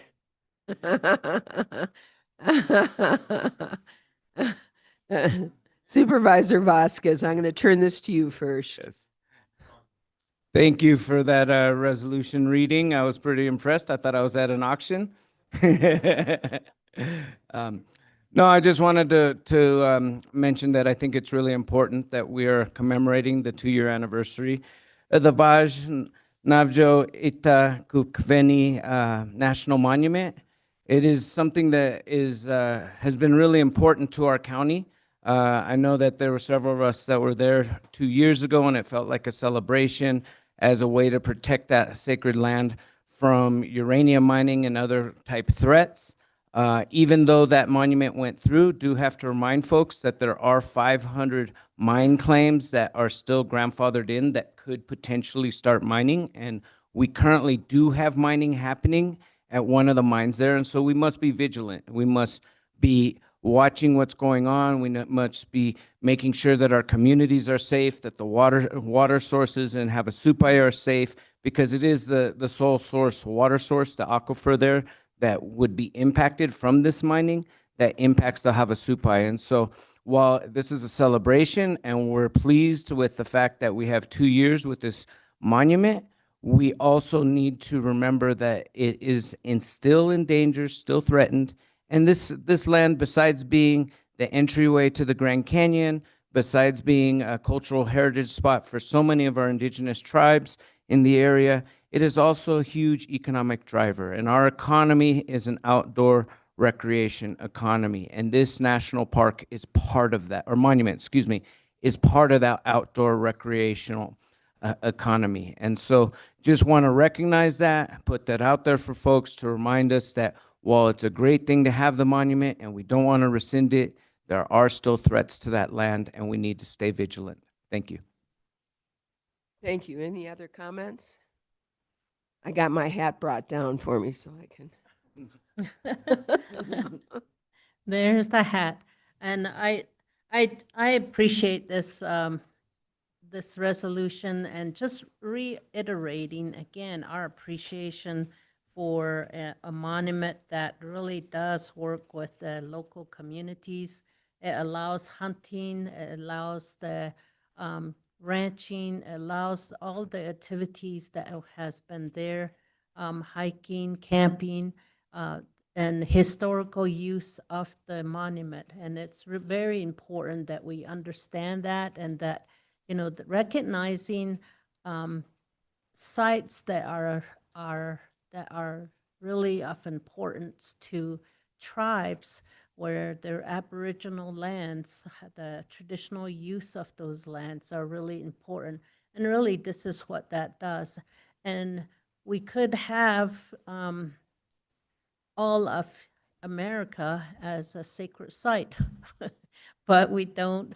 And we all are recognize that we can only recognize, appreciate just certain parts of it that are preserved, but we do use these lands as National Park Service and forest land, other parts of lands for collecting herbs, for collecting food, and then making offerings and doing our ceremonies there all privately. So just want to appreciate staff bringing this back again, and really just to emphasize the importance of public lands. And that means that it is open to all people, all of our residents and visitors, and that it is the economic drivers for our communities. So thank you, appreciate that.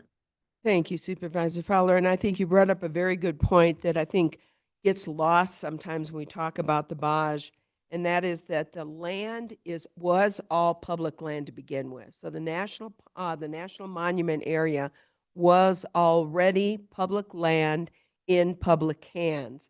What this did was create a national monument. It gave it a different level of protection. All underlying uses of the property under the BLM, under the Forest Service, the same access was allowed, with the exception of one, and that was mining. And it limited mining to only those that were grandfathered in.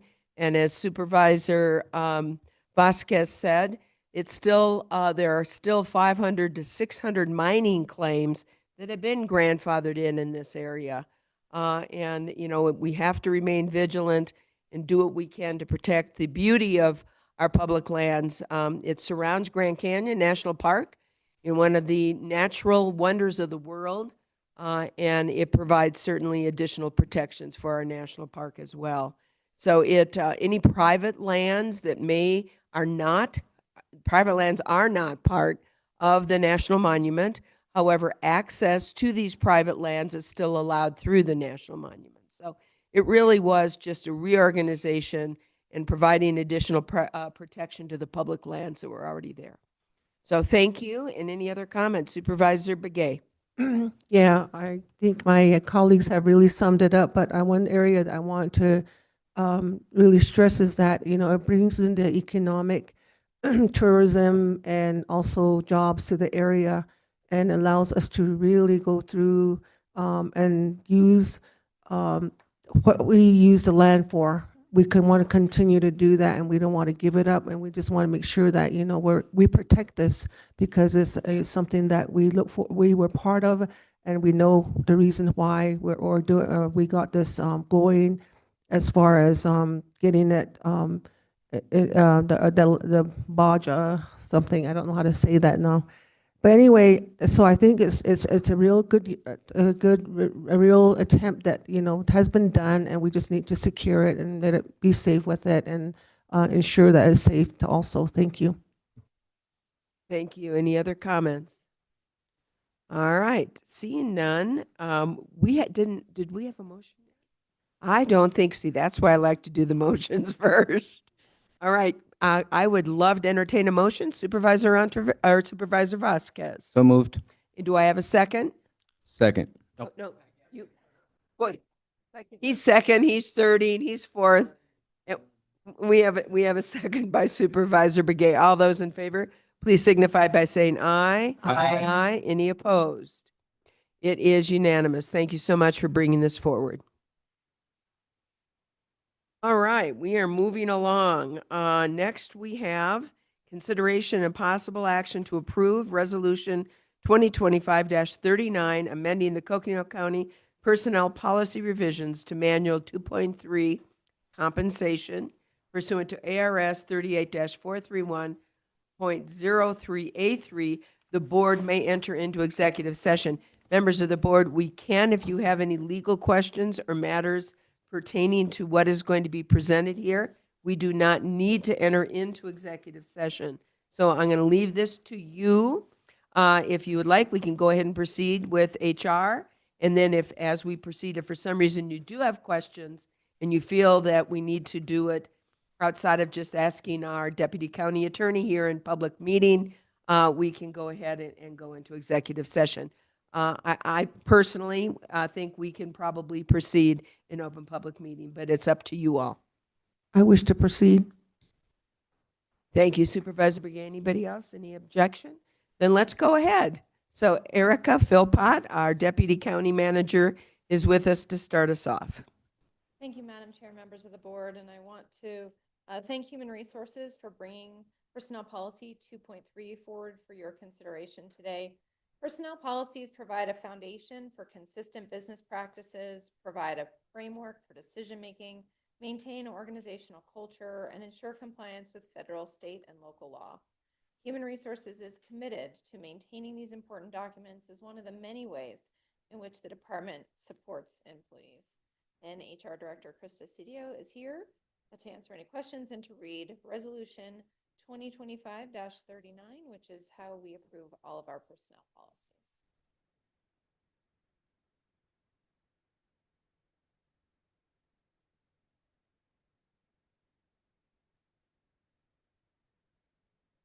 Good afternoon. Thanks for joining us. And it might be great just to go ahead and explain why you're bringing this forward and what it does.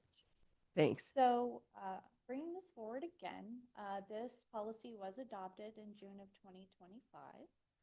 And after the policy was adopted, I was made aware that the policy language was not in alignment with an Arizona revised statute. So working with our legal counsel, we have adopted new language for the compensation policy that is in alignment with both the federal law, which we were in alignment with, and the Arizona revised statute. So wanted to ensure that we had this before you for a adoption of the new language. Supervisor Begay, do you need a copy? Do not have one. Here, I'll give you mine. I've memorized it. Just kidding. Would you like this?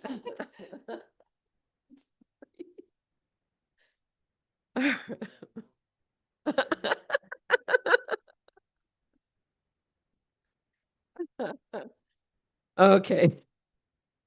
Yeah. Okay, you have mine then, so you've got it. We're good. So, and as I recall, and please, if we have our legal here with us, as I recall, we had a compensation plan for overtime for the sheriff's department that this board passed, and unfortunately, it did not meet Arizona statute, and so we needed to make the modifications in here consistent with the Arizona law on overtime. And maybe if our Deputy County Attorney, Bill Ring, can kind of just give us a summary on that. And then I would appreciate it, Krista, if you could tell us what it means in terms of financially with this change. Okay? Madam Chair, this is Bill Ring. I have to confess and admit that I'm not sure our office was counsel to HR on this policy amendment. It may have been outside counsel that we rely upon. I believe Mr. Gordon Lewis, but That's correct. Oh, I'm so sorry.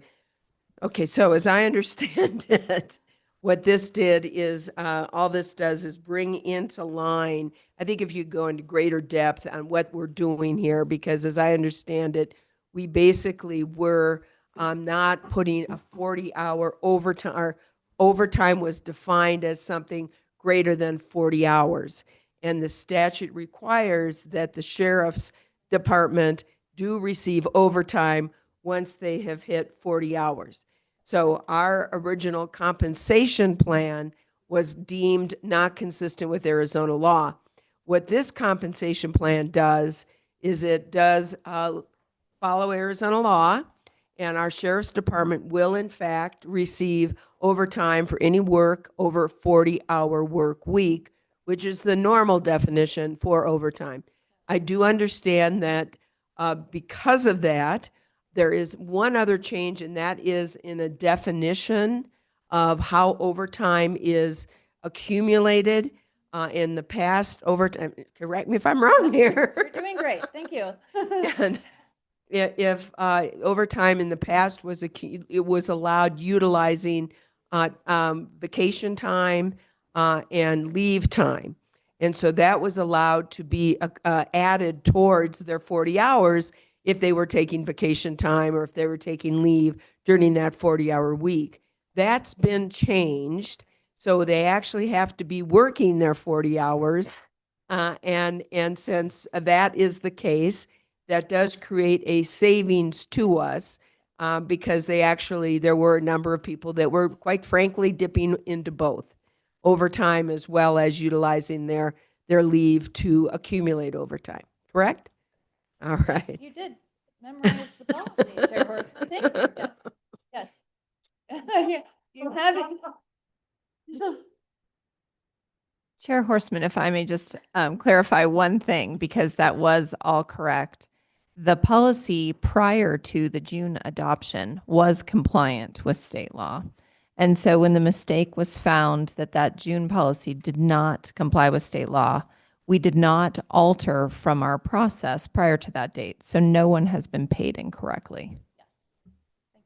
And I do also understand that what this policy does is it does treat everyone, even though the law is limited to deputies, sheriff deputies, it's treating everyone in the sheriff's department, whether they're assigned as deputies or whether they're in probation, they're all treated the same. So the definition of overtime will be the same for all of the employees within the sheriff's department. Correct. Yes. Thank you. I mean, if you would like to come stand here and do both jobs, you're doing so Well, well. we- we appreciate you. We appreciate y'all meeting with us individually to explain where we are and how this impacts what our decisions that we make. So we just appreciate those updates prior to coming to the board. And thank you for all of your time and those meetings. Any questions? Then we're good. I love that. Great. We do need a motion. I'm sorry. I just wanted to say something real quick before we put in the motion. I'm really pleased that we're able to compensate all of our law enforcement staff the same. I know it wasn't intended and we had to adjust it to make sure that we were statutorily correct.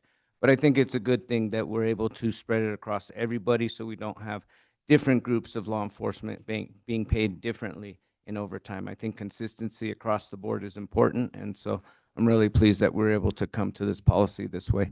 Thank you for your guidance and supporting it. Thank you. Thanks for your comments. Any other comments? Then we will take a motion, Supervisor Ontiveros. All righty. I'm going to make a motion that we approve Resolution 2025-39, amending the Coconino County Personnel Policy revisions to Manual 2.3 compensation. Second.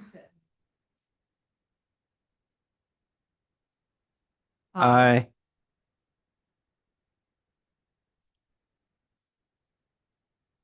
Thank you, Chair, members of the board. I appreciate all of your time.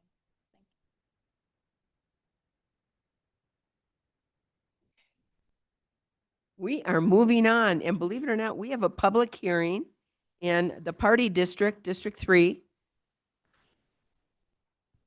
We are now on number 61, public hearing, consideration and possible action to recommend approval to the Arizona Department of Liquor License and Control regarding an owner transfer of control for an application number 348742 for a series 006 bar for agent Jeffrey Craig Miller at Sports Munns located at 17570 South Munns Ranch Road in Munns Park.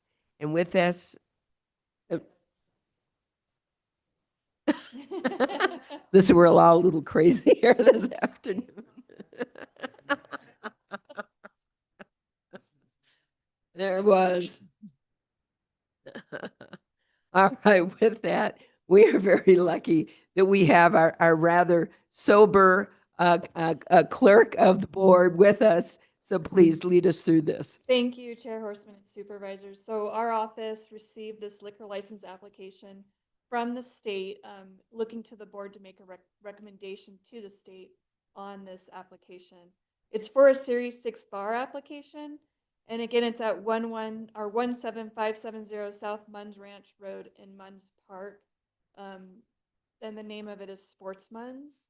The application is for an owner transfer, and the agent is Jeffrey Craig Miller, which he wasn't able to join today on the virtual format. A notice of and copy of the application was posted at that physical address for 20 days. We have not received any comments or concerns regarding the liquor license application. So not just the application, but the hearing notice for today was posted as well. And so we've met the 20-day requirement for posting, and we thank our sheriff's office because they do the postings for us. We sent the application out to the sheriff's office, health district, community development, and risk manager to review the application, and they do not have any concerns regarding the application. The board, again, just makes a recommendation to the state regarding the application for recommendation for approval or disapproval, or you can offer no recommendation at all to the state, but the state is the one that issues the liquor license for the applicant. So they're just looking to the board with knowledge of the area on what the recommendation from this board would be regarding the application in front of you today. Thank you. Thank you. Before we open this to the public to see if there's any public comment on this, do I have any questions or concerns from members of the board? All right, if that is the case, then now is the time. We are opening this for a public hearing. The public hearing is open, and I'm going to ask our clerk to explain to the public how they can be part of this public hearing. Thank you. At this time, if there's anyone here in the room that would like to come up for public comment regarding this public hearing item, you can make your way up to the podium. We also have an email address if you are watching virtually at boardcomments@coconino.az.gov, and you can send an email into our inbox to make a comment as well. So members of the public, now is the time for you to be heard on this application. And if you have any concerns, questions, or whatever, now is the time for the board to hear them.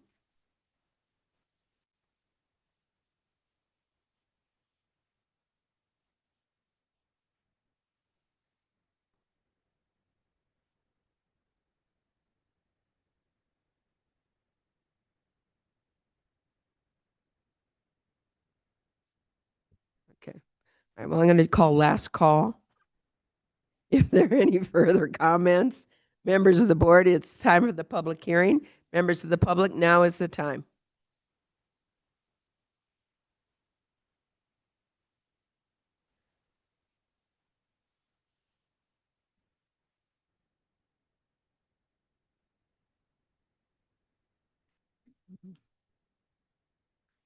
Then we are going to close this public hearing. The public hearing is now closed. Members of the board, do you have any questions on the current application? I would just note for the record that, as you've already indicated, proper notice, hearing notice have been posted. We have received no response from members of the public. We opened it up during our public hearing and also received no response from members of the public. The Sheriff's Office and Risk Management and others have reviewed it here at the county and have found nothing improper and found no reason why we can't proceed. Is that correct? Very good. All right. With that, I'm going to turn this over to Supervisor Ontiveros. It's in her district. All right, thank you. Thank you, Madam Chair. I am going to make a motion that we recommend approval to the Arizona Department of Liquor License and Control on this issue that we've just discussed. We have a motion. Do we have a second? We have a motion and a second by Supervisor Begay. All those in favor signify by saying aye. Aye. Aye. It is unanimous and it passes. I do want to say one thing, because this, believe it or not, has come to my attention because I have people contacting me in my district asking me if Sportsman's up there at Bash's, which has been a small little neighborhood bar for as long as I've lived here, which is 50 years, and whether that was moving. And so I think it's important that it's not Sportsman's, it's Sportsman's. I thought that was very nice alliteration, so thank you. All right. With that, we're doing really well. We're almost on time. All right. We are proceeding, and I believe are we going to do 63 today? We are doing 63 today. All right, because I guess Christopher's here and he doesn't want to leave. 63, presentation, discussion, and possible board feedback on the current status of the county's green waste collection, state mandated waste tire recycling program, and community cleanup events. So Christopher, take it away. Thanks, Chair Horseman and members of the board. Well, yeah, like was mentioned, this is an update on these three programs. And it's important that to distinguish that this is general funded. This is not transportation dollars. And so a lot of what Public Works does would be related to transportation dollars, but this is one of the programs that receives funding from the general fund. The three main programs that we have: the waste tire disposal program, community cleanups, and the green waste program. And I want to point out Kevin Van Horn he leads this part for us at Public Works, and Kevin's worked previously at Parks and Rec. How many years service do you have with us? Kevin's been with the county for 25 years. And I just want to recognize him for the longevity and for the good things that he does for us. Thank you for being here.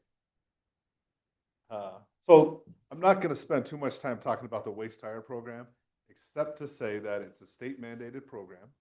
The state reimburses us for the number of tires that we collect each year, and the program has been self-sustained. Though costs continue to rise, how we dispose of the tires is we contract with a company, Crumb Rubber, and they take them down to Phoenix and grind them up and recycle them. There's the cost to transport the tires down there, and as the cost of fuel and other things increase, we might be bumping up against that and may not be self-sustained. Other counties are experiencing that. But I know the County Supervisors Association has been active in trying to get the state to change some of those, the fees that the state may put out, and there's been some positive direction in that. And so we collect tires mainly at the Sheep Hill facility, but we also contract to be able to collect them in Page, and the town of Fredonia collects them, and we haul them back here. So that program keeps tires out of the forest. It keeps them off the side of the road. It's that $5 that you pay when you buy new tires per tire is part of that program. So I want to talk a little bit about our community cleanups. Community cleanups are designed to capture green waste material and debris from a lot of the rural parts of the county. And depending on where people live in the county, outside the city of Flagstaff, they'll either receive a voucher or they can come to a transfer station. And like I said before, this is largely driven by community wildfire defense type work. And we want people to have defensible space. We want to have the right place for people to dispose of green waste, so it's not dumping in our forests, which happens when people don't have access to these kinds of services. The programs either happen annually in more populated areas of the community or the county, and some of them are every 2 years. But here's a slide that lists the different events that we have and where they are. They're throughout the county. I want to point out that the Bear Jaw program is not county ran, and it's not largely county funded either. It's by the Wildland Fire Crew, and they do the bulk of the work. They do all the physical labor. And on this slide, you can see that the county supplies trash bags. We help with some of the traffic control. We try to support them with some of the equipment, but they do the bulk of the work. And if in any given year, if fire season happens too early, this program would not be able to happen. And essentially, this Bear Jaw program is really neat. It takes place in the communities of Mountain Air, Munns Park, Kachina Village. And it's the firefighters actually going to people's property and collecting the bags. If the Bear Jaw group did not do this, the residents would still be able to haul their own bags to Willard Springs and dispose of them there at no cost to them. In the Williams, Kaibab Estates West area, we have an annual voucher program where people haul material, and that was the IGA that we talked about earlier, that people bring their materials to Williams and the Williams transfer station. The event takes place for 7 days. We augment the City of Williams staff at their transfer station to help organize and support it, and collect tires there as well. This is for that program in Williams this last year in the Kaibab Estates West program. You'll note that in the slide in the darker blue is fiscal year 24 participation and the volume that came in, and then fiscal year 25. And you might note that in 25 there was only a 4% increase in vouchers that were used, but there was a 52% increase in the tons of material that people brought. And so it's a significant increase in the cost per customer this last year for that event. That event alone cost us $56,000 as the increase in the tons of the material. So that event is definitely growing in popularity as far as getting solid waste and the green waste to the Williams transfer station. In the Willard Springs area, and we call it the Willard City of Flagstaff Annual Landfill Cleanup. Sorry, I keep throwing my pages on top of the microphone. This includes the communities of Munns Park, Lake Mary Road, or portions of Lake Mary. Kachina Village, Mountain Air, Mormon Lake, Fort Valley, Townsend, Winona, Harold Ranch, A1 Mountain, Baderville, Doney Park, Loop, Burnwood, Timberline, Flagstaff Ranch, Belmont, Alpine Ranches, and Antelope Hills. This one, we mail out vouchers, and people will take a certain volume of material and they can dispose of it at the city of Flagstaff landfill. We don't augment that cleanup with any support from Public Works. So you can see here that this last year, there was an 11% increase in vouchers used. We sent out 12,000, almost 13,000 vouchers, and just a little more than 1,000 were actually. And we can dig into that and decide what that means and if people need it or they don't need it. But we only pay for the vouchers that are used. But you can see that with the 11% increase in vouchers, there was a 12% increase in tons. So that's pretty consistent. But the total cost of that event was almost $44,000. Then in the Forest Lakes area, we have biennial community cleanups where we haul bins out there and we open it up. We worked previously with the county sustainability group to collect batteries, hazardous waste, and things like that.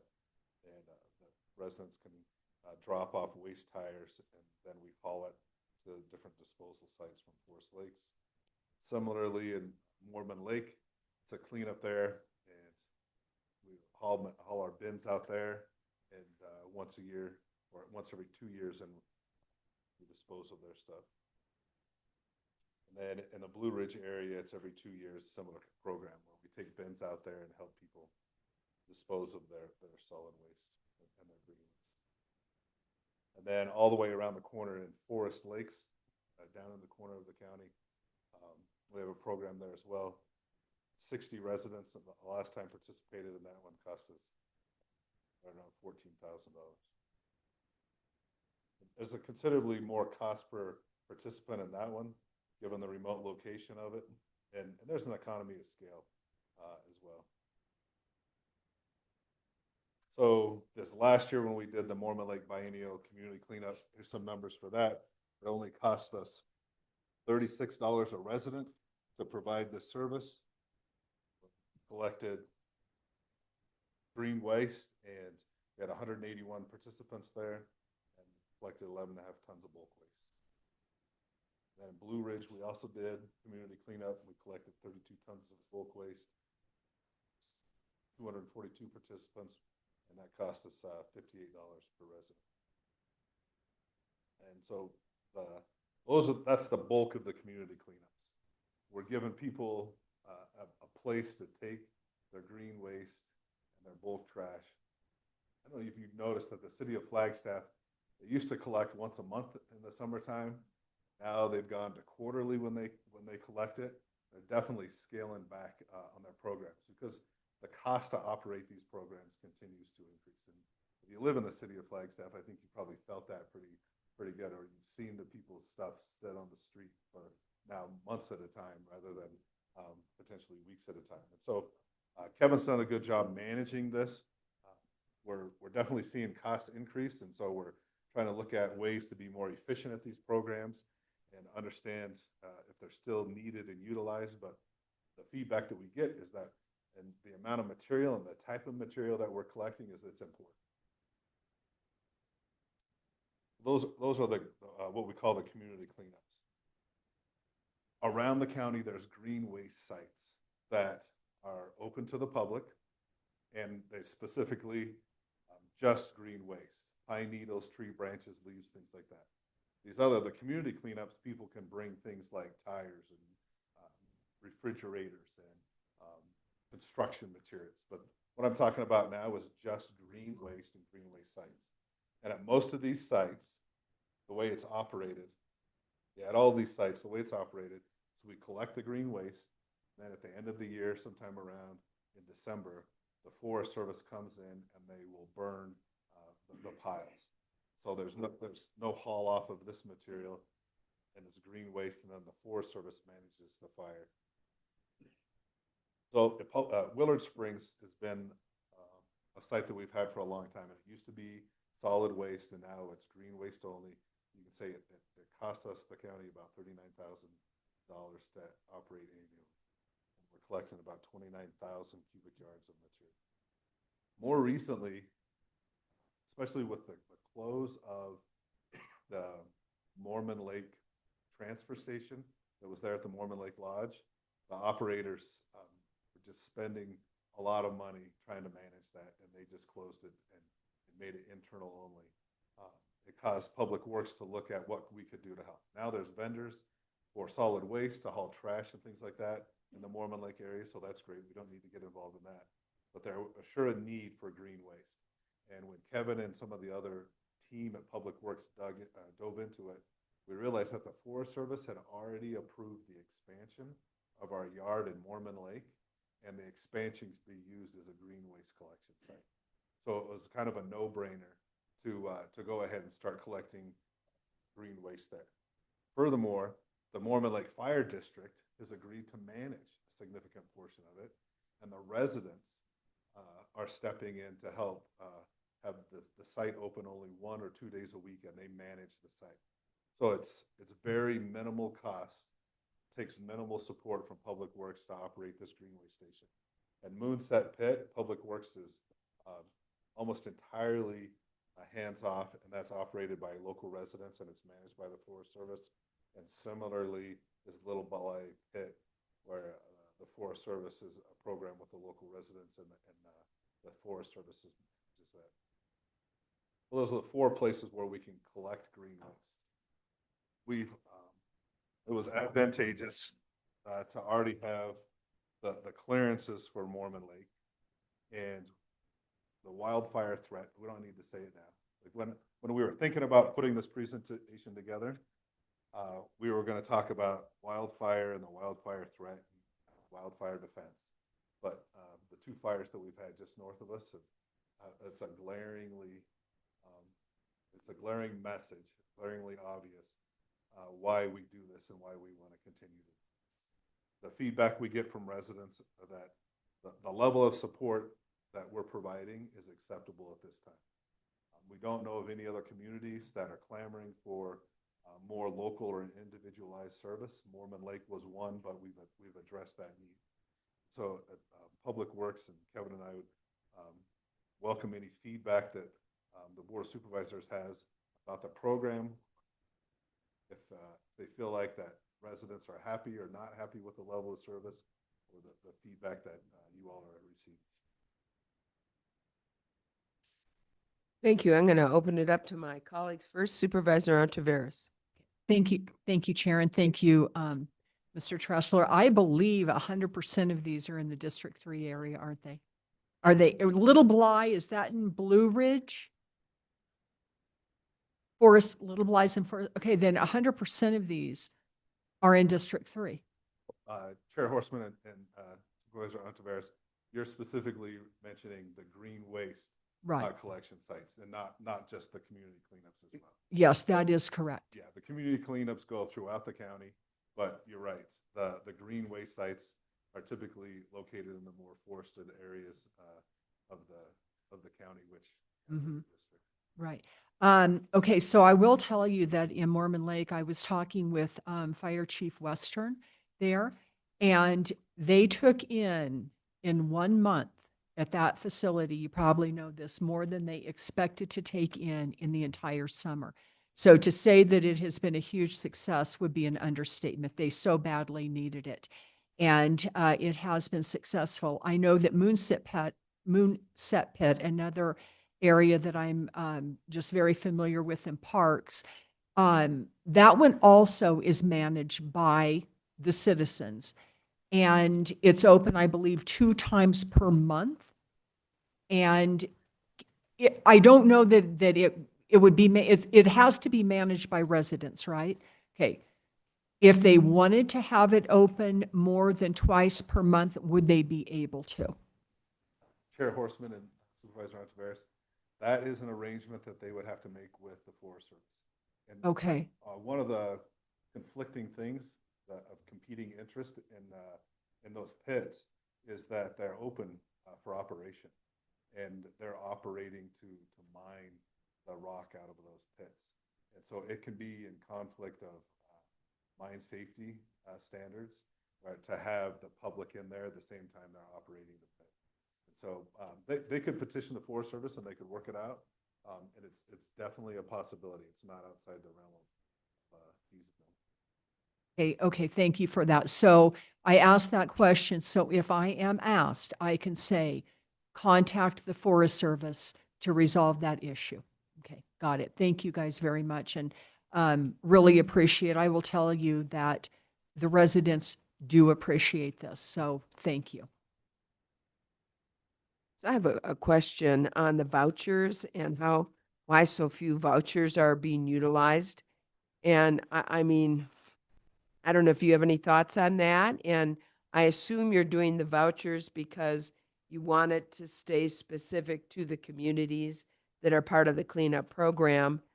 But I'm wondering, I'm just throwing something out just because it doesn't seem to be utilized very much. Would it be possible that it could be advertised on social media, advertised on county website, which it may already be on, I'm not sure.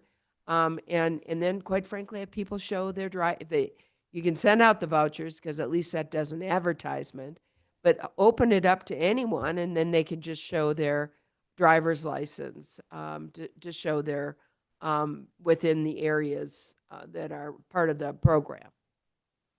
Chair Horstman, yeah, when we look at the utilization of the vouchers, there's a lot of different reasons why people aren't utilizing the program. Some people don't need it. Some people are not waiting for the voucher, and they're just doing the cleanup themselves, so they hire landscape companies to help them. And then we're sending the voucher, and they're getting a piece of mail, and so that's about the most direct form of communication that we get with people. And then we do it on social media. We put it on our web pages, and we have other flyers. Yeah, and so we do a lot. And an indicator of success in this program is, are we seeing dumping in Forest Service lands? And we work with some of the Forest Service rangers, and they contact us in the sheriff's office, and they let us know at times, hey, there's been dumping here, there's been dumping there. As we do these programs more often than we've ever done before, and we're getting less and less complaints or notices that people are dumping in the forest. And so that's one indicator. But then if we got into a Firewise community situation and experts evaluated people's property, they may be able to identify that there's more people could do around their houses or around their property for wildfire defense, which would increase it. But if more people use the vouchers, that would be an increase in cost to us. And so we anticipate that not all vouchers are used. We might have to come back for a budget adjustment if we get too popular.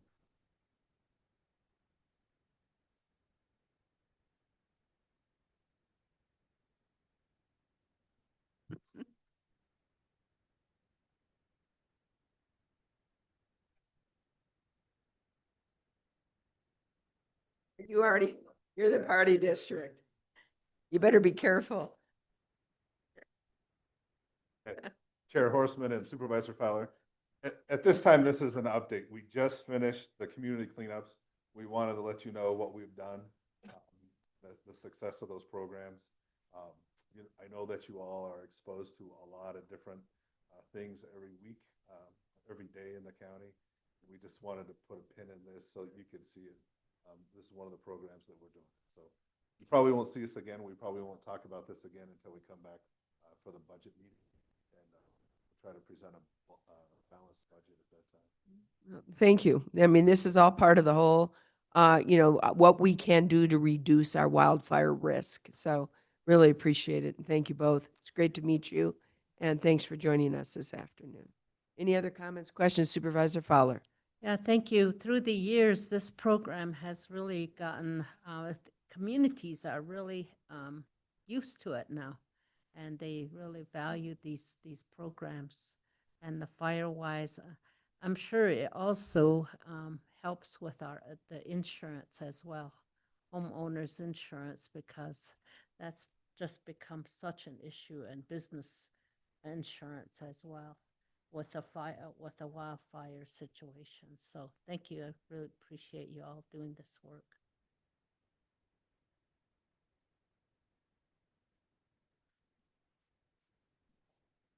Action necessary is just information. Good. So, next, number 64, consideration and discussion Coconino County's 2026 legislative proposal submissions to the County Supervisors Association Annual Summit. And did you hand out some things? Yes. So, yep. So as they get their PowerPoint, we have a PowerPoint on your dais that they're going to go over. Also, then the list of the CSA submissions, and then the actual submissions that we had made, 3 documents that were sent in. I just wanted to highlight as Keith starts that I asked him to put this together. We had to come back to the board and get your official blessing for the 3 submissions that were made to CSA, and that's what this was started with. We also had the intervening managers meeting. So we were there to get some intelligence and some understanding of where these policy items are falling sort of within what CSA anticipates the legislative session looking like. So there's a couple of small like caveated changes that we're asking you to agree to or consider if you're don't want to do them today as we go towards the summit to try to achieve success with our 3 proposals in front of CSA. So. Hi, Keith. Thanks for being with us. Absolutely. Good afternoon, Chair Horseman and the board. So we'll talk about the CSA resolutions.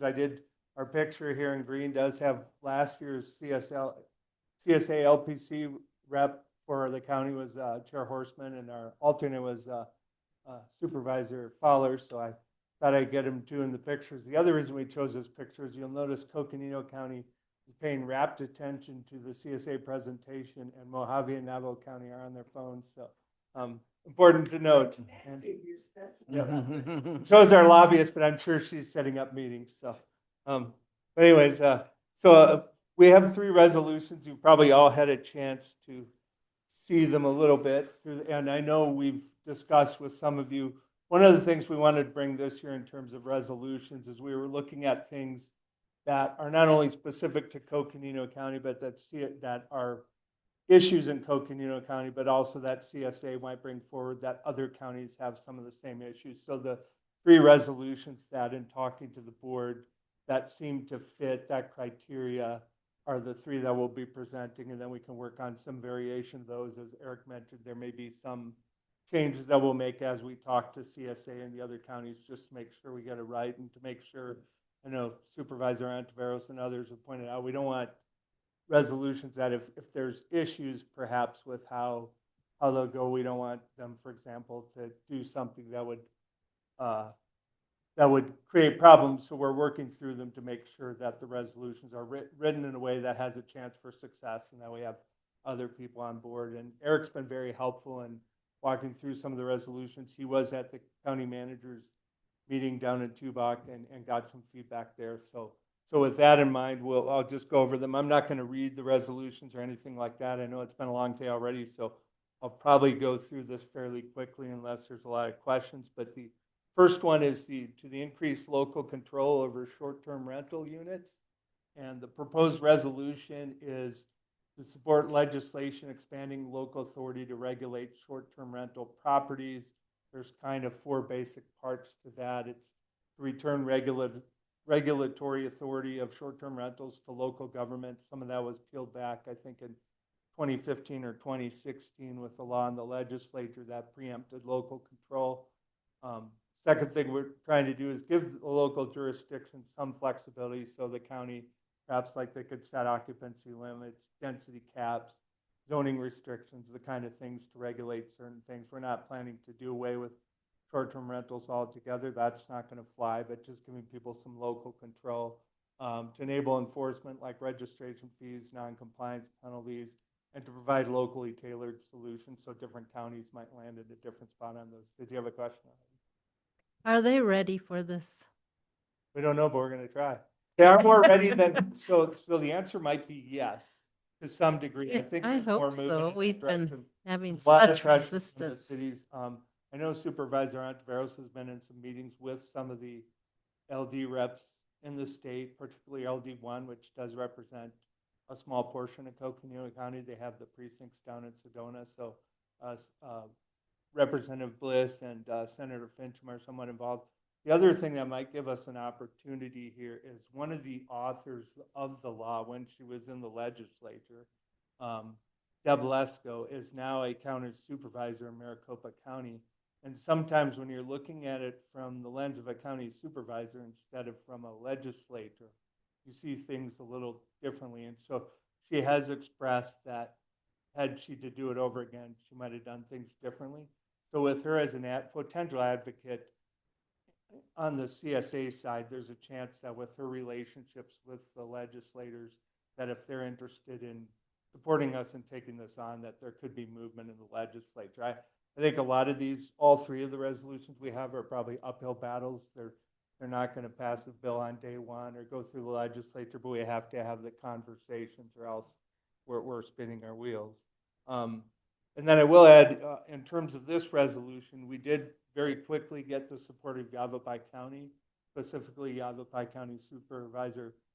I probably can't pronounce his last name, but anyways, you can read it up there. Coconino signed on. They want to co-sponsor.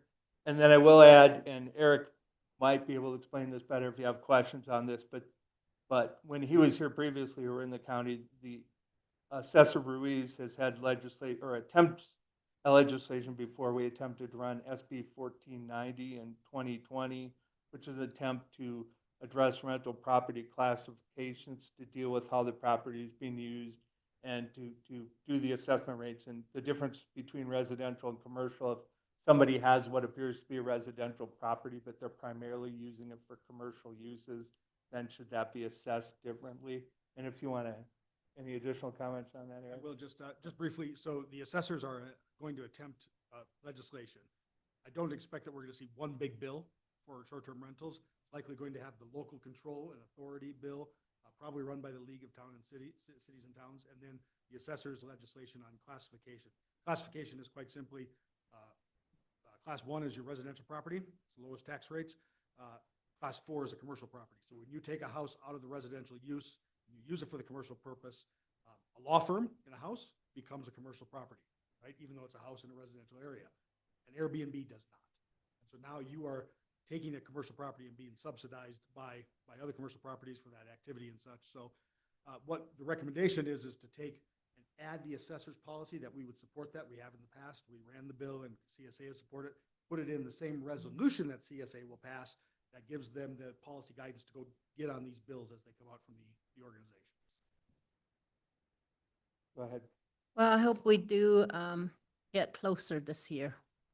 And that pass, and I know in the communities, people are frustrated with the commercial outfits that own most of these rental units.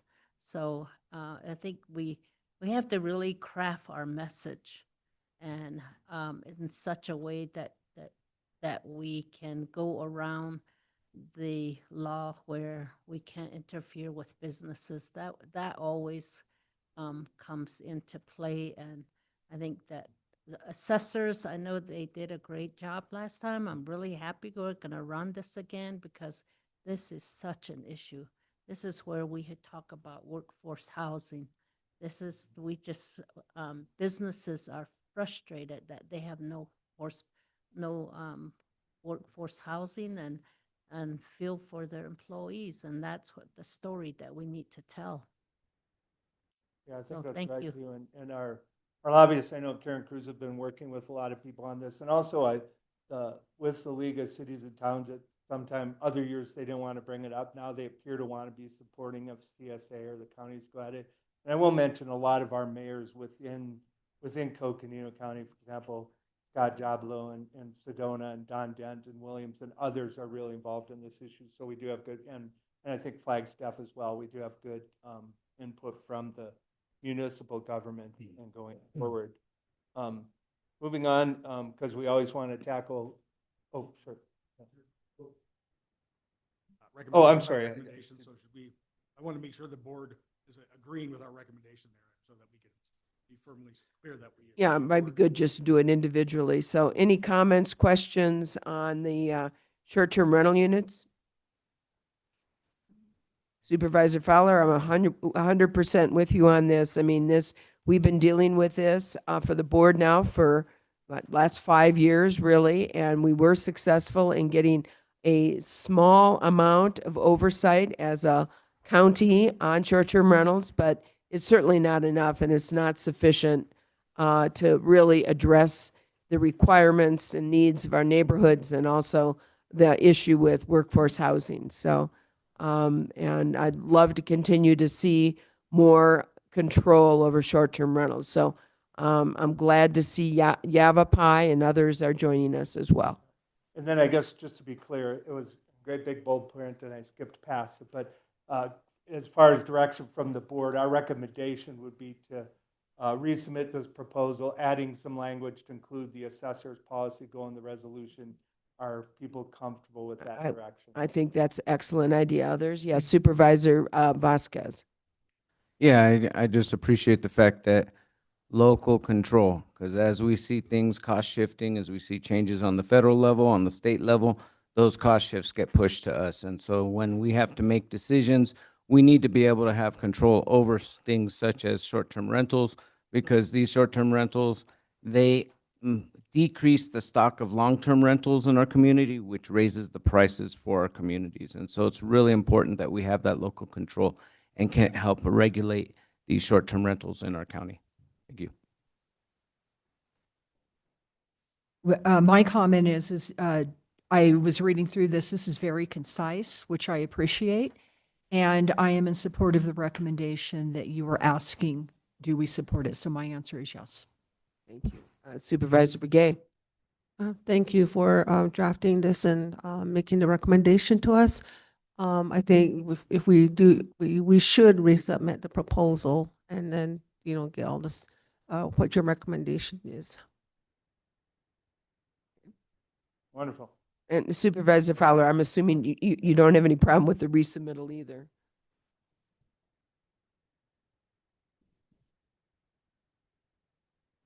Thank you. Very good. It's unanimous. How's that? That's great. I'll take it. Now an even easier one, dealing with the insurance issue.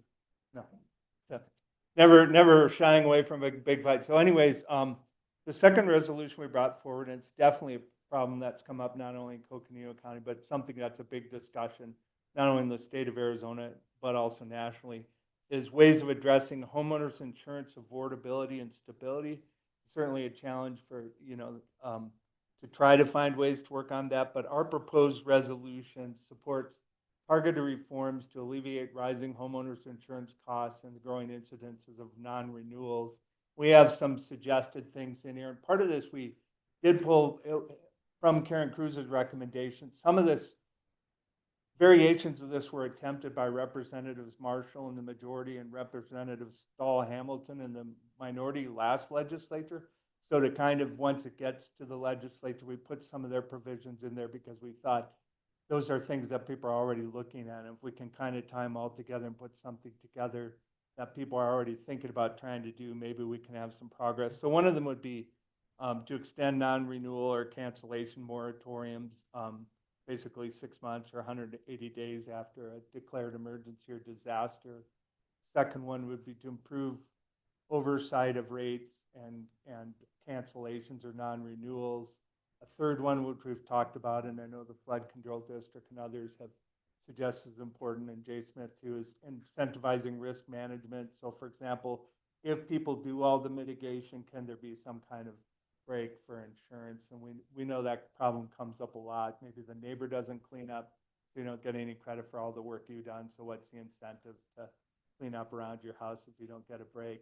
And then the final sort of fourth point there is to mandate transparent and sure communication. If they're going to do cancellations or double people's rates and stuff, that they at least have to provide more of a reason than just because. Like they can say, because there's a risk factor in your community that we think we can't insure at that rate because you live above a canyon that's prone to fire, or whatever it is, that there's a little bit of transparency in how they describe the risk so that people know what they can fix or the reason their policies either being denied or the rates being jacked up increasingly. And then again, I'll mention that we were the only county that seemed to, within a day after turning our resolution, attract co-sponsors from other counties. So likewise, as the last one was Yavapai County, this one, Pima County was listed as a co-sponsor. They also have a resolution they're looking at in this space, which could possibly either be combined or it's enough different that both resolutions could go forward separately. Michael Rossi, who some of you probably know pretty well, their lobbyist, is very involved in this issue. They do have a seat on the DI-FI Commission, Pima County, and then CSA does with Jake Emnett, so they're involved in it.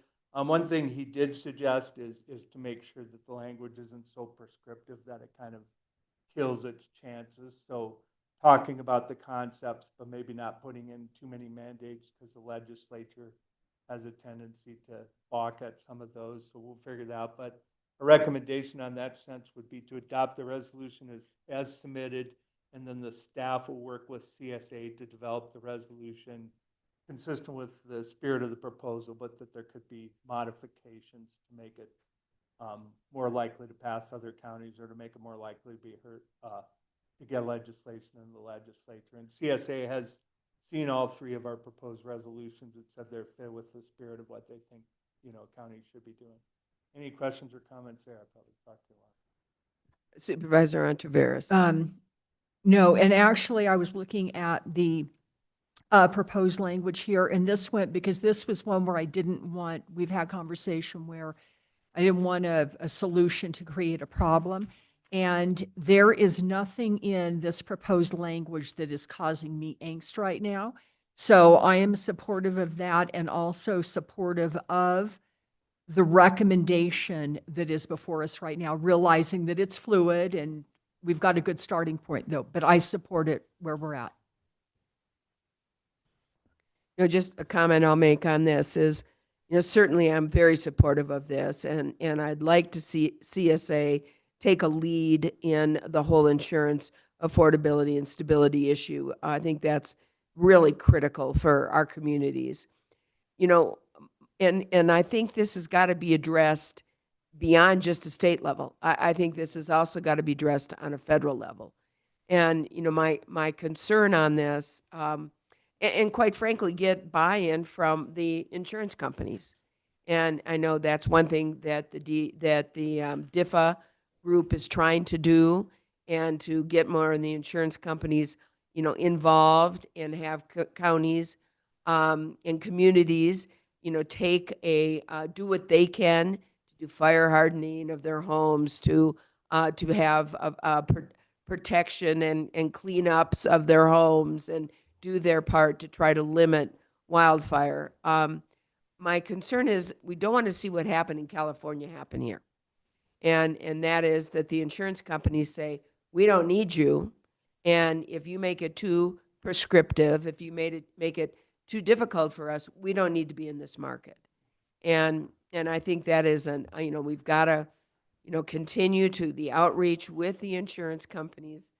We have to continue to advocate with both the state and the federal level, and see what we can do here, because obviously this is an issue that's really affecting all of our communities right now. So I'm in agreement as is, but I also also understand the angst that Supervisor Ontiveros is talking about. We don't want to lose the market either. That would be very tragic for our communities. So those are my comments. Other comments, Supervisor Begay? I just want to say that I do support the recommendation that you're setting forth. I'm not sure to what extent. I think the CSA members already are supporting this insurance, homeowners insurance, because I know there was at one time we were down in Phoenix, there was a group of people that got together, and I think I was with trying to remember which group it was, but they were talking about homeowners insurance. So certainly there's an interest in it, and then we just need to move forward with it as we go along. Recommendations can get, just like Patrice said, can't kill it here and then try to maintain. We have to be careful about how it's written up and who we talk to and what recommendations we put together. So, but I do support what it is right now. Thank you. Caller? Yeah, thank you. I don't have much faith in the legislators. I guess it's to me, this is a starting a conversation, resolution, because the legislators, I mean, the insurance companies are there all the time. And the counties, we're at the mercy of both of them. And our residents are at the mercy. And we, Coconino County, is what, the 96th in the country. Our residents' insurance is it's just rising because of our wildfire situation. And then now we have the largest wildfire that has happened in the country. So I guess acreage wise, but it's just we're gonna have to really frame our situation, and our residents bring their voice to the table. Instead of talking from our own official capacity, I think we need to really get some voices and put those into our talking points.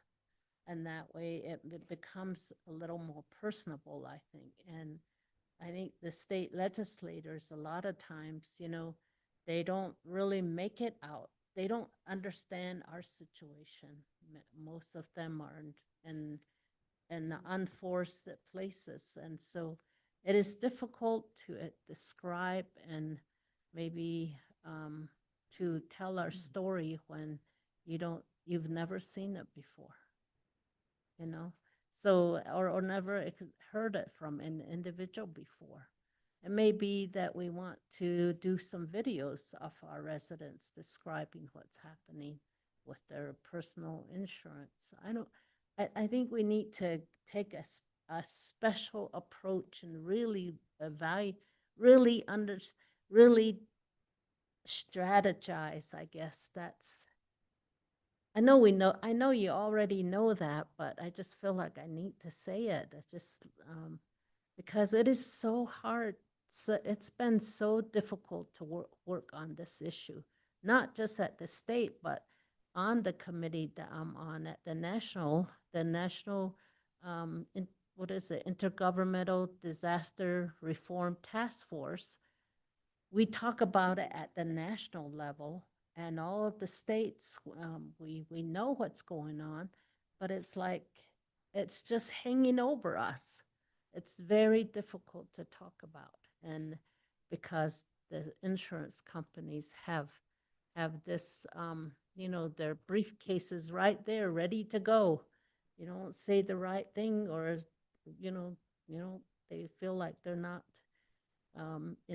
when things are not in their favor, they just pack up and leave like they're doing to the states. It's not just fire, it's all these other disasters. They're packing up and leaving the state. So it's not just California. So we all are at the mercy of these insurance. So when we talk to the state legislators, I think we just have to really figure out what's our approach. We can't do it just the way we've done it before. So I think that's right. And one thing, the new NACO president, I know one of his things is storytelling, and I think this is actually tying the disaster task force. People should figure out how nationally they're going to tell that insurance story, because I think there's an opportunity there that so far hasn't probably been capitalized on. And then with some of the comments that Chair Horstman and others had earlier, I do want to mention that within these proposals, none of it will be, we're not trying to replicate California's FAIR plan, because people have left the market, but there are 34 states that do some kind of plan to address this issue, and Arizona is not one of them. We're one of the 16. So one of the things I know that Pima County lobbyists has kind of mentioned is maybe not the California plan, but maybe something like Colorado, but not exactly like it. So looking at the different plans around the country to find something that has buy-in from the insurance companies that isn't, you know, like a mandate or fair plan, but also isn't doing nothing, and trying to find where that landing spot is. I do think it will be a challenge. I think you're right. This legislature hasn't historically been very visionary on these kind of things, so it's going to be hard to move them from point A to point B to point C. But I think the crisis has reached a point where I think some people recognize they have to do something. So maybe there'll be a culture shift even at the legislative level. But the recommendation again is to adopt as submitted. I think I heard most people say they want to do that, but if anybody objects or thinks that didn't capture their sentiment. I do support submitting it. And, you know, where are we? Where did the committee go? Or where's the committee that the governor established? So The that task commission's force, yeah. been meeting monthly. They have their charges to meet for a whole year. I think they started Oh, okay. last year. They're still meeting. They have all the right people at the table. One of the ways it's set up though is that they weren't supposed to really recommend policy. So that kind of, but at the end, they're supposed to give their findings and then perhaps policymakers can use it. So that's kind of, we'll see what happens when they do their final meetings, because they kind of have the right people at the table. But if you're not supposed to set policy, then how effective is it going to be unless that information actually goes to policymakers in a way that gets translated into action and not just discussing the problem. Any other comments? Yes. Supervisor Vasquez, and then Supervisor Begay. Yeah, thank you. Well, this, as we've seen with our previous fires, is really important because we have so many folks in our county who can't get house insurance, and a lot of it has to do with the forest-urban interface.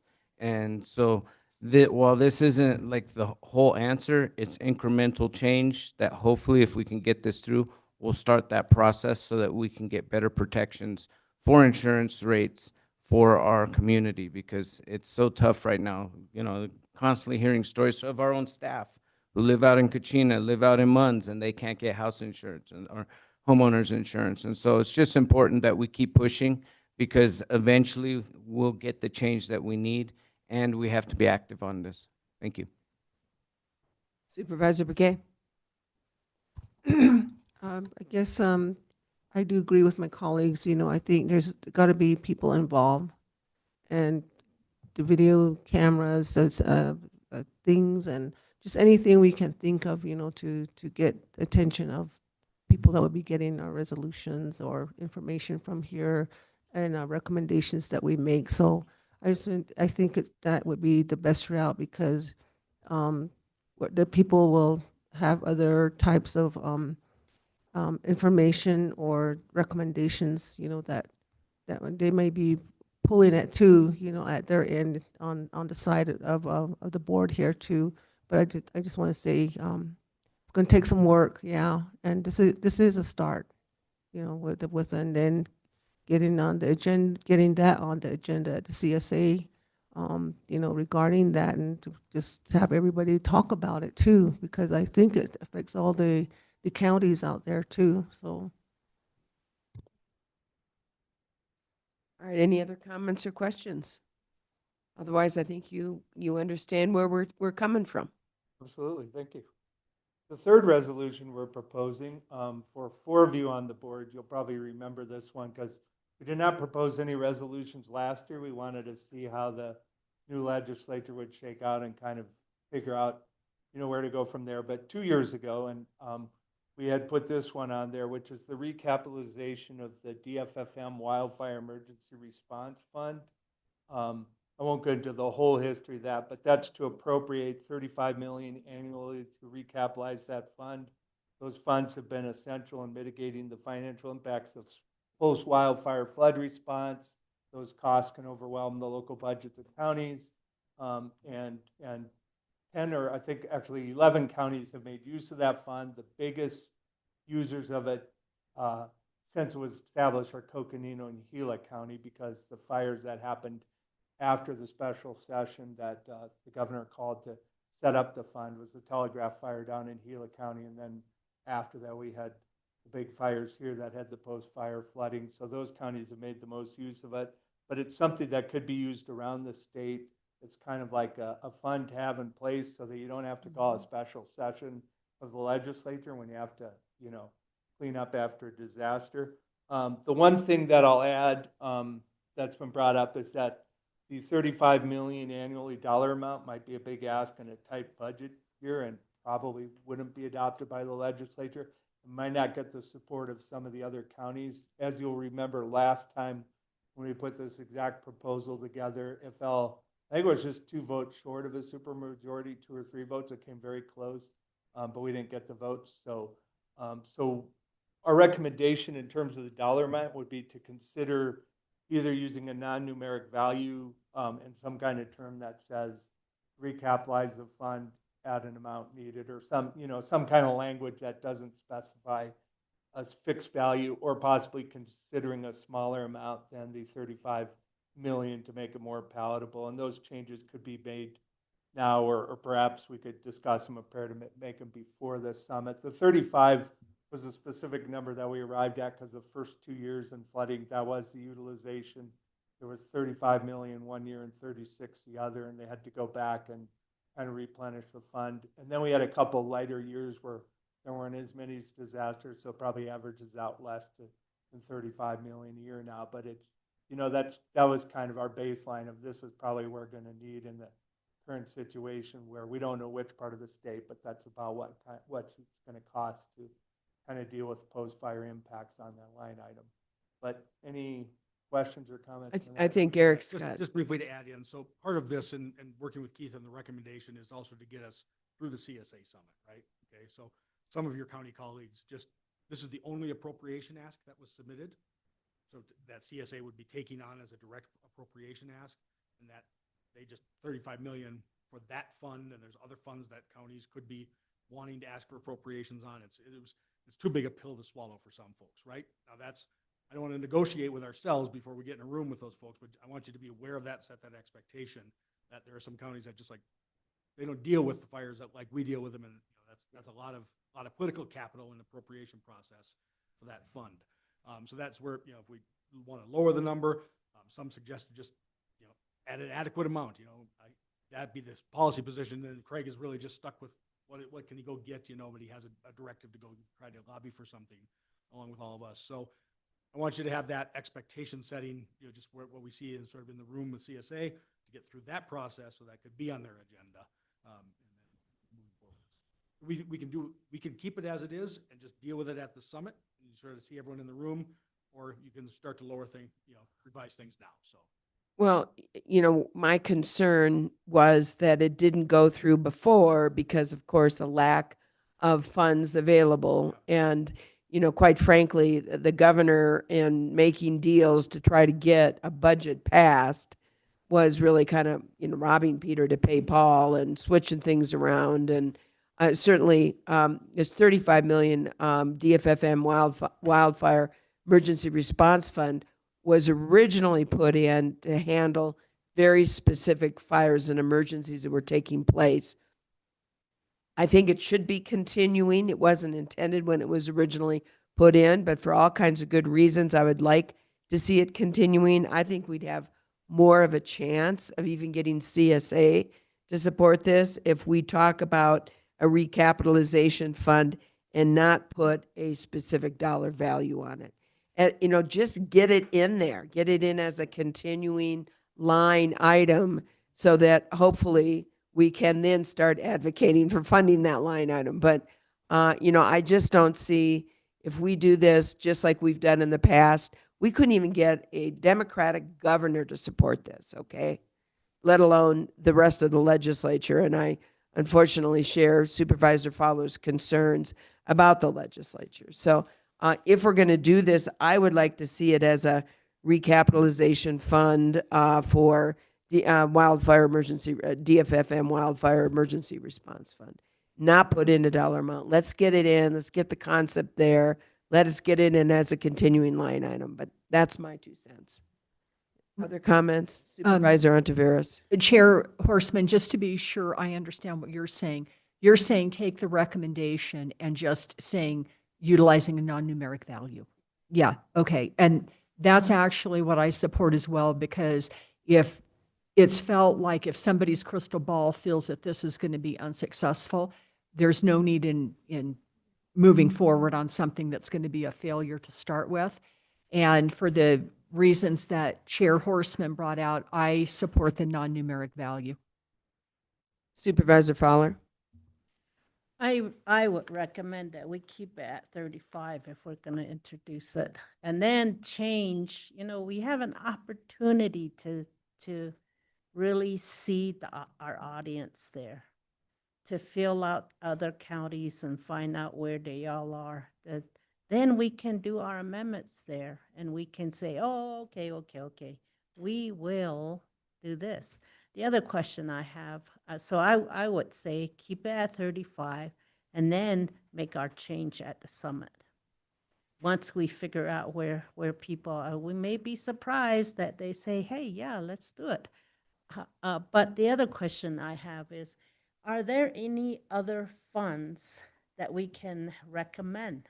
Like the Great American Outdoors Act is from minerals, oil. This is at the national level. Is there such a thing in at the state level that we can recommend rather than this small? The answer briefly is they could set up any fund they want. Okay, we'd have 50 funds to meet all of our needs. There are not revenue streams like the Great American Outdoors Act and certain mineral rights and certain public lands, that are funding those things that are dedicated to those purposes. Most of those dedicated revenue streams are pretty well dedicated many times over, and there's a firm constituency holding on to them at the State House. So I don't know there's a pathway forward to get to a revenue stream that you would need in that fund. They can set up a fund with zero in it any day if they wish. So.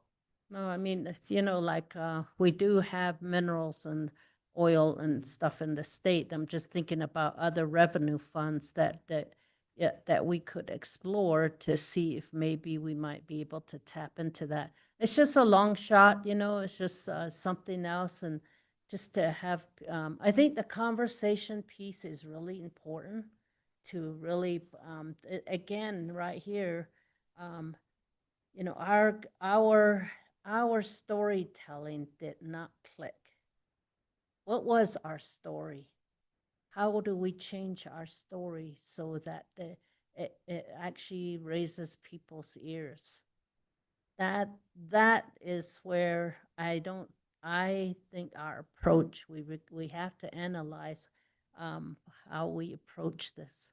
But I would say keep it at 35, but if my colleague says no, I'll go with them, and then lower the amount, because that's what we usually do. We go shoot for the highest that we can go, and then once we have our meetings, we start talking to everyone. That's all we're doing. We're constantly talking to the other supervisors, and then we decide, hey, we come back together, huddle again, and we say, okay, this is what I learned. Okay, let's change it this way. That's what we usually do. So let's do that same approach. Find out why they would not be supportive. Yeah. Do that route. I think we can engage other supervisors in conversations ahead of time and talk to CSA as well. I will point out, too, when we originally put this forward, Representative Cook did put forward a proposal for the $35 million and try to take it from the rainy day fund.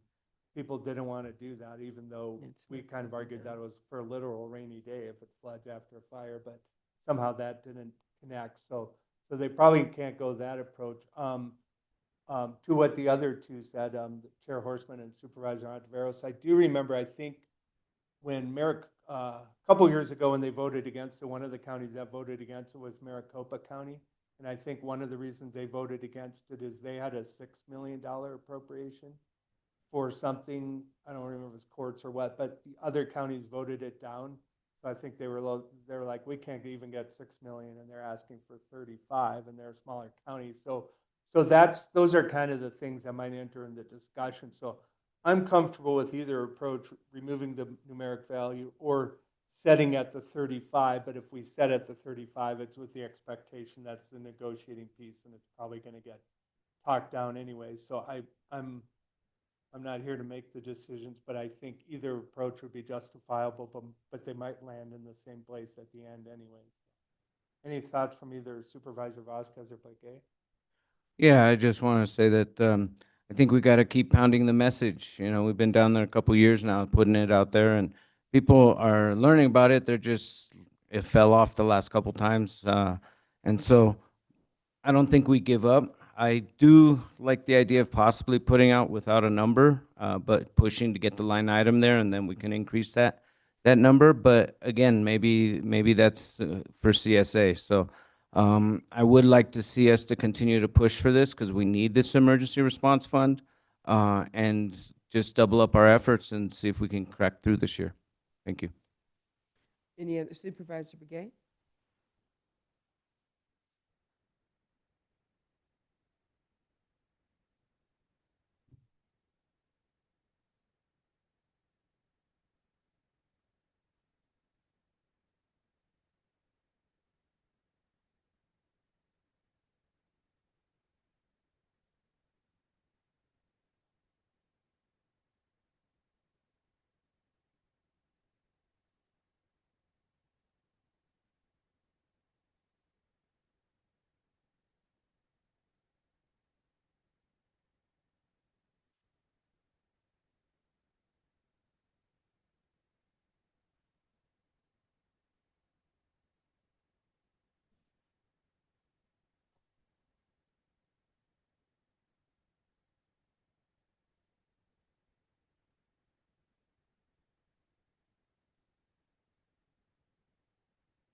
Yeah, I think if we take the numeric value out, then we'll have to find a way to word it properly, like something, recapitalize at an appropriate amount within whatever the constraints of the state budget and the needs across the state, or something that kind of captures how much is needed each given year. Because it actually, there are some years where we actually probably really didn't need the fund. But if we had a permanent fund and kept, then the year that they need 100 million, we're not starting from zero. So I don't know, even 10 million, whatever it is, but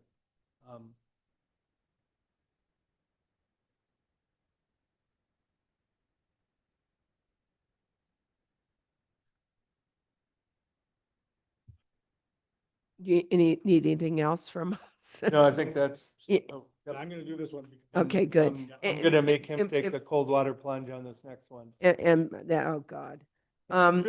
One other thing is that DFFM emergency fund is did 11 out of the 15 counties utilize it in the past? I mean, it's not that it hasn't been,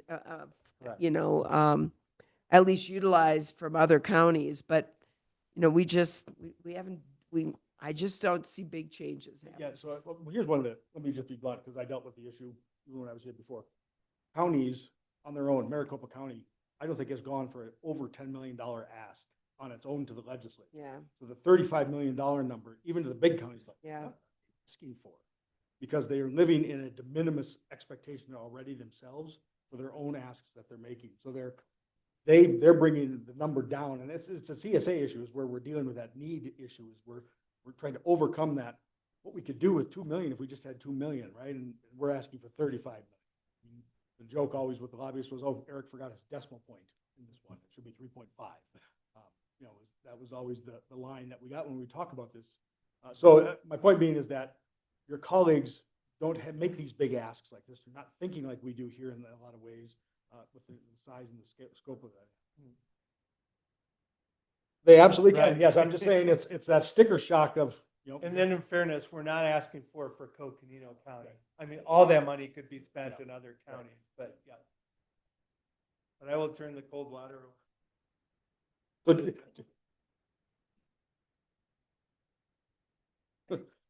So cold water plunges. So you all, I think, obviously some people here know what cold water plunges are. This is the spa treatment where you take an ice bath, right? We did this in high school football all the time, right? Supervisor Fowler seems very familiar with it. So Maricopa County has a proposal. They have not put their name to it yet. They have not submitted it officially. They are looking for a co-sponsor. They don't want to have this just be a one county issue. So it's a weird regulatory structure, a cold water bath for therapeutic purposes. So going to do this to, absolutely serious.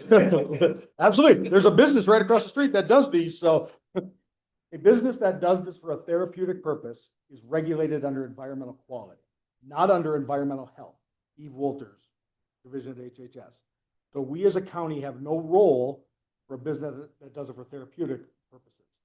We do have a role to regulate a cold water plunge. That's done like if it was at the Aquaplex, put one in, right?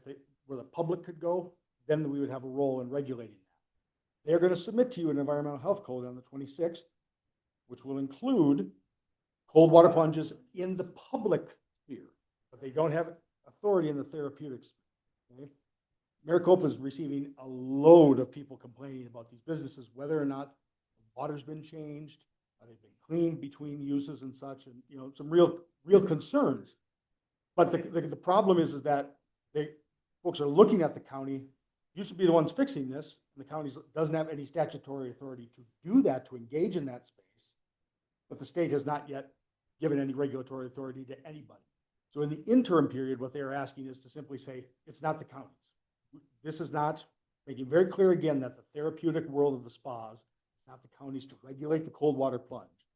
I've talked to HHS this morning. They're fine with that, if that is their proposal, which it is for Maricopa. And so my recommendation to you is to co-sponsor with Maricopa on that, on cold water plunges. That makes it clear that the state Department of Health is going to have to deal with this issue and define, either push the regulatory world back to the environmental health world so that we can be in that space, or is going to have to adopt it on the state side to regulate those spas and inspect them for the cold water plunges.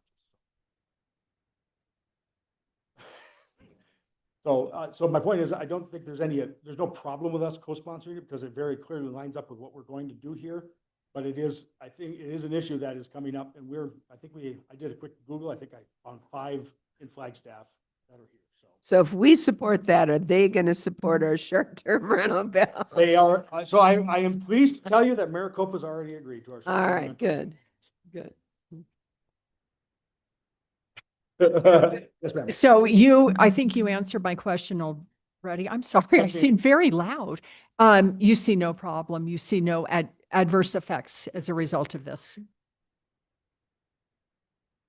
The public pool space, someone has an ice bath there or a cold water plunge, that is contrary to our policy. That is not how they've indicated it to me.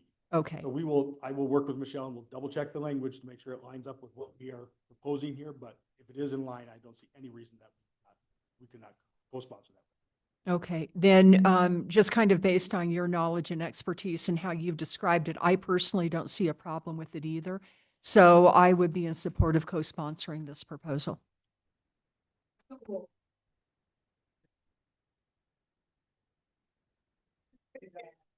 That's the better one to ask for there.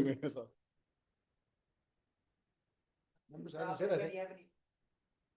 think. Yeah. Anybody have a problem with this? Looks like we're good.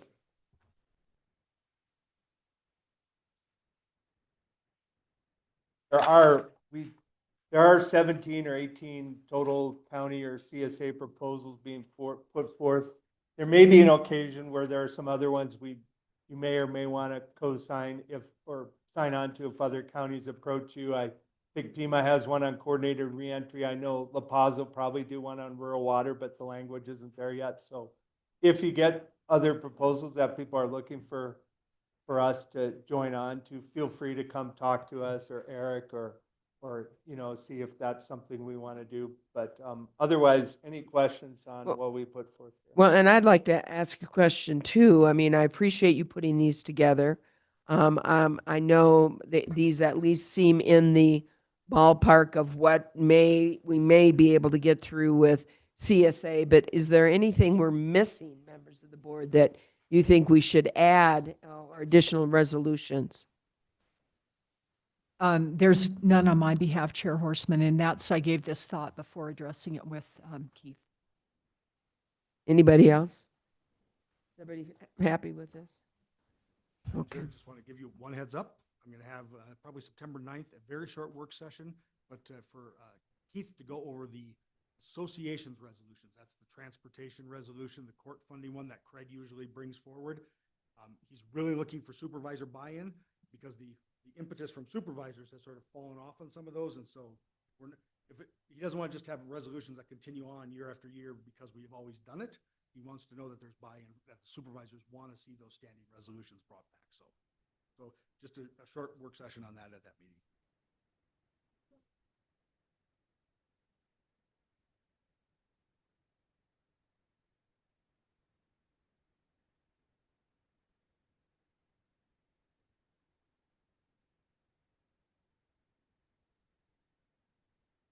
Think so.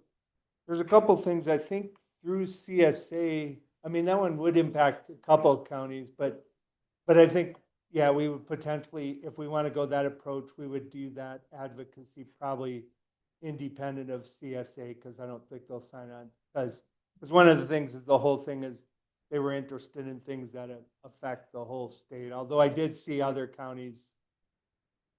No, okay, I understand. No worries. So Yep. to that point, and just in the interest of time, things that are not going to go to CSA, we do have work sessions scheduled to adopt as a legislative agenda in November. So Keith will be reaching out to work through those things, anything beyond that. Yeah, for example, rural groundwater management. Yep. I mean, that's just a no-brainer, but for some reason, we cannot get CSA to come on board with us. We actually have tested it in the past. We've done it. You find a way to get Gail Griffin not to represent the Farm Bureau, that'll solve that problem. So. All right, that sounds great, and that would be great to have that further discussion. So, all right, moving on. I'm ready to jump into some cold water, but I don't. All right, well, you know, it's been warm enough up here, it'd be worth jumping into some cold water.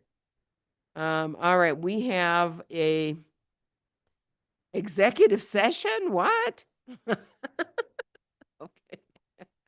Members of the board, I think our deputy county attorney is recommending that we go into executive session for discussion with legal counsel regarding code enforcement appeal case number PZC 240097 pursuant to ARS 38-431.03A3. Do I have a motion to go into executive session? So moved. We have a motion and a second. All those in favor signify by saying aye. Aye. Aye. Aye. It is opposed. Supervisor Beguer, are you opposed? It's unanimous. We're going into executive session. I guess we'll just go upstairs, and why don't we take a 5-minute break as we're walking upstairs? How's that? So, thanks.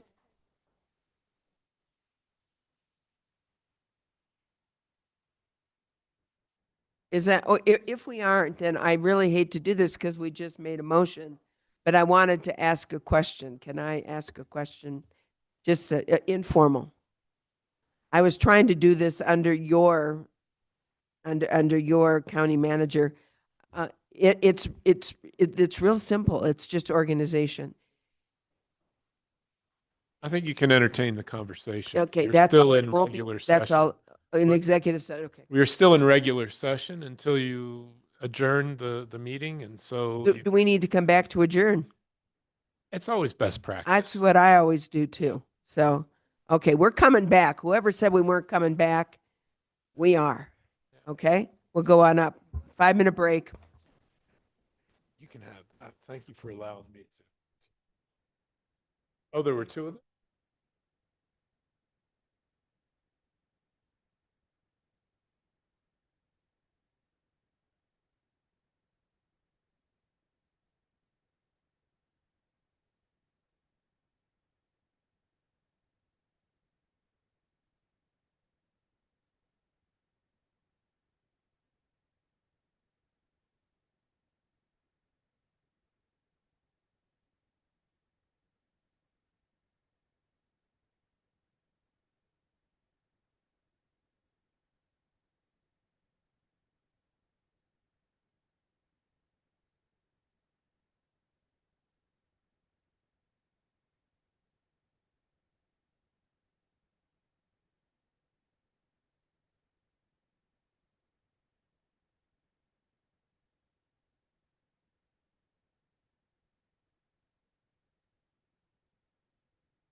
and out of executive session. We are back in open public meeting.